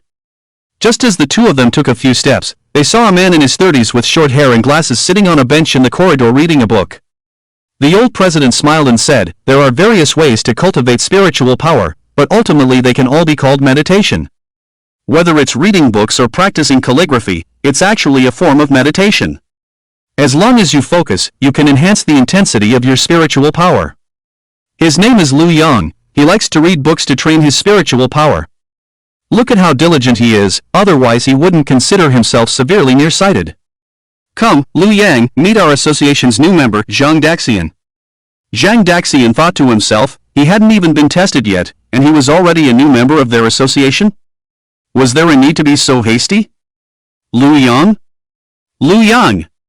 Seeing Lu Yang not responding, the old president reached out and touched him, but the next moment, something happened that left the old president and Jean Daxian stunned in place. Lu Yang, who diligently studied and cultivated, was actually snoring with his eyes open. This. The old president hesitated, then explained to Jean Daxian, meditation is an extremely mentally exhausting practice. When you're tired from practicing, it's okay to take a nap. If I say this, you should believe me, right? Jean Daxian, I believe you. Old president, that's good. Jean Daxian, but is it okay for him to sleep with his eyes open? Old president, heavens, it's fine. He's severely nearsighted. From 5 meters away, it's hard to distinguish gender. From 10 meters away, it's hard to tell humans from animals. Whether his eyes are open or closed doesn't make a difference, he can't see anything anyway. Jean Daxian. The old president led Zhang Daxian to continue walking forward, through the corridor, and into the courtyard inside the building.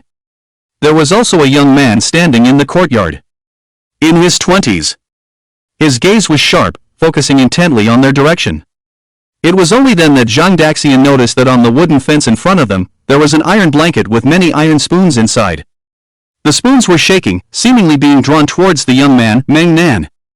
The old president smiled proudly and introduced to Zhang Daxian, his name is Meng Nan, he likes traditional methods of spiritual training, especially skilled in controlling objects. Just as the old president finished speaking, the spoons in the cup flew out instantly and were held by the young man, Meng Nan.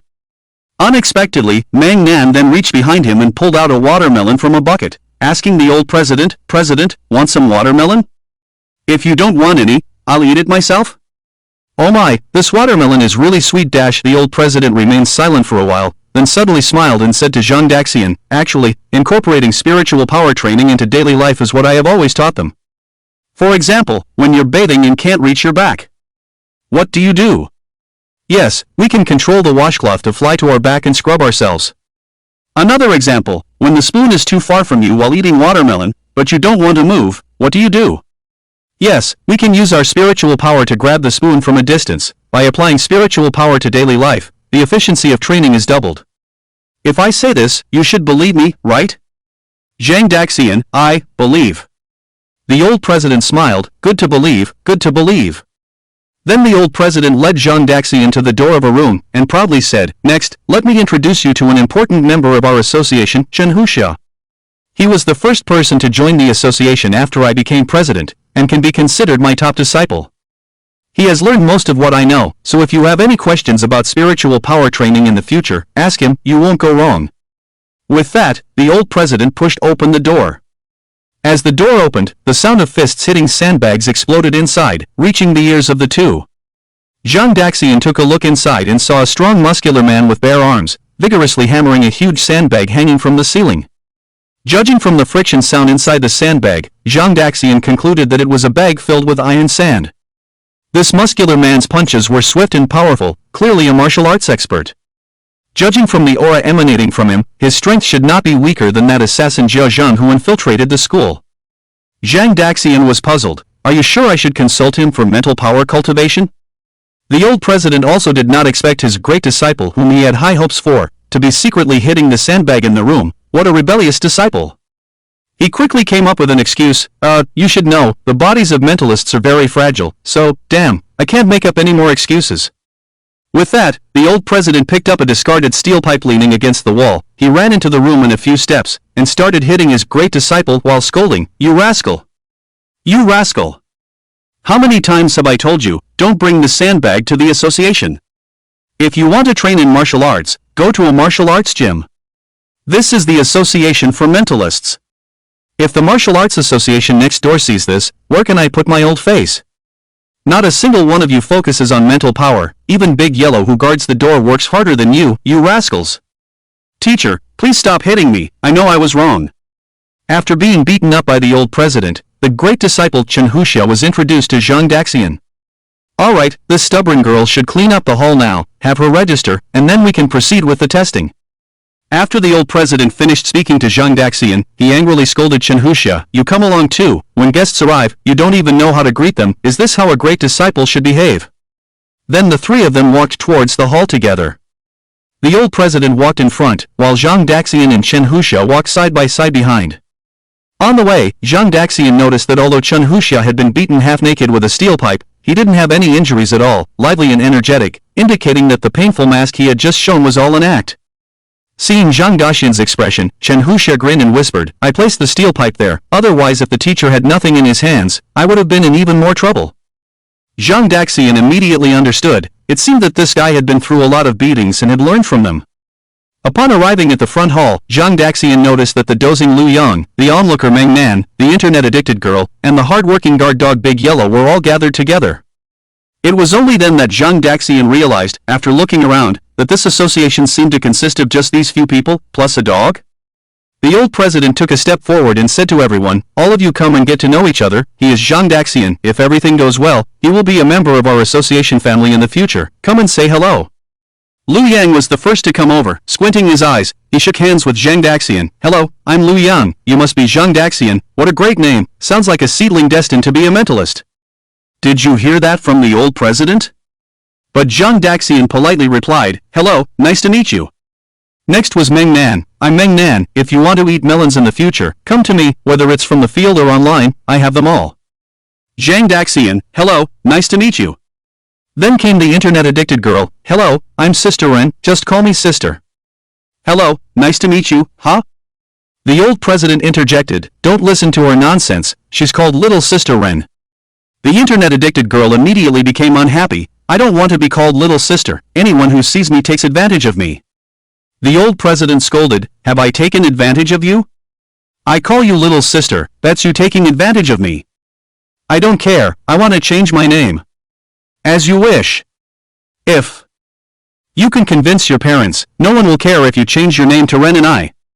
The old president looked at Zhang Daxian. Forget about her, let me introduce you to the chief of our association, Go Da Wang. The security monitoring outside the association building relies on it. The big golden retriever Go Da Wang sat in front of Zhang Daxian and proactively extended a paw. Zhang Daxian shook the paw. Hello, nice to meet you. Go Da Wang let out a satisfied howl. Meng Nan translated on the side. Da Wang says if you want to eat something warm in the future, look for it. Just kidding. After a simple registration, Zhang Daxian was taken to a spacious hall in the north building, where various gadgets were placed, presumably props to test mental strength. Accompanying him were the old president, Chen Huxia, and Liu Yang. As for the others, Ren and I was at the front desk and generally wouldn't easily leave the lobby of the south building. Meng Nan said she needed to water the melon seedlings outside and couldn't be distracted, and Go Da Wang, the captain and member of the security team, as the sole external monitor, was extremely busy.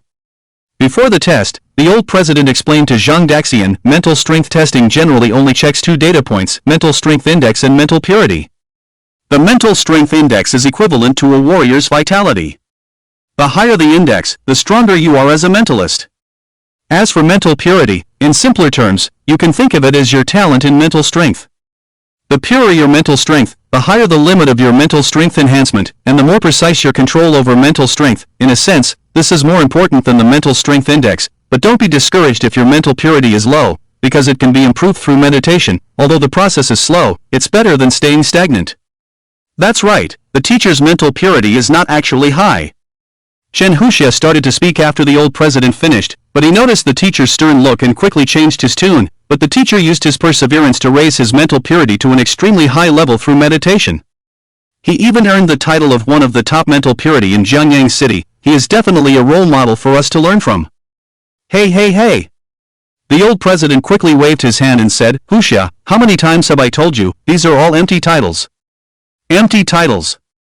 No matter how strong others think we are, it's all fake. Our true strength comes from within, just like how I have been re-elected as the president of the Mentalist Association for 10 years, and have been honored with titles like #1 Mental Strength Index Maintainer in Jiangyang City, #1 in Mental Purity in Jiangyang, and even one of the top 10 legends in Jiangyang. Hee, why don't I like to talk about these things with others, huh? It's because I know these are all empty titles. Just empty titles. I have reached where I am today step by step through diligence and hard work. When have I cared about these empty titles? Chen Huxia. Ahem, the old president coughed twice, then looked at Liu Yang. Liu Yang, tell me, have I ever cared about them? Liu Yang remained silent for a while before suddenly putting on a shocked expression and said, definitely not. My goodness, how foolish must one be to question your character, teacher? From the lowest embryo to the urn, everyone in Jiangyang City knows that you are magnanimous. There is a saying, without teachers, the humble path is like a long night of eternity. Every time I see you, I feel ashamed of myself. You really? I'm in tears.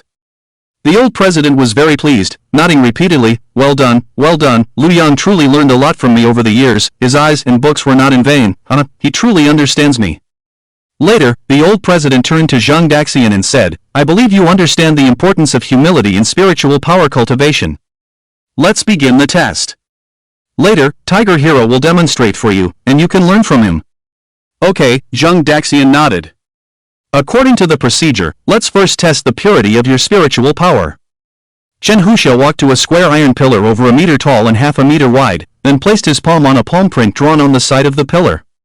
Click! Suddenly, a metallic friction sound came from inside the iron pillar, and at the center of the pillar, a cylindrical tray slowly popped out along with the sound, revealing a fist-sized, transparent, angular crystal stone on the tray. Chen Huxia explained, "This is the crystal core of a spiritual-type exotic beast, extremely sensitive to spiritual power. Once spiritual power enters it, it will emit different colors based on the purity of the spiritual power, from low to high, usually green, blue, purple, red." Exotic Beast Crystal Core. Zhang Daxian had learned about this in school. The exotic beast crystal core is a crystal in the brain of an exotic beast. Usually only a third-level exotic beast can nurture a crystal core in its brain. It is these crystal cores that give diverse exotic beasts their unique racial abilities: fire breathing, freezing breath, releasing electricity, creating illusions, enhancing states, mental control. The higher the level of the exotic beast to which the crystal core belongs, the stronger the power of their special abilities. Countless exotic beasts, a variety of crystal cores, and a myriad of abilities make humans feel immense resistance when dealing with them. However, there is a fine line between blessing and disaster, advantage and disadvantage. Humans gradually learn to use exotic beast corpses and cave minerals to make weapons and armor, collectively known as exotic beast armaments. Exotic beast armaments allow warriors to more effectively break through exotic beast defenses and block exotic beast attacks in the caves. This led to the emergence of a new profession in human society: blacksmiths. As humans continue to understand exotic beasts, the skill of blacksmiths in forging exotic beast armaments became more mature. 3 centuries ago, a legendary figure emerged among blacksmiths, Lu Qianji. In his later years, Master Lu Qianji pioneered a groundbreaking forging technique called fusion casting, which could merge exotic beast crystal cores with exotic beast armaments, allowing the armaments to acquire the special abilities of the corresponding exotic beast, directly transforming exotic beast armaments into crystal core armaments. Warriors wearing crystal core armaments could also temporarily use the special abilities of the armaments. Although the abilities brought by crystal core armaments were much weaker than the original power of the exotic beasts, for all of humanity, the appearance of crystal core armaments undoubtedly doubled their combat power. The first warriors to wear crystal core armaments faced the once evenly matched exotic beast army and achieved overwhelming victories. As a result, humans seized a vast amount of resources in the caves. The expansion of resources led to a rapid development in human martial arts, and human combat power reached new heights, with various martial arts masters emerging one after another. Master Lu Qianji was thus recorded in the annals of various countries as a blacksmith worth remembering by all of humanity. The old president said somewhat proudly, "This crystal core is from a level 51 exotic beast, a 9-stripe one-eyed dragon. Its combat power is equivalent to a 5th-level spiritualist. Such a high-level crystal core is unique in the entire Jiangyang city, and it is more than enough for testing the purity of your spiritual power." Zhang Daxian understood in his heart that a crystal core from a level 50+ exotic beast was truly a priceless treasure, which explained why it was placed in this mechanism-operated metal pillar. The old president casually said, "Tiger Hero, demonstrate to Zhang Daxian how to operate it." "Okay." Chen Huxia nodded, then demonstrated while saying to Zhang Daxian, "The detection method is very simple. You just need to put your spiritual power into this crystal core. As for how to release your spiritual power, you just need to imagine your spiritual power as a hand or a tentacle or a leg. Well, the specific form depends on your own taste. Oh no, preference will do. After visualizing your spiritual power, rely on your own will, or rather your imagination, to extend the visualized spiritual power into the core." After Chen Huxia finished speaking, he fell silent. He stared intently at the crystal core, and in less than 5 seconds, the core indeed emitted a faint blue light. Chen Huxia then withdrew his spiritual power and said to Zhang Daxian, "That's it, simple right, my spiritual power is not very pure, only up to blue." Upon hearing this, the old headmaster scolded, "You rascal! You should spend less time on muscle building and more time on meditation, then your spiritual power purity wouldn't just be blue." Chen Huxia quickly nodded in agreement. Yes, the teacher is right, I promise to improve in the future. I will strive to reach your level in this lifetime." Zhang Daxian curiously asked, "Headmaster, what level of purity has your spiritual power reached?" "Oh, just average." Before the old headmaster could finish, Lu Yang interjected, "The teacher's spiritual power purity has already reached purple, making him the only person in Jiangyang City with such purity." As Lu Yang finished speaking, the old headmaster in Shanghai reprimanded, "Lu Yang, how many times have I told you, these are all empty titles? What does it matter if the spiritual power purity is purple? What does it matter if I have been the head of the Spiritual Mind Association for 10 years? Being hailed as the #1 in spiritual power index in Jiangyang City, one of the top 10 legends in Jianyang. What does it all mean? It's all empty titles, stop mentioning them all the time. You should learn to be humble. Humility leads to progress. Even kindergarten kids understand this principle, why can't you? Lu Yan nodded repeatedly. The teacher is right, the student is dull. Ah, when you learn to be as humble as me, you will not be far from becoming a master of psychic power. The old headmaster sighed heavily, then looked at Zhang Daxian. Forget about them, you come for the test. Okay. Chen Huxia stepped back, while Zhang Daxian walked to the iron pillar holding the crystal core, then focused and followed Chen Huxia's method to put his spiritual power into the alien beast crystal core. Soon, the crystal core lit up. However, the color of the light shocked the old headmaster Rin Xinghai, Chen Huxia, and Lu Yang. Because the light emitted by the alien beast crystal core was not blue, not purple, not red, but gold. Dazzling gold. Damn! The old headmaster Rin Xinghai muttered in disbelief. Can human spiritual power also reach 100% purity? And in their moment of shock, Zhang Daxian, whose spiritual power entered the alien beast crystal core, saw a series of rapidly flashing images. The first image was in the brilliant starry sky, where a golden paper full of mysterious symbols floated. Then a symbol flew out and turned into a one-eyed flying dragon with 9 black stripes. After the appearance of the 9-striped flying dragon, the surrounding scene instantly changed from the vast starry sky to barren mountains. The perspective quickly zoomed in until it reached a huge cave in the mountains. There were a male and a female young dragon who met, knew each other, mated, laid eggs in the cave, the dragon eggs hatched, and a small young dragon crawled out. The scene changed again in the next second. A group of 9-striped flying dragons shuttle through the mountains. Slowly, the wings and scales of these 9-striped flying dragons gradually become transparent. Zhang Daxian sees their internal organs, blood vessels, meridians, and breath circulation through the transparent scales of the flying dragons. He can see any minor injury on their bodies. He can feel that this group of flying dragons unconsciously focuses their attention on the area between their feet. At this moment, information about these dragons suddenly appears in Zhang Daxian's mind. One-eyed dragon, 9-striped flying dragon, group living, oviparous, migration, subspecies evolution, blood, racial abilities, scales, crystal core, racial weaknesses, preferences. Massive information is fragmented but comprehensive. Zhang Daxian even learns that when the dragon eggs of the 9-striped flying dragons hatch, if the hatching temperature is above 40 degrees Celsius, male dragons will hatch. If it is below 40 degrees Celsius, female dragons will hatch. If the temperature reaches 100 degrees Celsius, it will be extraordinary. The dragon eggs will skip the hatching stage and mature directly. After browsing through this knowledge, all scenes suddenly shatter like a broken mirror, and the mirror fragments emit brilliant colors under the reflection of an unknown light, eventually returning to the scene of the boundless starry sky. A golden paper floats in the starry sky, with shining symbols on it. The next moment, Zhang Daxian's consciousness suddenly returns to reality. Everything that just happened seems like a momentary spiritual journey. He then sees the old president, Chen Huxia, and Lu Yan standing around him, looking at him eagerly. What are you guys doing? Zhang Daxian was startled. Why are these 3 people smiling so lecherously? Nothing, nothing. The old president quickly replied, then smiled flatteringly. Zhang Daxian, when did you awaken your spiritual power? When, probably this morning, or maybe last night. Zhang Daxian confirmed that it was not before he went to bed last night because everything was normal when he brushed his teeth before bed. Alright, alright. Ren Xinghai repeatedly said, then took out a piece of paper and a pen from somewhere, handed it to Zhang Daxian, and kindly said, Shawan, come on, sign this. What? Zhang Daxian asked in confusion. It's definitely a good thing. Lu Yang chimed in, full of benefits. Is it? Zhang Daxian looked closely at the paper in his hand, only to see it was a Jianyang Spiritual Mind Master Association application form. Zhang Daxian was stunned. Sign now? Wasn't it supposed to be signed after the test? What test? This is a backdoor I specially opened for you, a rare opportunity. The old president seemed very excited. Once you sign, you will be a member of our Jianyang Spiritual Mind Master Association family. The benefits of our association are absolutely beyond your imagination. You will have a fixed monthly salary of over 10,000, plus various bonuses, holiday benefits. The minimum monthly income is over 20,000. That's over 2 million a year. The key is you don't have to do anything. You don't even have to come every day. Just come occasionally when you feel like it.